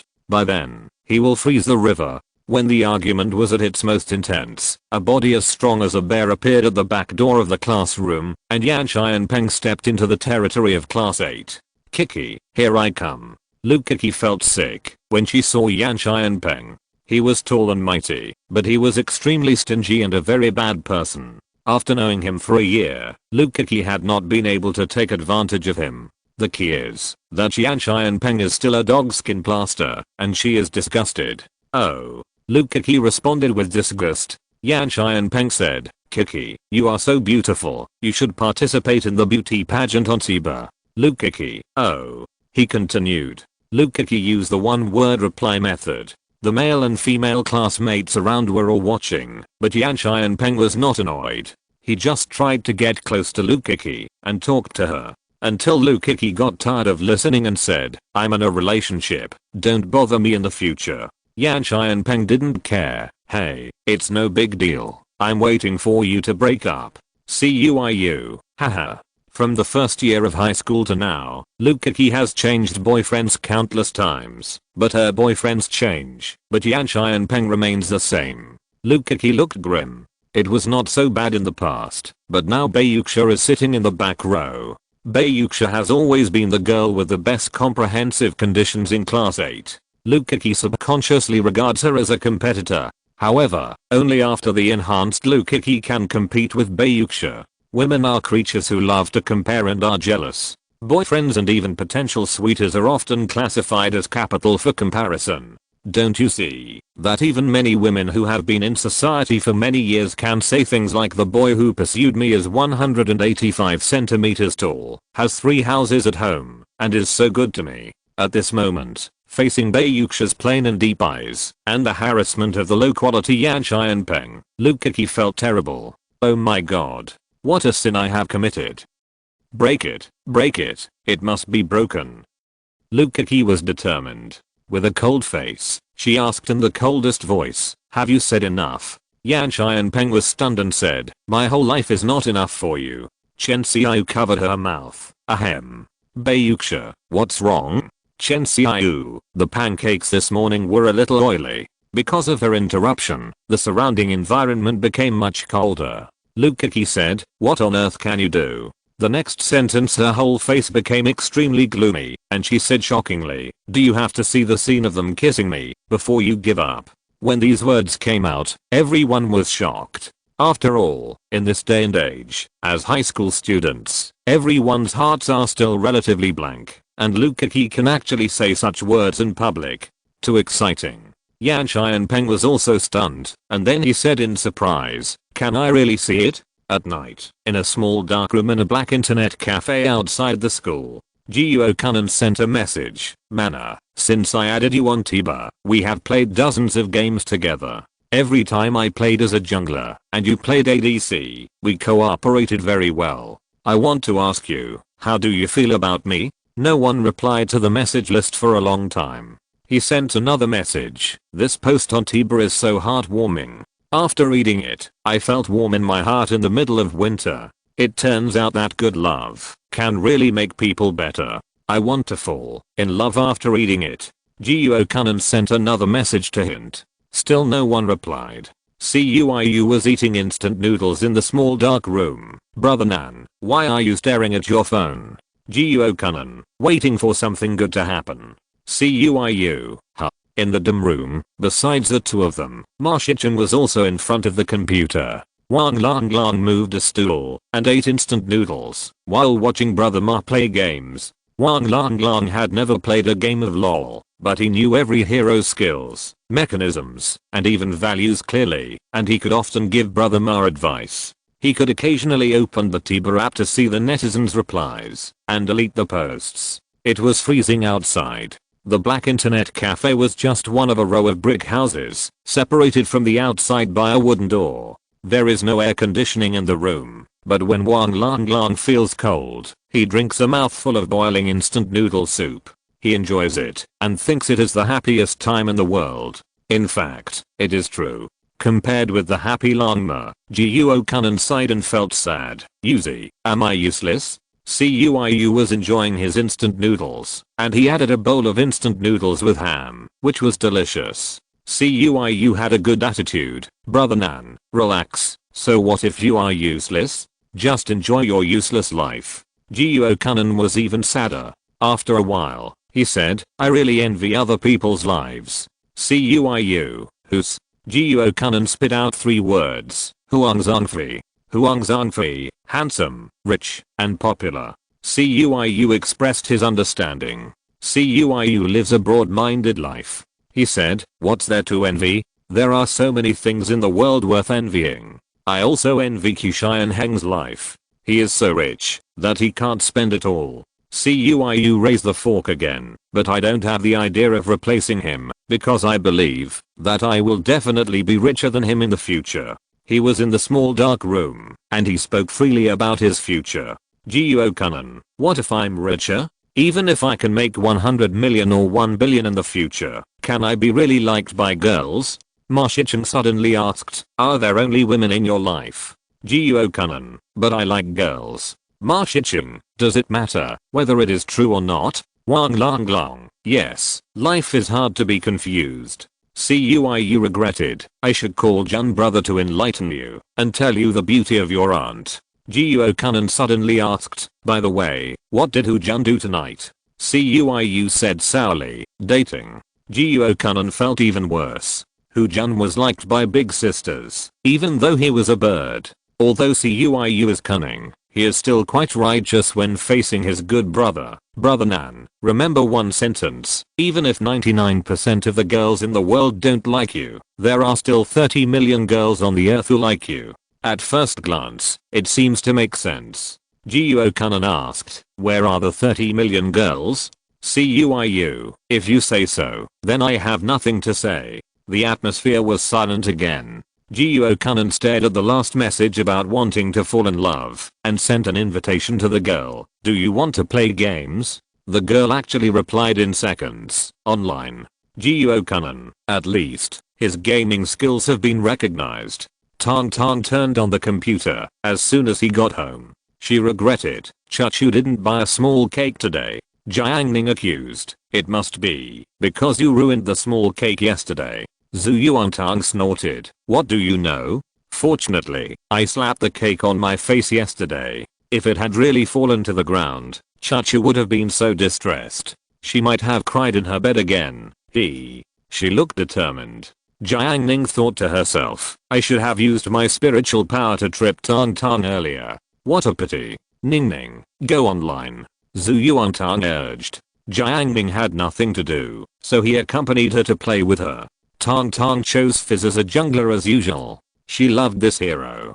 Jiang Ning chose Yasuo as the top laner. After entering the game, the top laner on the opposite side was Teemo in panda skin. He was very cute and could grow mushrooms. The cute Teemo on the opposite side was planting mushrooms while sending a message. Brother Yasuo, can we develop peacefully? Zhu Yuantang's eyes were sharp. Huh, you are still acting cute while playing a game. She wanted to pick up the fork and send Teemo back to the fountain immediately. As a result, Jiang Ning killed Teemo before Zhu Yuantang came out of the jungle. Yasuo is easy to beat Teemo, and Jiang Ning killed him again by getting close to his face. After the game, Zhu Yuantang said, I don't want to play anymore. Jiang Ning, what's wrong? Zhu Yuantang frowned and accused him. I feel too guilty playing games with you. Why do you keep killing Teemo? She is 0 to 10 super ghost and you still kill her, making her angry and hang up.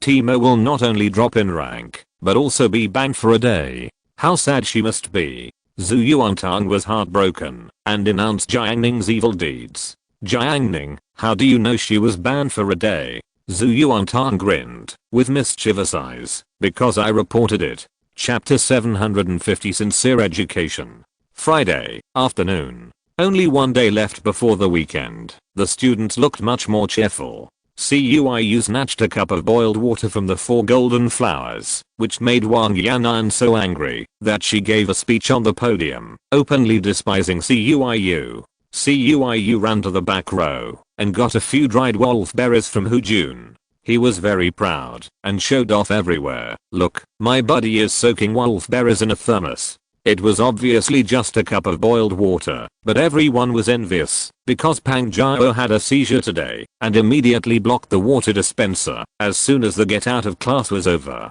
It was said that Pang Jiao was practicing her method of drinking water to lose weight, but it was hard for the whole class. Before, when Dan Kaekwon received the hot water, if he hadn't dodged quickly, he would have been spit on his face. Anan, what's wrong with you? Cuiu showed off to this point and found that Nanjie actually stayed in his seat and studied honestly. Jiuo Kanan had been reading books for a day. He made progress. His deskmate Kao-kun was panicked. He is working hard. He was in a complicated mood. Jiuo Kanan, who was lazy in the past, suddenly worked hard and Kao-kun felt a lot of pressure. Cuiu was used to it and he made an invitation. Brother Nan, you've worked too hard during the day. Let's continue playing games in the internet cafe at night. Games? Jiuo Kanan smiled bitterly. Forget it. He leaned on the back table and said, you were still sleeping at 6 o'clock this morning. I went out to buy breakfast, but my dad called me and asked me how I was doing recently, whether I studied hard, and asked me not to study too hard. Then he transferred 500 yuan to me with his bank card and told me that it was cold, so I should buy a coat to wear. Jiuo Kanan sighed. I was standing on the side of the road at that time, and I felt that way. Kao-kun felt the same way and was silent for a while. He fell into depravity, and the people he felt most sorry for were his parents. I remember that once, he invited Meng Xian to play, and Meng Xian brought Tang Jing. The three people spent more than 1,000 yuan a day on car fare, meals, movie tickets, and gifts. When he returned home that day, he saw his parents eating the leftovers they had packed from the dinner party, and he suddenly felt sorry for them. Jiao Kunan continued, he told me to study hard, but the day before I played games with Juggernaut all night. I suddenly felt that, if I continued like this, my life would probably be over. His tone was melancholy, his words were sincere and touching. Work hard, Yuzi. Cuiu held the thermos cup and said seriously, Brother Nan, I'm different from you. Jiao Kunan, what's the difference? Cuiu, I didn't play Juggernaut last night, I used the points on Spider. Pang Jiao and the water dispenser had a fierce battle, but in the end, dead things could not beat living things, and the water dispenser was emptied by Pang Jiao. Wang Yan'an, oh, there is no water, who should be on duty today? She rolled her eyes, and without waiting for someone to answer, she turned slightly to the back row. Shenkinj, Yuan, it's your group's turn to carry water, right? Shenkinj, I'll wait for people to arrive before carrying it. She wanted to wait for the boys, such as Deng Qingfeng, Huang Yazhu, Kaiang Li, and other male classmates who were willing to help. Wang Yan'an pinched her orchid fingers and said in a delicate voice, hey, every time it's our group's turn, Jiao never delays and always carries water immediately. Why can't they do it when it's other group's turn? Yuan understood her sarcasm and stood up immediately. If you like to carry water, then carry it yourself. Why are you urging us? Wang Yan'an covered her mouth and laughed. You mean, let us carry it? Yuan, haha, what else? Wang Yan'an, oh, whoever carries water deserves it. Some people have no self-awareness and are so shameless. How thick-skinned. The two sides fought across half of the classroom, and both of them were eloquent and made all kinds of sarcastic remarks. However, Wang Yan'an was morally just after all, and Yuan finally walked to the podium angrily and took away the purified water bucket.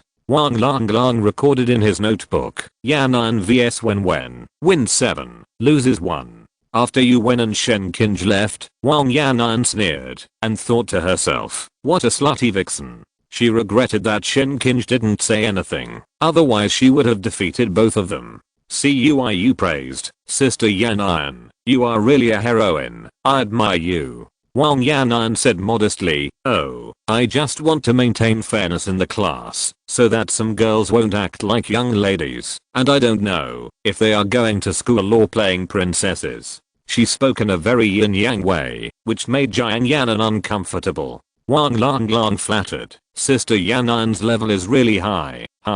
There is nothing to say about her speech on the stage. He was originally congratulating, but when he said this, Wang Yan'an's face was gloomy for a moment. She is indeed a good speaker. When she was in elementary school, Wang Yan'an won the teacher's praise with her eloquence and fluent speech, and was elected as a student representative to give a speech in front of school leaders. Wang Yan'an was ecstatic. She was happy. She was crazy. She laughed foolishly. For that speech, Wang Yan'an prepared and memorized the manuscript day and night. Her parents had high hopes for her and even gave her an extra 50 yuan in pocket money. But 3 days before the competition, there was a sudden notice that the leaders of the education bureau would visit the event. The elementary school leaders personally selected the candidates, and Wang Yan'an was replaced by a beautiful female classmate because she was too ugly. She was eliminated, and even the manuscript she had worked so hard to write was taken away by that beautiful female classmate. From then on, Wang Yan'an, who was in the dark, could no longer see the sun. Wang Yan'an stood on the podium, overlooking the class. She was surrounded by Pang Jiao, Li Shengnan, and Zhang Yifei. Their figures were covered by the setting sun and entered the classroom. Their shadows shrouded the world. She wanted to make the beautiful them tremble. Shenkinj and Yuan were almost numb from exhaustion when they came back. It was only with the help of Myo Zhe that the heavy bucket of purified water was placed in the water dispenser. Returning to her seat, Yuan was furious and lowered her voice. Wang Yan'an is too much. I want to tear her mouth apart. Jiang Yan'an, not good. Pang Jiao and her sisters were invincible in combat power. Jiang Ning thought to herself that she and her sisters together could not defeat Pang Jiao alone. Yuan, a gentleman, uses words instead of fists. However, considering the weakness of her own team, she thought of asking for help. Where is the biggest helper in this class? Right behind them. Yuan turned around and did not ask Jiang Ning directly. After all, they were not very familiar with each other. She asked Chen Xiao indirectly, "What do you think of Wang Yanan?" Chen Xiao blinked. "Not bad." Yuan, "Don't you think she is too much?" Chen Xiao, "Really?" Yuan immediately gave examples, such as Wang Yanan is ugly, scheming, domineering, has a stinky mouth and stinky feet, and other words that arouse hatred. Finally, she said, "If there is a conflict, Yanan, Kinj, Kiki and I are now in the same camp. Are you willing to join us?" Chen Xiao was confused and said, "Sure." Yuan was secretly happy. How stupid. No wonder Zhu Yuantang likes to say that Chen Xiao is stupid. As long as Chen Xiao is fooled, it is equivalent to fooling Zhu Yuantang, which is equivalent to fooling Jiang Ning. She was just about to continue to work harder. Chen Xiao suddenly said, "If you are really ready to launch a struggle, I, Chen Xiao, will absolutely not refuse. I have thought of a way to deal with this battle." Yuan, "What method?" Chen Xiao was eager to try the command and dispatch of the entire battle, as well as the specific fighting methods. Yuan was surprised, with an unbelievable look on her face. "Have you thought about it?" Chen Xiao, "Yeah, it's like this. There must be no problem for the four of you to deal with Wang Yanan." Yuan, "Of course there is no problem. I can tear her mouth apart." However, she thought a lot. What about the other three? She immediately showed a surprised expression. "Are you responsible for dealing with Pang Jiao?" Chen Xiao took out 2 wooden sticks from the hole in the table and said solemnly, "You rush in front. Tang Tang and I will ring the bell to cheer you up and help you to transcend the dead souls and resolve the grievances." Jiang Ning looked at their palace fight and thought, Xiao is not that stupid. After school in the afternoon, everyone went out for dinner, but Pang Jiao didn't eat dinner. Zhang Kai saw this and went out to stock up, preparing to take advantage of Pang Jiao and make a fortune. He bought snacks worth 20 yuan in one go, and when he returned to the class, he was seen by Wang Yanan. In order to prevent Zhang Kai from making money from his good sister, Wang Yanan seduced Pang Jiao. "Hey, Jiao, I'm going out for a while. Do you need me to bring you food?"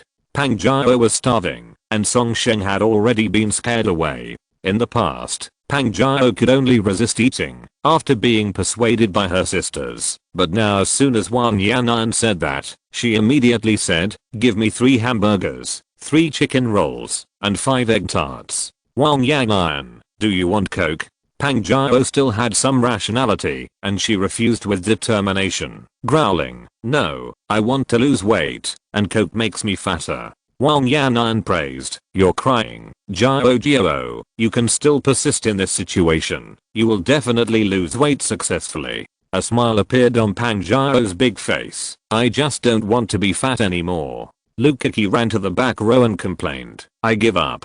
I was chatting with my mom, and she said that women should find a man to rely on. I don't know what's wrong with her. Is she crazy?" Yuan, "If you can't meet the right person, it's better not to get married." Lukaki, "My mom told me that if I don't get married in the future, wouldn't I be envious when I see others gathering together and eating reunion dinners?" Lukaki laughed especially happily. "It's so funny, she doesn't even think about who prepares the reunion dinner. Isn't it still us women?" Yuan felt the same way. "Yes, that's right." Cuiu said righteously, "I'm laughing so hard. You guys talk as if you can cook. You girls, you can't do anything, but you pretend to be exploited every day. Meng Gui, dream on." Lukaki looked grim, the ugly face of the vested interests. Cuiu, "I don't know who is enjoying other people's flowers every day and complaining about social injustice every day. If you have the ability, you can make money by playing games."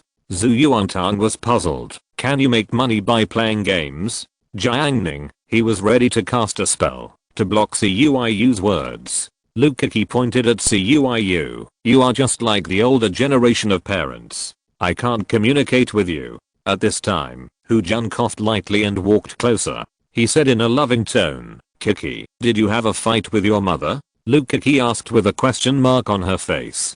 Jun cleared his throat and said in an elder's manner, "Kiki, you are not young anymore. How can you quarrel with your mother in this way? Your mother is already quite lonely. After hearing what you said, I'm afraid she won't be able to sleep all night." Kiki was puzzled. "No, it's none of your business if my mother and I quarrel. Why do you care so much? Are you sick?" Jun was not annoyed, but his face became serious. "I just can't stand it. Anyway, don't make your mother angry, otherwise I won't give you a good face." The atmosphere became particularly weird. Cuiu was extremely shocked. Jiang Ning and the others were also surprised, especially Jun's attitude. Wasn't Jun this kind of person before? Ansheng. The winter evening was like a deep oil painting, which gradually drew down the curtain. It was getting dark, but the commercial square was bustling with people. Fried noodle stalls, fried skewer stalls, and small meatball stalls. The vitality of the night seemed to have just begun to bloom. "Lulu, let's go. I'll take you to eat wheel cakes today," a girl with single eyelids shouted. She walked with legs wrapped in a denim skirt, looking very young and beautiful. Behind her was a girl wearing a blue cotton coat, a black and white bear sweater inside, and wide leg pants. She was Zhenglu. There are quite a lot of people. Zhenglu's eyes swept across the crowd and saw scattered men and women carrying suitcases guarding the flower beds of the green belt. "Zhenglu, it's so cold, but I still run into them." The girl with single eyelids glanced at them and said, "They are migrant workers." She stretched out her hand and pointed to the young woman coming out of the office building. "Look, the intermediary is here.